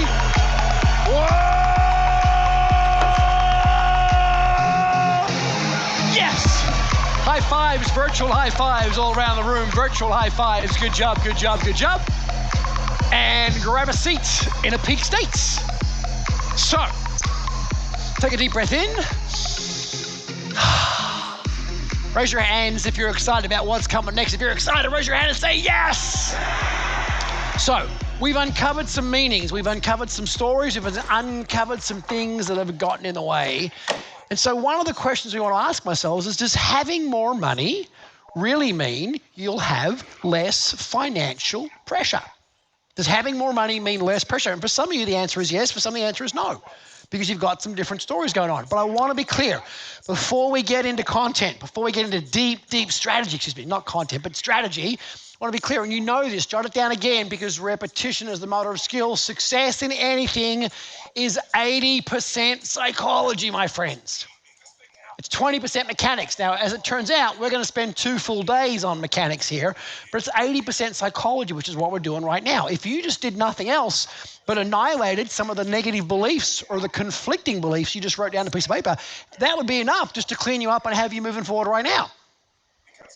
So what we all want here is we want this feeling, my friends, of connection and contribution, of love, of certainty. We want all those 6 human needs, and we want to make sure that we can decide what we feel like is a state of financial pressure. And what does that mean to us? What is that going to be? Things will get tougher in some parts of your life. Some things will get better. We could be in winter for a short time. We could be in winter for a long time. I don't know what that is. But what I do know is that creating wealth starts with a decision to take responsibility for this, a decision to become the person you need to be. Not the person you want to be, not the person you are or the person you've been, but a decision to become the person you need to be to create the wealth that you want to have for whatever your version of wealth and happiness is. And so you got to create this identity. I mean, identity is what we spend 6 days talking about at Date with Destiny. And I know I keep referring to that, and half of you have been there, half of you got to go. So I wanted to show you a quick video. It's one of my favorite stories from Tony. And sometimes when we see rich people, and Tony absolutely is a rich person. I mean, he lives in a house worth tens of millions of dollars, and he flies around the country and the world in a plane worth tens of millions of dollars. There's no question that he is a very, very, very wealthy man. And it'd be easy sometimes for us to say, oh, it's easy for Tony. He's a rich guy. Or it's easy for them. They're a rich person. But he didn't start out that way. He wasn't born into wealth. And many of you know the story if you're old and listen to the old cassettes or the old audio programs. He didn't start out that way, as most wealthy people did not. And so this is a video about the story of Tony's life, the story of his life. And I would encourage you, you're going to hear some things that you've never heard before. And I'd encourage you to take notes on it. But more than take notes, as he's telling his story about the story of his life, and I told you a little bit about mine, my first chapters of my story and the second chapters of my story and this new story I created when I came to Wealth Mastery. As he's telling his story of his life, I would encourage you to just be thinking about the story of your life and what all the things that have happened to lead you to be here right now where you are, in a place of great excitement and great possibility, but also in a place where you've tried some things that haven't worked and maybe are not where you want to be right now. What if you get clarity on the story of your life, and how can we start to redefine that and maybe re-script some of the story of your life in the next 3.5 days that we're here? You know the deal, my friends. On the count of 3, we'll bring the big guy onto the screen. In your chair, crank it up to at least a level 10 out of 10 for 10 seconds. On the count of 3, in your chair, wherever you are, get ready. 1, 2, 3, go! Come on! Come on!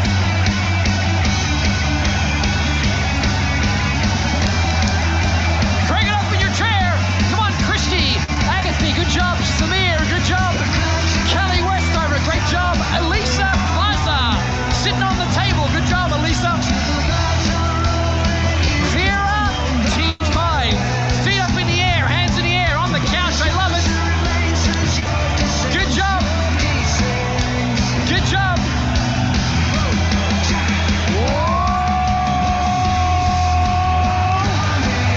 Yes. Ladies and gentlemen, welcome back to the screens with the story of his life, the big guy, Tony Robbins. Go. What is 80% of financial freedom? What is it? Psychology. And it's about 99% of wealth, right? Maybe 100%.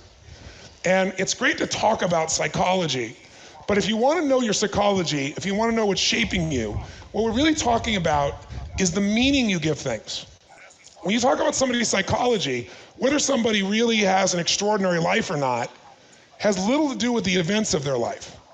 Most people, when they're going to try and tell you about their life, they'll describe the quality of their life by way of how much money they have, or what their life is like today, or what their life was like growing up. But in reality, can you have horrible events and still have an extraordinary life? Yes or no? Absolutely. And if you look at some of the most successful people in the world, not only in terms of their health or their happiness, but their finances as well, very often those individuals have had the most difficult lives. Isn't it true? Think about it. Oprah, she had a fairly difficult life growing up, yes or no? Yeah, living in an environment where somebody was judging her by, not by the quality of her character clearly, but by the color of her skin, by the fact that she was a female, people who physically abused her, sexually abused her. I mean, she did not have a very easy life. Now, many people would have that life today, and they certainly wouldn't be Oprah. In fact, the majority would not be. Because the majority of people are living their old story. Most people's future will not be that much radically different than their past, because you use their past as a filter for limiting their life. In other words, when they're not achieving the level of significance they want in some area of their life, physically, mentally, emotionally, financially, whatever it is, in their job or career, their body, most people quickly look for something to blame. And there's 3 things you can blame. First thing you can blame is an event. Something from your what? And the value of blaming an event is it can't talk back. You know, no one's gonna say, no event's gonna interrupt you and go, excuse me, but that's not how it was. Your life is not like you say it is because of that, because it wasn't even that way. So there's a great comfort in blaming events. The second thing you can blame is someone else, especially someone who's not here, right? You can say, well, I'm because this person screwed me out of this money. This person cheated me, this thing happened, and that's why I'm not where I want to be today. Are there many people who've had someone take advantage of them financially who are doing unbelievably well, yes or no? How many of you in this room have had someone take advantage financially? Raise your hand, say I.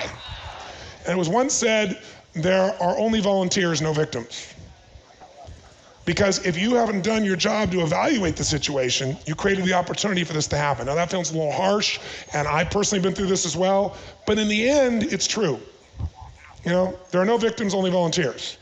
If we don't do our job right, if we just trust somebody, and we don't realize that for some people, money they value more than relationship, then we have nobody to blame ultimately but ourselves. We have to get smarter. And you might say, but I don't want to believe that because I want to believe everybody's wonderful and beautiful all the time.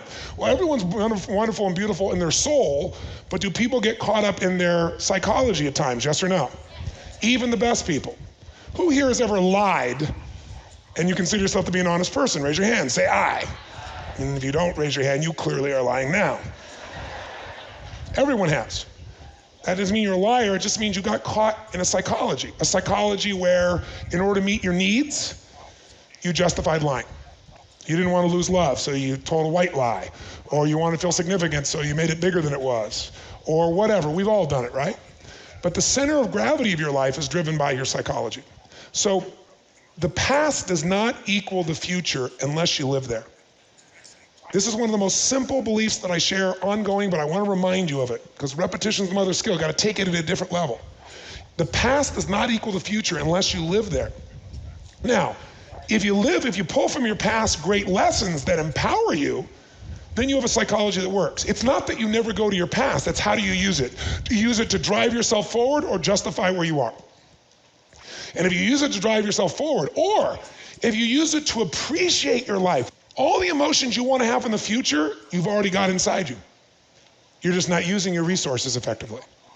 So the story of your life is the filter to your life. It might be time to find a more empowering story, or to take the disempowering moments and see their value.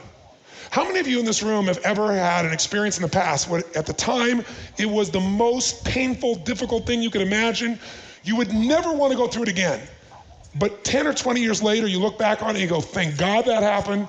But because of that, I care more. Because of that, I learned something. Because of that, I made a totally different decision. I have a different destiny, and it's for the better. How many have done this? Say I. Then one of the games of wealth is learning how to use your past and not let your past use you. How to be able to tell your story to yourself in a way that strengthens you rather than weakens you. Your belief systems are anchored to the meanings you gave things in the past. And those beliefs are either driving you forward, holding you where you are, or pulling you backwards. And so one of the games the next few days that you might want to think about is, what has been your financial story? Because everybody's got one. Is it the story of a pauper who became a king? Is it the story of someone who was such a giver, they gave everything and now they have nothing? Is it the story of someone who trusted from their heart and someone took everything from them? Is it the story of someone who is bright and intelligent, they maximize their resources and they're financially free or on their way? Is it the story of heartbreak financially, or is it victories, or was it a mixture, or was it confusion story? Because if you can understand that, you can change it. If you can take it out of your head and take a look at it, you can change it. Just like you can do any other area of your life. So I'll give you a 2-second version of my story, and you see how my brain functioned. And you all see where I got here. So here's my financial story, so to speak. I started out, very young boy, like most people. At least half the population. I grew up in a family where I valued love and my 6 human needs by far above anything else, no question. I think everybody does, but we adapt, right? But I stuck with that for the most part. But then quickly I learned that love was not enough because I felt uncertainty because I watched my mother leave father after father. And at one stage, I found I had 4 fathers. 3 of them I knew, 1 I found out about, right? And as these fathers were changing, I would see these huge arguments that would find out what would happen between my parents, each of the fathers. And I got very associated to most of them. In fact, the one that I would consider to be my father, the one who really raised me most, is not my natural father. The one I was closest to, not my natural father. My natural father and I had almost nothing in common. My mom left him very early. He was an alcoholic. I didn't realize my mom was too. Love her dearly, but she's always been a certain way, and she told me how he was, and we were close, so I got her perspective on him, her story on him. And he was not, an abusive man. He didn't come home and beat me or anybody. He would just come home and do nothing. Order you around, tell you what to do. Never had any real conversations with him. He worked as a parking attendant, underground, originally downtown Los Angeles, and then underground in these buildings. And that's what he did each day. Read a paper, took people's money, came back, came home, drank, watched TV, went to sleep, got up, the same thing. On weekends, he dreamed of being an actor. So he would go out to this little place where guys built this old cowboy town, and some guy was gonna make a movie and he used to drag us out there, I remember, for hours and hours into the desert. And I watched my mother get more and more angry with him because we had nothing. We lived in a house that was less than 1,000 square feet with 3 kids and him and her. And each room was pretty tiny, and my mom was very upset because you couldn't turn around. There was no privacy, you couldn't move around. My brother and I, obviously, bumping into all kinds of things. Those are boys doing crazy stuff. And so, sure enough, at one stage, she brought me in the room, I'll never forget, and said to me, "I'm sure you know why we're having this meeting." I was like, "No, I don't." And she said, "Well, your father and I are getting a divorce. Who do you want to go with?" And I love them both, and I love my mother more, truthfully. I mean, just was closer to her than my father, but I didn't want to hurt my father's feelings, so I didn't say anything. She said, "Well, it's obvious you want to be with your father." So she took my brother and my sister, who I was the closest to in the world. I'm the oldest of 3, 5 years between my brother and I, 7 years with my sister, and left. And there I was with this man who I had nothing in common with and never really spoken to, never had any idea of. And in that moment, I noticed what she kept saying. She said, "You know, he never provided anything. He never made anything better in our lives." And she left. And in that moment, I got left and I started linking up a lot of cool things in my head that I thought were really cool, like, you know what? I better find a way to add some value. I better find a way to make it better. I better find a way to make my mom happy if I ever want to see her again, be around her again. And so a year or 2 later, feeling separate and not being there, she came and she was there at Christmas, and I got her some gifts, and afterwards she tore them all up. As she tore them all up, there was all this trash, and of course I ran and picked it up, and I was really working to please her because I loved her so much, wanted to be around her, and she said, "How would you like to do that for the rest of your life?" I said, "What? Clean everything up." I said, "Clean everything up?" "Sure." And I got kind of excited. So that night she took me, and I got to be with my brother and sister. And I got to be with my second father, who I didn't know for anything, and sure enough, within a short period of time, much shorter period of time, she left him because he didn't make anything better. He didn't provide anything, and they used to fight like cats and dogs. Third father, and after a while, the pattern became clear. All the problems are based because we're poor. All the problems are because we don't have any. So I have got to find a way to do well financially. And the way to do that is make people happy, make it better, find a way, whatever it's gonna take, I gotta do that. I gotta make that happen. And we moved from one city to the next, and we lived in a very poor environment, and we moved to the next city, which I thought was like rich, but it was actually lower middle class.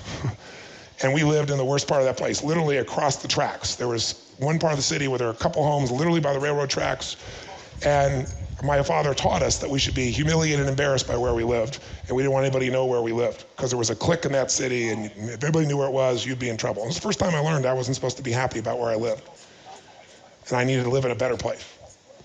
And so these things produced fear and also hunger.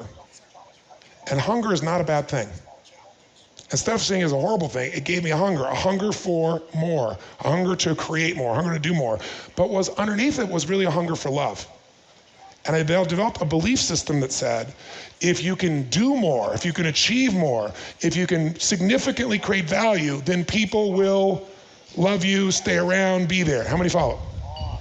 And it became a hunger, a drive in me. Now, almost anybody I know who has taken their story and turned it into something value has found a way to find hunger from their pain. So Quincy Jones is one of the most magnificent human beings I've met in my life. I don't use it as a name dropping. I just say that of all the people I've ever met in my life, he's one of the most loving, generous, amazing human beings. You probably know him from all the music he's done over the world throughout the years, but he's just an unbelievable human being. And Q will give his right arm to anybody. But Q grew up, in Seattle with nothing. With Ray Charles, who becomes blind, and his friends around that trying to figure out how to survive, where they kill rats and eat rats. That's what they ate. So an interesting thing about hunger is it not only gives you drive, but it can also give you contrast. So instead of talking about how horrible your life was, it can make you value something. I say to Sage all the time, I say, honey, I worship the ground you walk on. I don't just say that to her, I feel it in my soul. I love you so much. And I said, part of it is I have contrast. Because I've had other relationships. And if I had those other relationships, I'd still love you, but I don't know if I'd love you as much as I do. I'd die for you in a second, because You are the most incredible being, but the only way you know that is the only way to have a foreground is you have to have a what? Background. Some people use their background as a filter that they can't have anything. Other people find their background as a way to have gratitude. Quincy has that. I have another friend named Peter who's had 50 Academy Award nominations. He ran Sony for some time, and Peter was one of the first people to get me to make a change in my life where I started flying from commercial to flying publicly, where I started charter planes, and it changed my life. I didn't have the money to do it, but I committed to it. He said, Tony, don't look at the amount of money, you'll never do it. Just do it, it'll change your life. You can't keep doing this commercially, you'll kill yourself. And I started chartering planes. Because I remember I went with him one time to Aspen, he had this big ranch, and I was on his plane, and the amazing thing about it was he didn't take it for granted. He was like, after we got off the plane, and one time I met him there, he went there from one place, I met from there, we landed in Aspen at the same time, going to his house, and boom, and we both got out of our private jets, and Peter comes over and he goes, and I said, what are you doing? He goes, look how we got here. And I started to laugh, and it's like, he never took it for granted because Peter's father was a junkyard man. Peter had nothing. So today, when he gets in a Gulfstream and he flies, even though he's been doing it for, 40 years now, 35 years now, he always gets excited. I do too. But the reason I appreciate it is because I didn't have it. The hunger helped me get it there. The contrast gave me the value. How many follow what I'm talking about here? Say I. In fact, it's the biggest challenge for my children because I've always provided well from them. I got married when I was 24, and bam, instantly I had a 17-year-old son, 11-year-old daughter, 17-year-old son saying, hi, Dad, and I'm 24, right? Let me get an idea. He's going to turn 40 this year. I'm 47. That's my son. Okay, give you a little feeling what it's like, right? So he comes to live with me. I got my 11-year-old daughter, my 5-year-old son, and then my son on the way. And guess what? The first home they all got to live in, most of them, they remember, is a castle. Because I bought it when I was 24. I made it happen for them. So they remember their idea of a vacation is go to your own resort in Fiji, right? I was able to produce things for them. It's their biggest weakness in life for them. It's like, I keep figuring out different ways as along the way of how to make sure they had some contrast to value it, because otherwise they can't have the joy. They don't have the hunger and they can't have the same level of joy. How many follow what I'm talking about here? So if you've got some pain, take that pain and turn it into drive. If you got some stuff that was there, use it as the contrast to be richer instead of going back to how it was and how horrible it was and using it as the reason why you're not where you want to go because you never had it. You don't need to have it, you need to create it. And the hunger and the drive will do it. My hunger and drive came from emotional places with ladies as well. I remember I watched all these relationships end, and then sure enough, I wasn't a popular kid. I was small, believe it or not. I was 5'1" in high school in my sophomore year. I'm now 6'7". I tell people the difference is personal growth. It's true. I grew 10 inches in a year. When people talk about growing pains, I know what that means physically. Your muscles feel like they're gonna snap in the middle of the night and cramping and going crazy. It was just insane. So all of a sudden I'm this beanpole and I'm bumping into shit because you think you're still small, And so the problem was we were very poor. So you grow 10 inches in a year and your family doesn't have a whole lot of money. So guess what my nickname was? High water. That was my nickname because I'm wearing the same clothes, right? They kept trying to keep up with that stuff. I mean, when I was in junior high school, if you were in the clique, you had to wear, some of you were ancient enough to remember this, Levi cords. Anybody remember that? Anybody ancient enough to that? How many remember Levi cords? Yes. Oh, I'm glad to see I'm not the only ancient one in the room. And then a Hang 10 t-shirt. Ooh. Yeah, you guys remember that Hang 10 t-shirt? If you're from that generation, you remember clearly. But we didn't have money for those things. So one of my fathers got resourceful. He'd go to the thrift store, right? And he found these Hang 10 t-shirts in Pasadena where there were a lot of wealthy people, and he'd get them for a quarter. So, he'd go out and $5 and I had a bunch of shirts to wear to school. It was killer. So I was like, okay, this is life, man. You gotta be able to fit in, you gotta make this thing happen, but also when you grow that fast, you can't keep up. And I started getting humiliated. So I get into my beginning of high school and I started to achieve certain things. I wanted to be a sportscaster or a sports writer because I was a terrible athlete. So I figured, how do I adapt? When I got cut from the junior high baseball team, I went, I'm probably not getting a college scholarship in this sport, right? So I had to adapt, figure out what I was gonna do. So I thought I'd be a sportscaster. So I learned to type. And I went out and interviewed Howard Cosell and Woody Hayes and Joe Namath and Dodgers and Rams and different athletes. And then I got a weekly and then eventually a daily newspaper article, that column I was writing.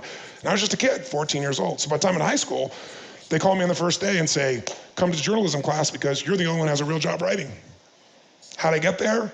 Hunger, drive, creativity, flexibility, not willing to give up. Do those skills last a lifetime if you really embed them in yourself? Yes, and what are they all made up of, mechanics or psychology? Psychology. So I started to develop the psychology of how to make it happen. A lot of disappointments, a lot of challenges, but along the way while I'm doing this, you know, I have to still figure out how I'm gonna take care of things, support my family at home, make a little money, so I work another job. Now you're in high school. How do you get formed in high school? How many guys remember that the girl you were interested in was interested in a guy older than you? Raise your hand and say aye. And what did he have? Car. Maybe money and a car, but a car. So I was like, okay, I don't have a car, and I'm just a sophomore, and I was in this journalism class, and I fell in love with a senior cheerleader. And I was like, she's the head cheerleader, every guy wanted her, but I decided that I was going to manifest this experience. I'm 5'1", a little dumpy at that stage, haven't grown, and I'm a sophomore. And she's dating the senior, the senior high school captain of the football team. But an interesting thing happened. She and I became good friends because I was friends with every girl, hated that.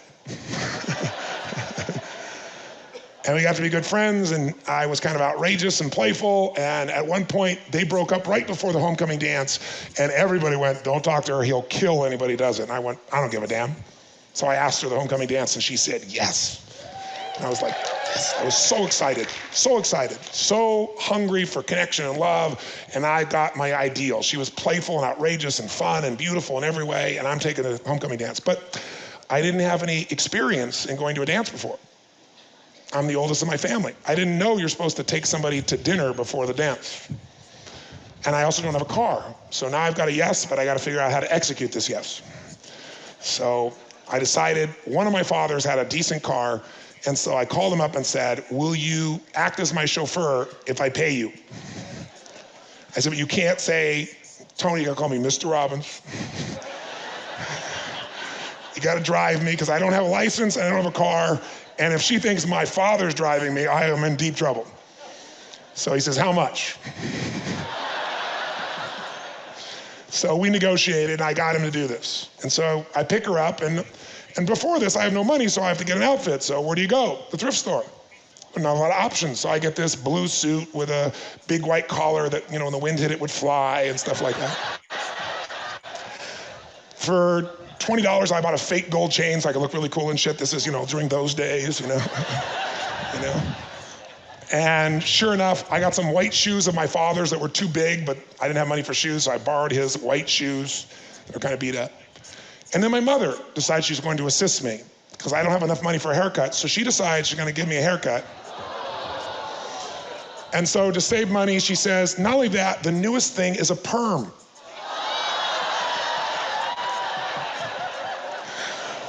And so I'm saying, Mom, I don't want a perm. She goes, no, you'll be hip, you'll be cool. I said, I don't want to be hip or cool, don't give me the perm.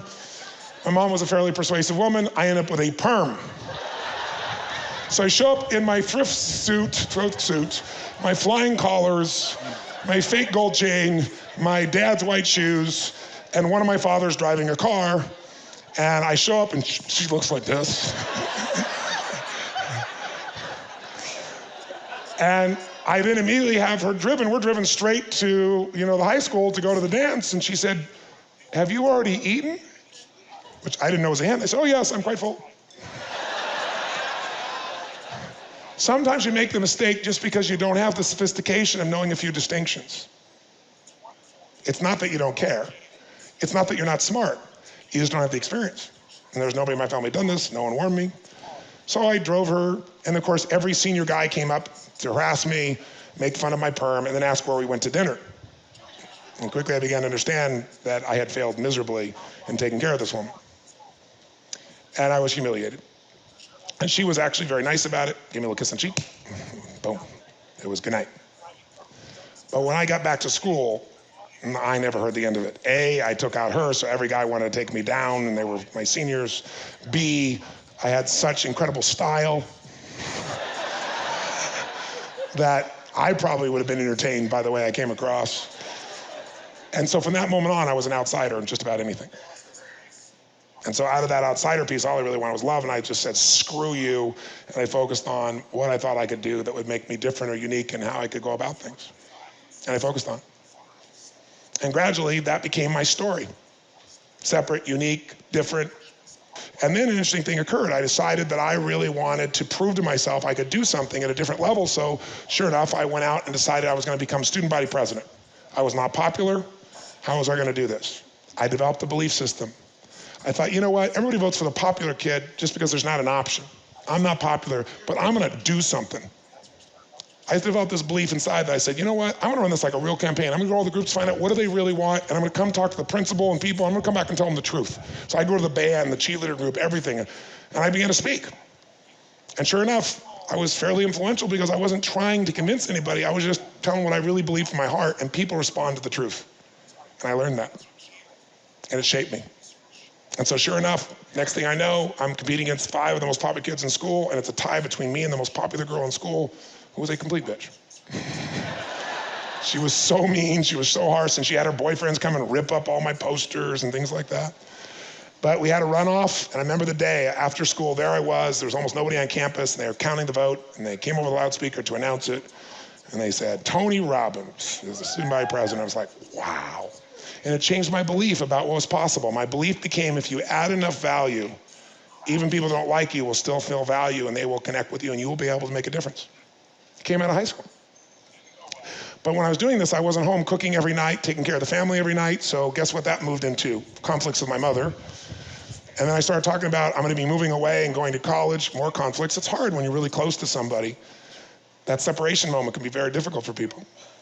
And it ended up with a very, very tough night where my mother decided that I was too full of myself, and on Christmas Eve chased me out of the house with a knife. She never would have hurt me, but it was a little scary at first. I knew she wouldn't hurt me. I knew in my heart she wasn't going to hurt me, but I was so sick of being controlled. So on Christmas Eve night, I'm walking in the rain on my own, with no home, with no place to live, with no money, and a 1960 Volkswagen, at that stage, 60 Volkswagen that I'd gotten, that I'd earned as a janitor, making $50 a week, $45 a week, $40 a week in the beginning.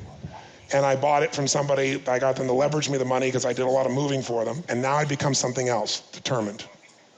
That no matter what happened, I was going to succeed. I was going to make a difference. Nothing was going to stop me. I was going to find a way that I was going to be free and independent and no one could control me.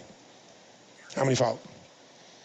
And I began to see those as assets. And still, in the beginning, I thought my mother had hurt me, had destroyed me, had been so horrible to me. My mother passed away on Easter Sunday, total surprise, couldn't be closer.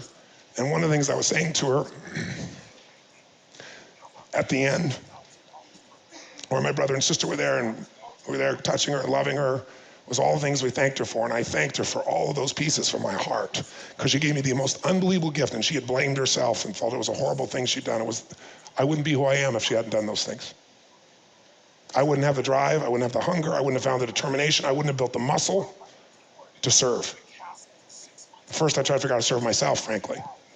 First, it was really about me succeeding. How can I make it happen? I'm not going to be stopped. Typical thing that a teenager thinks about. Hopefully you grow out of that. And I did eventually. Not that I don't still value that. I do. We all do. But it didn't become my primary center of gravity anymore. And as she passed, I thanked her for everything I could think of in my life that at one time I had hated her for. You know what's really amazing? The things you think you should hate somebody for are the things you should be thanking them for. You just don't know it yet. Now, you may be wrong, because if you take the meaning of those situations and you make them that they hurt you, they destroyed you, they try to harm you, if you know the great stories of humanity, every great story is a fight within that individual, a conflict within them. And the conflict exists until they raise themselves to a new standard of who they are, a different level of character traits, a higher level of virtue. And when you do that, you transform. And life is never the same again. They live happily because you know they've transformed. And in every great story, what makes a story great? What will make you a great hero is if you have a great villain. If you have a weak villain, you become nothing. So what I'm always looking for is a worthy adversary. Because anybody that can hook you, anybody can stop you, anybody can make you hurt is there because God put them there to give you a gift if you find it. Or they can just be there as your limitation if that's what you want the story is. They're the reason why you're not where you want to be. They stole from you, they took from you, they were unfair to you, they didn't love you, they did something to you. They did something for you that if you're smart and if you find a way to use it, every life experience is a resource of wealth. What is wealth? A new level of abundance in you. How do you get a new level of abundance in you? You push beyond the limitation of this moment. How do you build a muscle? You push against unbelievable resistance that's painful in the moment, but the pain makes the muscle grow, and the muscle grows, you transform. This is the game of wealth. And it starts with your psychology, and it starts with your capacity to turn your weaknesses, your challenges, your problems, your pain into your gift. And the only difference between a problem and a gift is your ability to find a more empowering meaning. And you may not find it now, in which case you have to use this thing called F, the F word, faith. You have to have the faith that somewhere this is gonna dig a deeper piece inside of you so you can hold more caring or love, or it's gonna build a stronger muscle, or it's gonna make you find an answer you wouldn't have found any other way. So the story began to change, and when I ran those miles, I ran them initially out of A, I had to get home, but B, it was like will against her. But it was just a gift from God, because what do you think it did to my sense of capacity, what I could make myself do? It's wonderful if you have a great psychology, if you have great sophistication, but if you don't have execution, forget it. Execution is a psychology of action, when it's hard, when it's difficult. What made this man who was at 63 broke turn things around in 4 or 5 years? Determination, hunger, will, flexibility, creativity, not buying into the story that it's over. That's the difference. So sure enough, here I am, I'm doing these things and trying to figure out what it is I want to make happen. And I become fairly successful. I'm constantly reading, I'm filling my mind, I'm looking for answers. And gradually I go from not being able to survive, and I figure out how to move from a $425 a month old place to like a $600 a month place. I had to make the decision. $425, actually first decision was $425 in Venice, California, or go across this place on Lincoln Street where you could be in a place called Marina del Rey, which is like only about a mile away, but like a different world, right? Like you had made it in Marina del Rey. $425 versus $575. I went to the $575. I pushed myself, I'll find the way. I had 5 roommates. I looked down the street and I found a person who was older and more successful, and they had 1 room that I could rent for $650. Big jump, baby, $650. Psychologically, can I do that? Can I make that happen? And I decided to go for the big number. And that's where I started Robbins Research. Yep, I had this little office. I'd been working for other people, and I decided to start my own company. And the room was so small that probably the corner of this stage would probably be a fairly accurate idea. It was so small that there wasn't room for both an office desk and a bed. And I figured the office desk would get me further. So I created a little answering machine. I came up with the name Robbins Research Institute. It sounded so large. I got in there and created my little voice and a little answer machine, you know. This is Robbins Research Institute, trying to disguise my voice. We're quite busy right now, but if you leave a message. And how did I sleep? Oh, I created a bed that was floating in the sky. Across the corners of the room, I created a hammock, and I put a futon on it so it would be solid. I thought I was quite brilliant, so I brought my first date there, and she said, "Where do you sleep?" "Up here." Got in there with my date, crashed.